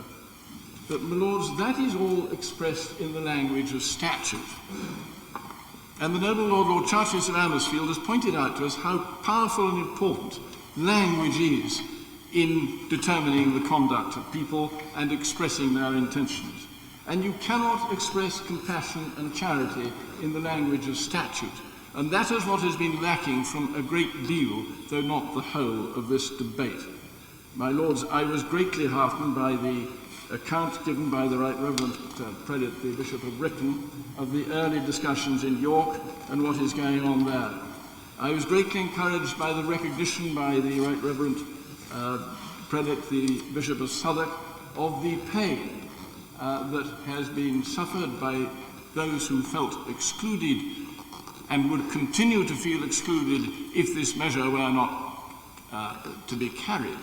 But, my lords, let us not forget the pain of those who will feel themselves excluded if this measure is carried, as I believe it must be. I have deep sympathy with them because I fully understand their scriptural and, insofar as I enable, their theological position. If we were the right body to conduct such a debate, I would be speaking on that. My lords, this has been conducted as a conflict. Let us remember it's a conflict within a family. And when the people who succeed, I refuse to call them victors, that would be a disaster. Those who succeed in the argument are members, brothers and sisters in the same family. They are not victors and vanquished in a battle. We, the laity, need the church to be whole and loving and expressing the love of God. God is love, and it is our duty to express that love amongst one another, and the clergy to the clergy and the people to the people. My lords, it is not going to be easy. It is easy for me to stand up and say we should love one another, which is the first and greatest, the second commandment. My lords, it is easy to say it, it is very far from easy to do it, and there is pain in the giving as well as in the receiving. We have to face this as an extra but a purifying burden. My lords, I believe that if we pass the measure with that message, there is yet hope that our Lord will lead us to quieter pastures and a real victory. My Lords, one thing that I'm very aware of as we draw toward the end of this debate is the depth of feeling that is held and the degree of pain that there will be whichever way the vote goes. And I think all of us have to understand the pain, as has just been said by the noble Lord. We have to understand the pain and we have to try to ease it. The decision is going to be taken, I feel that in my bones, and I think it's right that it should. I think we've had some very moving speeches, and I think among the most moving speeches have been the women, whichever side they have been on, and it is right that their voice should be heard in this important debate. But I was glad also the Right Reverend Prelate, the Archbishop of Canterbury, and Lord Holderness, in moving his amendment, did so with great restraint, with great dignity, and not in a sense seeking to divide the waters. But it could be said, well, what more is there to be said, particularly by one who is not a member of the Anglican Church? But I do want to record my view. I am a spiritual man, but I'm not a member of the Church of England. I want to record my view that the time must come when the Church of England is neither the established church of this land, nor has to come before Parliament to gain support for decisions which quite clearly are decisions for the church and not for a political body like either the House of Commons or the House of Lords. I don't think that I'm as optimistic as Tony Benn, who in the debate in another place said he thought that by the turn of the century the Church of England would cease to be the established church. It'll take longer than that. But it does seem to me quite absurd that in this day and age, the House of Commons, which is dominated by elected men, many of whom practice no religious faith, and your Lordship's House, again dominated by men, many of whom are unelected, many of whom practice no religious faith, and finally that it will be signed by the monarch, who, whatever the views of the monarch are likely to be, is the defender of the faith. And I think the time must come for a change. So yes, I'm in favour of the disestablishment of the church. But this is not what we're debating tonight, and I know that all the serried ranks of the bishops will say, thank God that we're not debating that tonight, and it's not what we're here for. And as long as we have the power, we must use the power with responsibility. And I must say I agreed with what I thought was a very brave speech, a maiden speech, by the Bishop of London, when he said, he didn't put it in these words, but you can't have women priests and then say, yes, but you can't become women bishops. Of course, it's a step along the road, and I suppose we'll have to come back and debate that issue at the right time. But we have in this country, we've had a woman Prime Minister. She's survived for a very long time. We've had we have now a very successful Speaker. We struggle, some more obviously than others, to give a special boost to women to be selected for parliamentary seats, even to the shadow cabinet, though we don't seem to have very much success in that attempt. Women have equality by law in pay and in conditions at work, owing very much to the Equal Opportunities Commission and much of the work carried out by my noble friend Baroness Lockwood. We call for more and more women to be in the courtroom, to be in the boardroom, to be in the council chamber, to be wherever things are decided. And of course, although we call for it, we have to call for it loudly because there is still massive discrimination against women in almost every field of human endeavour. No, it will be said by those who've been arguing the theological case that this has got nothing to do, and this was said by the noble Baroness occasionally, that this has nothing to do with equality of women. I believe it has. I think it has everything to do with women who strive, in this case, to do the best they can for the church and the Lord that they believe in. And I feel I share, if I can do, the misery of those women who have, for years, hoped that this day would come. My gosh, if we don't vote the right way this time, just imagine the misery for those who have given their lives to God and to the community and who are going to be told that thus far, and no further. We've heard that this isn't a theological issue. That was, I think, said by the Synod some time ago, and so I'm not going to delve into those issues, though I see that some extremists have... what?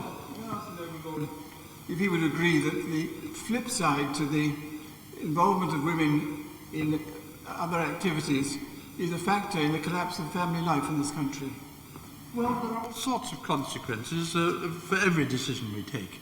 And when we decide whether we're going to do this or that or the other, we always have to take into consideration how that will affect our other responsibilities to society.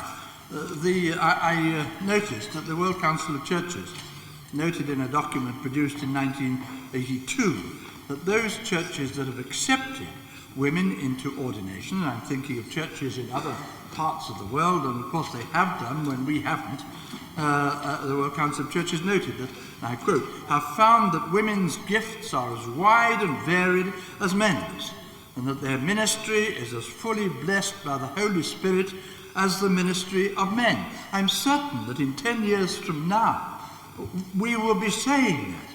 And I know, of course, that there will be some people who will leave the Church of England once this decision is taken.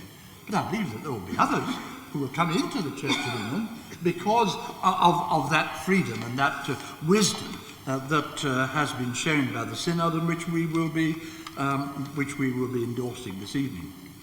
My Lords, this is, no one has said this before, I think, this is the International Year of Multi-Religious Understanding and Cooperation. I was very proud to chair the launching event in Britain in January, and to take part in many events in which different faiths have come together. And as we look at the different faiths in the world, we see that the Church of England is by no means the most discriminatory against women. And if I look forward to the time when Islam, when the Sikhs, the Anglican Church, the Catholic Church, all see the same central role for women to give service as for men to give service. And I'm certain that this time will come. And of course, the decision this evening will be a step in that direction. If we didn't want to take that decision, I don't know how. I don't know how even now we can say to Islam, why do they discriminate against women when we discriminate against women ourselves? And I think that we need to set a lead in all these fields. And I hope that the issue will be clearly decided tonight. As I said, I know, my Lords, that there will be much sadness whichever way the vote goes. But as has been said by others, so much time has been taken in this debate in the Church and elsewhere. It must be settled. And I hope that after it has been settled, there will be a great coming together of people who recognise that there was a genuine and an honest debate in which people sought advice to do the right thing. And I believe that the Church itself will seek to bind up the wounds, whichever way the decision goes. My Lords, I suppose most of us were brought up on the legend of Drake staying to play a game of bowls before going on to fight the Spaniards. Now, my Lords, bowls is a game of passion, but not, I think, a game of bitterness. And if Drake's admirals had stumped off Plymouth Hoe in a rage, I think the main battle might have been imperiled, the conquest of a Spanish armada. My worry, my Lords, is that the Church is beginning to fight this battle in the wrong mood, in a mood not so much in this house or even in the other house, although there were echoes in another place in the debate which I read, but in a mood of growing bitterness. And that worries me because I believe that that could detract from what is the campaign for the real war, which of course is the war between good and evil. The Church of England is in one way at least similar to a political party, at least in my own simple-minded definition of a political party, which is a group of people who agree on more than they disagree. Disagreement which is passionate can be strengthening, but disagreement which is bitter can damage or even destroy both a political party and indeed a church. In supporting the measure, my lords, I speak only as a member of the grassroots of the church in rural Suffolk, as a member of my PCC and as a church warden. We are lucky enough to have an excellent rector who lives in our village, and he has 4 other churches which he looks after. But we are very aware of the tremendous problems that are in areas less fortunate than us. And I doubt whether one should ever reject service which is offered when it is needed, and particularly when it is needed as much as it is by people who are as dedicated to giving it as they would wish to be. But the debate here, and indeed in another place, has, I suppose, focused on arguments in a higher plane. On, if you like, moral issues. Now, moral issues are hard to define. They're perhaps easier for an individual to recognize. But many of us still feel it hard, or find it hard, to distinguish between a moral issue and an issue of emotion, or indeed an issue of tradition, all of which are important. And indeed, the noble Lord Charteris, I think, would not mind if I were to say that the very important issue of the prayer book is primarily an issue of tradition and the value of that tradition rather than a great moral issue. But all one can say is whether or not this is a moral issue, certainly for most of us, it is an issue of conscience. And we have to respect the view of those who disagree with us and to respect that view in practice. Can I just give a totally different example, which you may feel is rather relevant, but I think it has some relevance. Think about doctors. There are a number of women who prefer not to be examined by a male doctor, and there are, I suppose, a number of men who prefer not to consult a woman doctor. And arrangements are made, can be made, and have been made, and must be made to meet those feelings. But no one, surely, my lords, would suggest that the logic of that is either that there shouldn't be men doctors or that there should not be women doctors. Let us therefore adapt to the conscience of those who disagree with us. And I'm rather unhappy, actually, at the idea of paying people off with money for adhering to their consciences. I think it slightly devalues what I believe to be the great value of conscience. But we must respect and provide for the conscience of others, and let us at least ask that they should do the same for ours. Never perhaps was respect for conscience more generously expressed than by Winston Churchill in November 1940, at the death of Neville Chamberlain, a man with whom he had disagreed widely and deeply on great issues, when he said,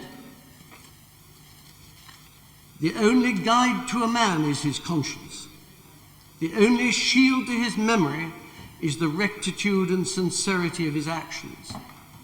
It is very imprudent to walk through life without this shield, because we are so often mocked by the failure of our hopes and the upsetting of our calculations.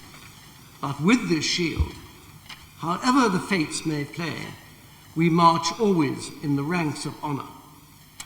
I believe, my lords, that in the light of what Churchill described in that same speech as the flickering lamp of history, this measure will be seen to have strengthened the Church of England.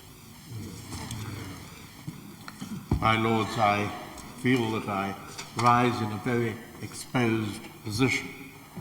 I am the last speaker on the general list before the winding up. I am the only member of the inferior clergy to be speaking in this debate, because no one would consider the noble Lord Saper to be an inferior clergyman to anyone at all. But I belong to the inferior clergy, but I do have the advantage that I was ordained in Hong Kong by the very great bishop who was the first bishop to ordain a woman in the Anglican communion. And I have always been swayed by his example and his opinions, for he was a great bishop and he was a great saint. My lords, in the task that we have before us in Parliament today, we of course have the normal task that we are always given when something comes up to us from Synod. I believe that usually we should in fact accept the will of the Church of England as expressed by Synod, and it is only our duty, as we perform it in the Ecclesiastical Committee, in which my noble friend Lady Seear and myself sat for many hours, along with others of your lordships when dealing with this, to see that minorities are not in any way oppressed by what is being put forward. I think the Ecclesiastical Committee did its job, and I think that although there have been arguments about that today, and there is an argument in the amendment, that is really not the point of issue. The special task that Parliament has today is surely to let the Church of England back into the area of society. Society, through us, has passed various legislation with which practically everyone in this House would agree about the equality of men and women in our society and in their jobs.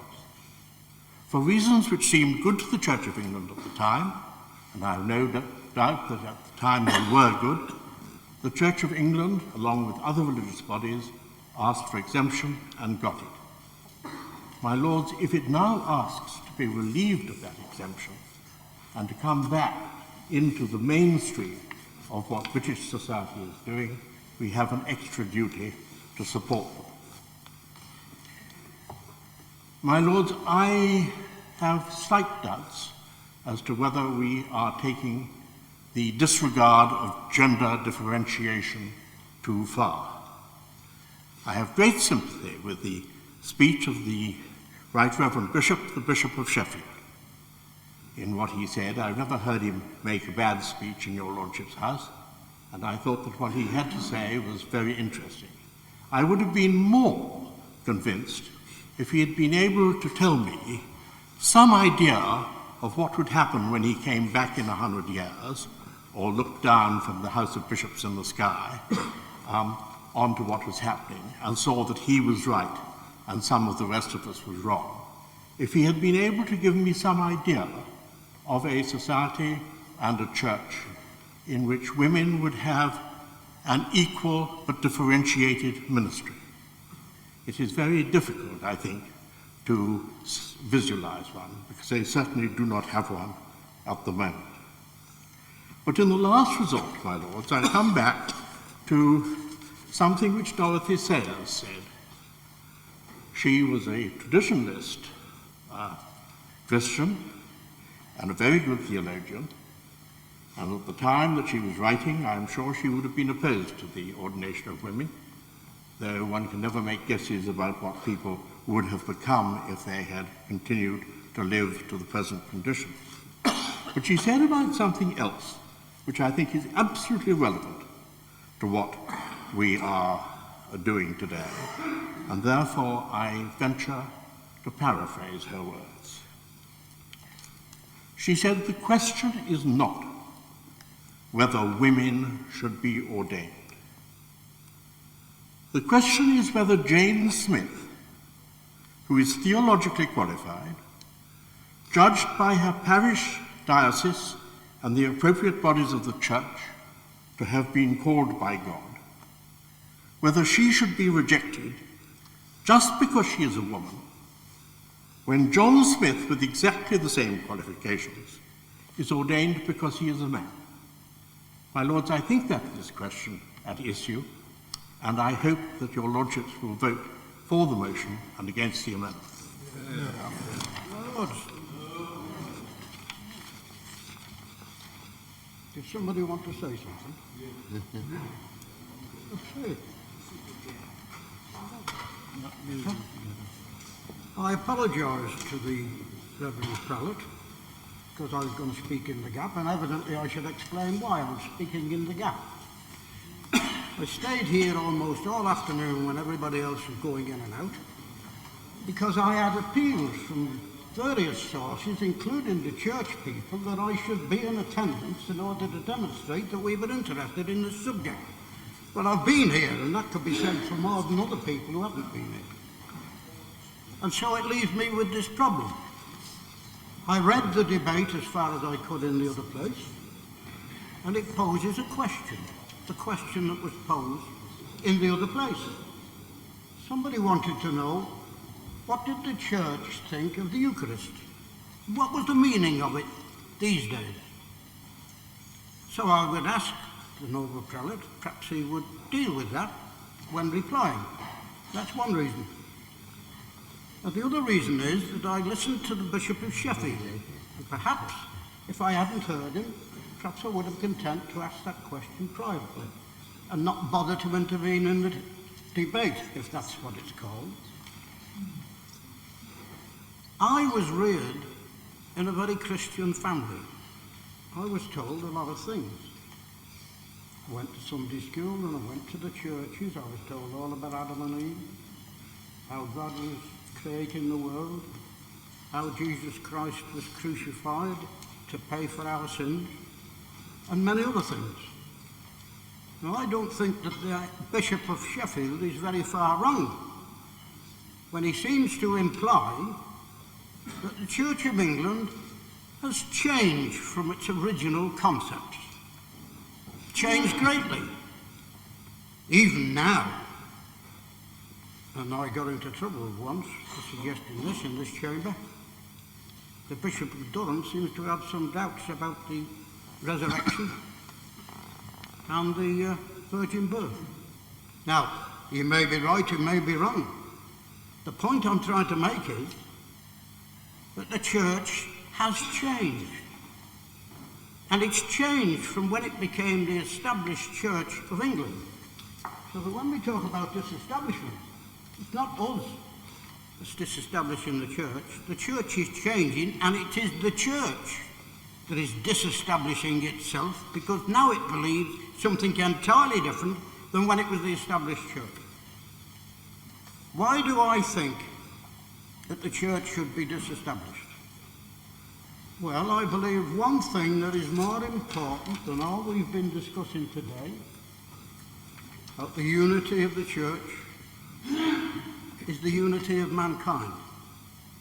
I've said this before, I shall continue to say it whenever I have the opportunity in this place. That is the most important thing that matters to humanity. And there is no possibility at all of it being achieved while we have some of the fundamental religions still operating. There is no question. There's not going to be any question of a unity between Islam and Christianity, if Islam and Christianity remains the same. Let's come nearer home. This measure will widen the gap between the Protestant and the Catholic elements in Ireland. Now, I'm not going to say much more. I could go on a long time. I've done that before because somebody tried to stop me. I'm not going to go on a long time. But I'm going to suggest to the Church of England, which is still the established church, it should stop talking about women. It should let them be ordained right away. And then it should get down to the real fundamental problem that's facing humanity. It should start a campaign to unite the religions of this world that are mainly based on myth and propaganda, and get down to uniting mankind and nobody else.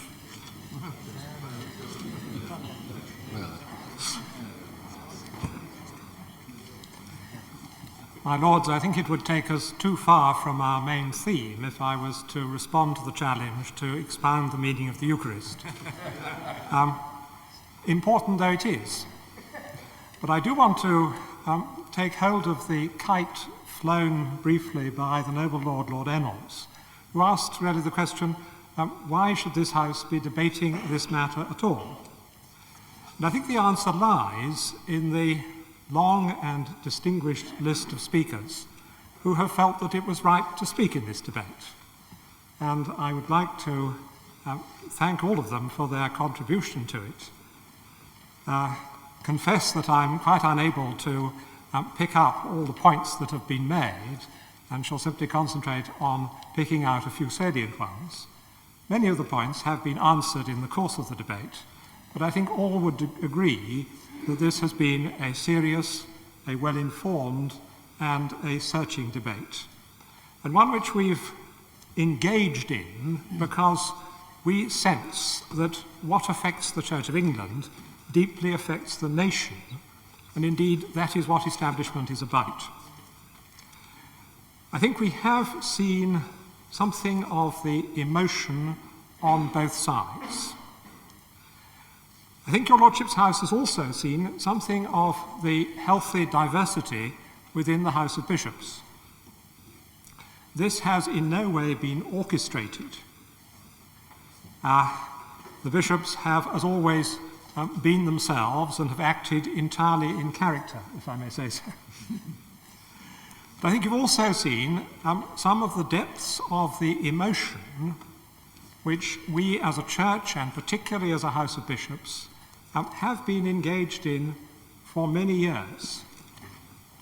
And I hope you will recognise that having gone through that, we come to you, yes, differing over the legislation, but nevertheless as a united House, determined to work together and determined to hold the Church of England together.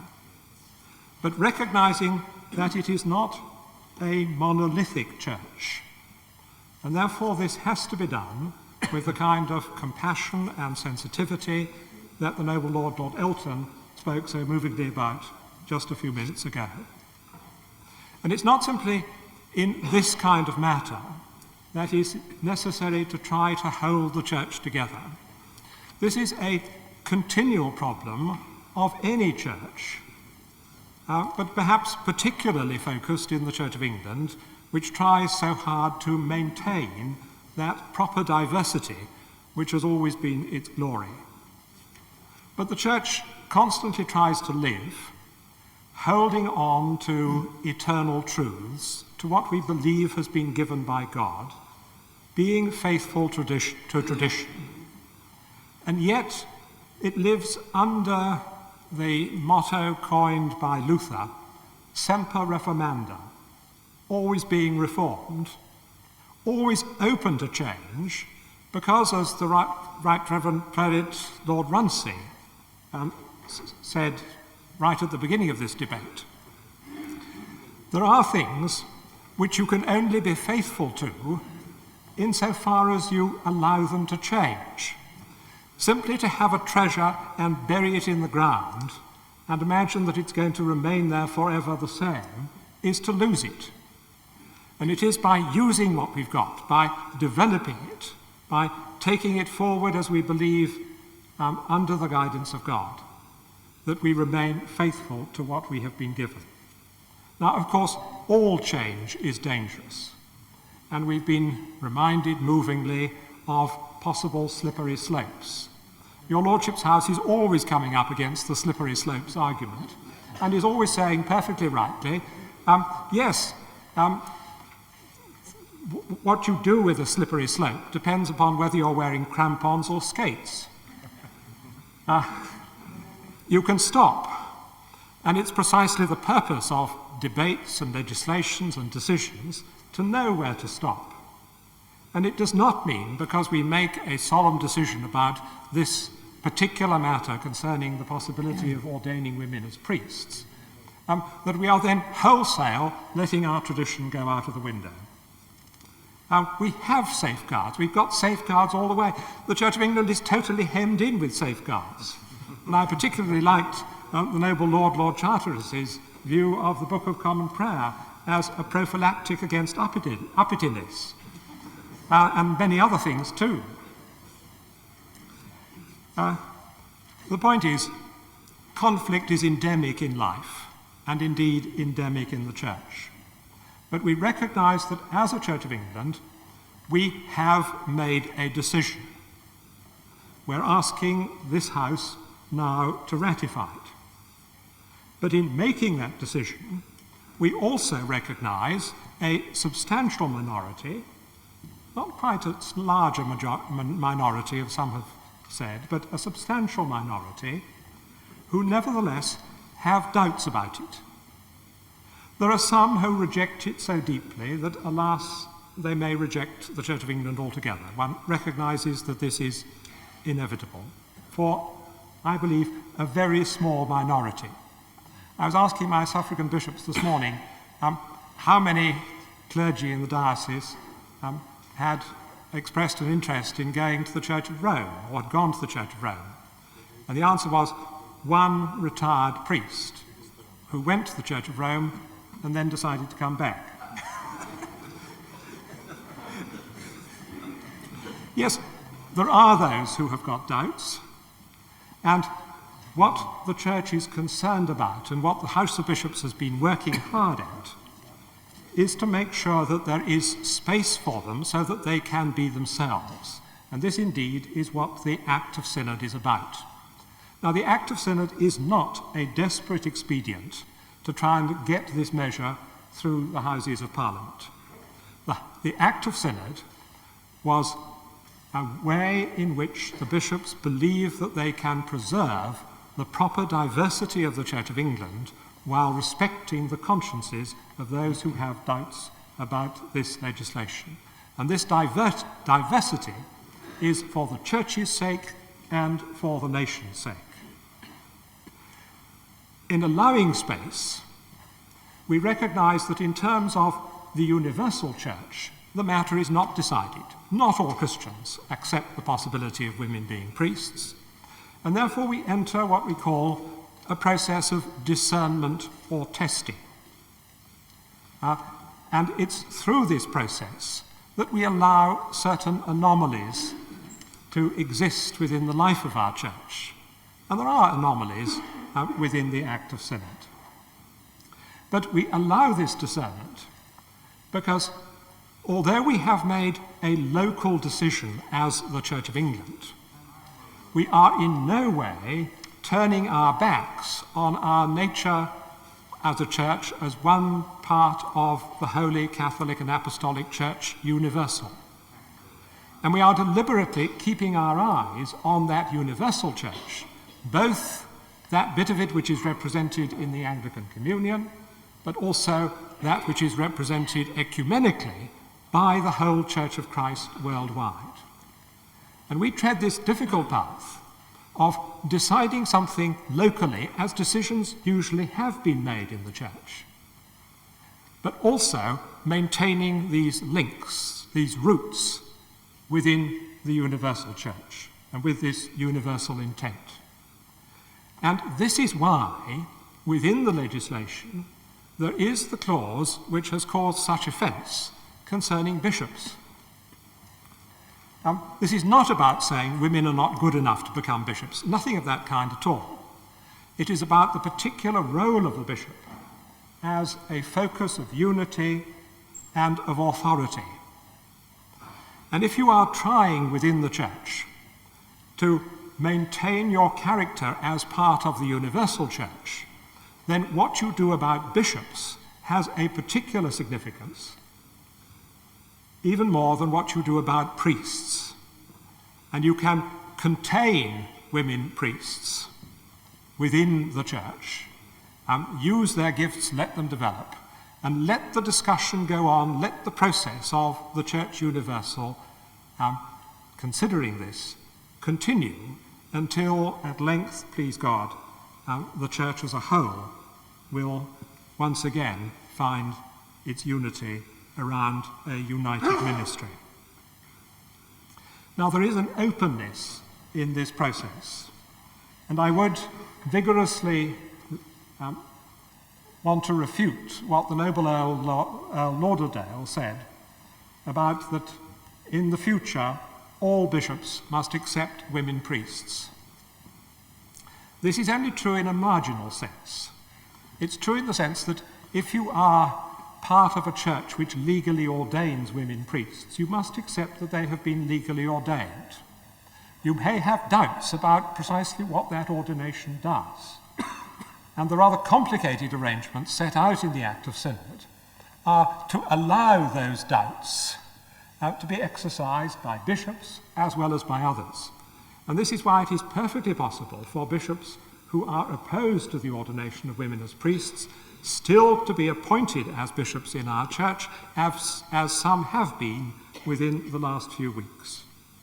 But the bishops must accept the legal implications of the decision made by the Church of England.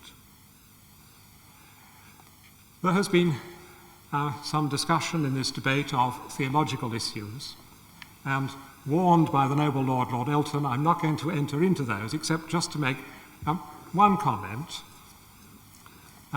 about the very different ways in which people can appeal to the Bible in order to support their particular position.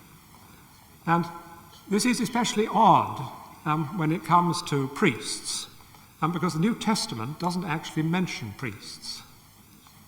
The priesthood, as described in the New Testament, is the priesthood of Christ, the priesthood which is then shared by the whole body, male and female. And we have heard a good deal about the inclusive humanity of Christ. And there are the theological roots in the New Testament of what this measure is seeking to do.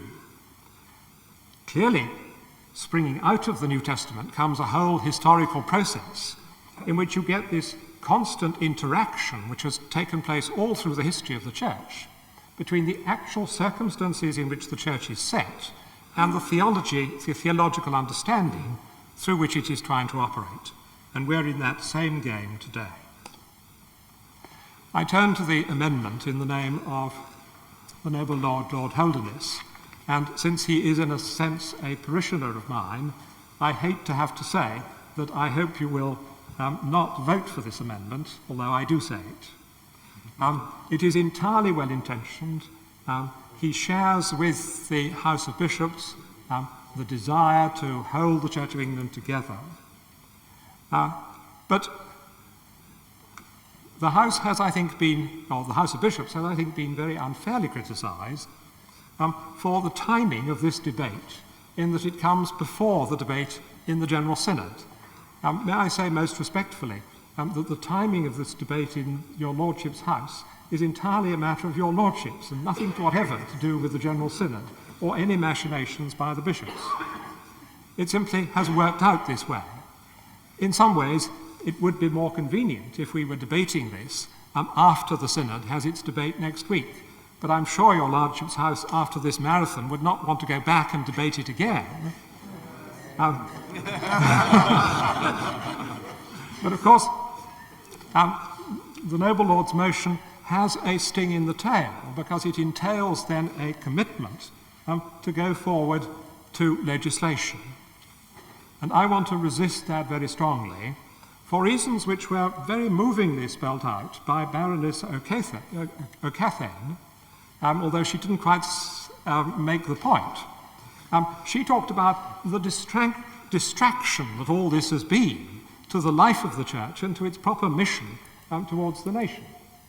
I don't think it has been a distraction, because some very important things are being worked out through this. But we don't want to go on being distracted. And if the Synod undertook to turn the Act of Synod into legislation, this would be 2 more years. It would be 3 debates in the General Synod at least. It would be a reference to dioceses. It would then have to come back to the House of Commons and to your Lordship's House. And talk about distraction. It seems to me that this would drive us to distraction. But I would say that in the end it would all be unnecessary, because the two key things in the Act of Synod are about non-discrimination and about safeguards. There are already safeguards in the measure. The principle that it is possible to dissent from this decision is already written into the measure, with provisions for bishops, for clergy, for parishes. If, as I trust, the Synod approves the appointment of the provincial episcopal visitors, this creation of new suffragan sees will be part of the law. And the main safeguard of those who dissent from the measure lies in the role of these provincial episcopal visitors as kind of ombudsmen. And so there is already built into the whole process some things which pass beyond the goodwill which has been expressed by the Synod and the goodwill expressed by the House of Bishops. People have said, well, it's possible to reverse an Act of Synod. It's possible to reverse anything. It's possible to reverse legislation. But as I'm sure your lordships realise, it's not very easy to reverse things in the Church of England. It's not very easy to do anything in the Church of England. Particularly if one is trying to undo something, because any motion of that kind requires the approval of all three houses. And so once you have got something, it's really quite hard to get rid of it. And I believe that this House can, with confidence, vote for these measures unamended. And I believe that we will come together. I believe that the Synod will next week see the point of enshrining this treasured diversity of the Church of England in the Act of Synod. And I believe we are witnessing one of those changes in human affairs which are indeed permanent. We're not responding to fashion. The fact that women have found a new dignity, a new role in our society is not a matter of fashion. It would be deeply, deeply disrespectful to what has happened in recent decades if we were to say the Church is responding to fashion. There's been a movement of the Spirit in secular as well as in religious society, and the Church has tried to respond as honestly as possible to that. We're trying to be obedient to the truth as we see it, but we're not closing the door on other visions of truth. And this is our human condition, to live with this element of muddle, and we can't escape from the kind of risks involved in going forward and making a change of this kind. The patron saint of archbishops is Gamaliel. Gamaliel, you remember, the character in the New Testament who said, let's try it. Let's do it. And if it's of God, then God will show us. And if it isn't of God, then God will show us that too.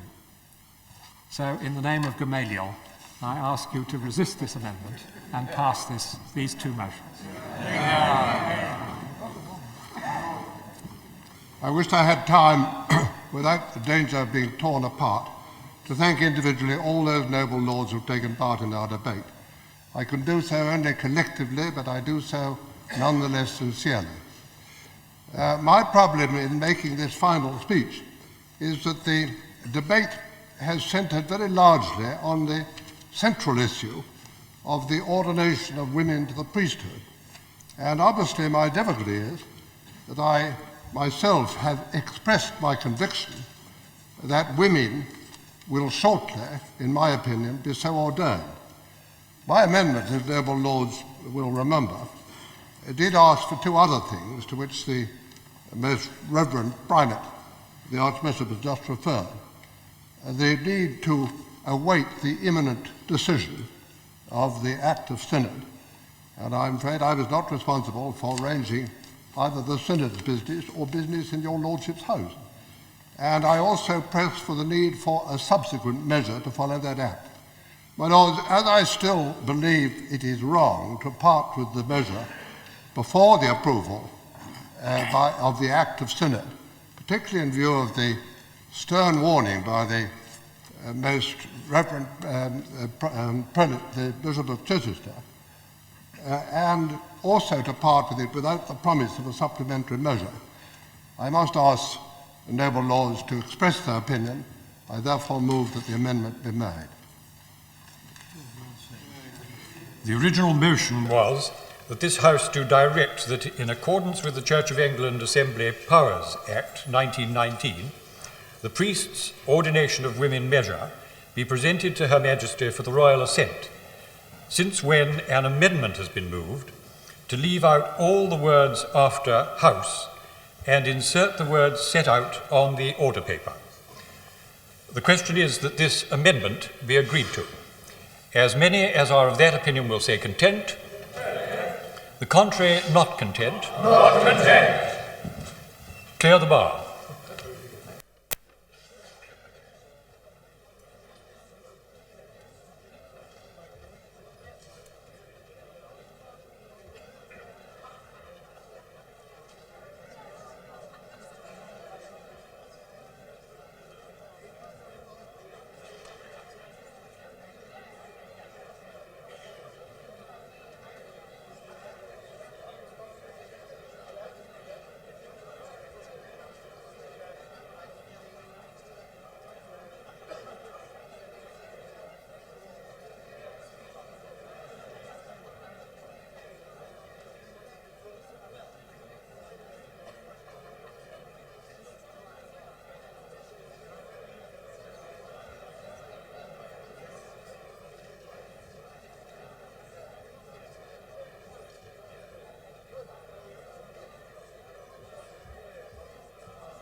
The question is that this amendment be agreed to. As many as are of that opinion will say content. The contrary, not content. Not content. The contents will go to the right by the throne, the not contents to the left by the bar.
question is that this amendment be agreed to.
There have voted contents 25, not contents 135.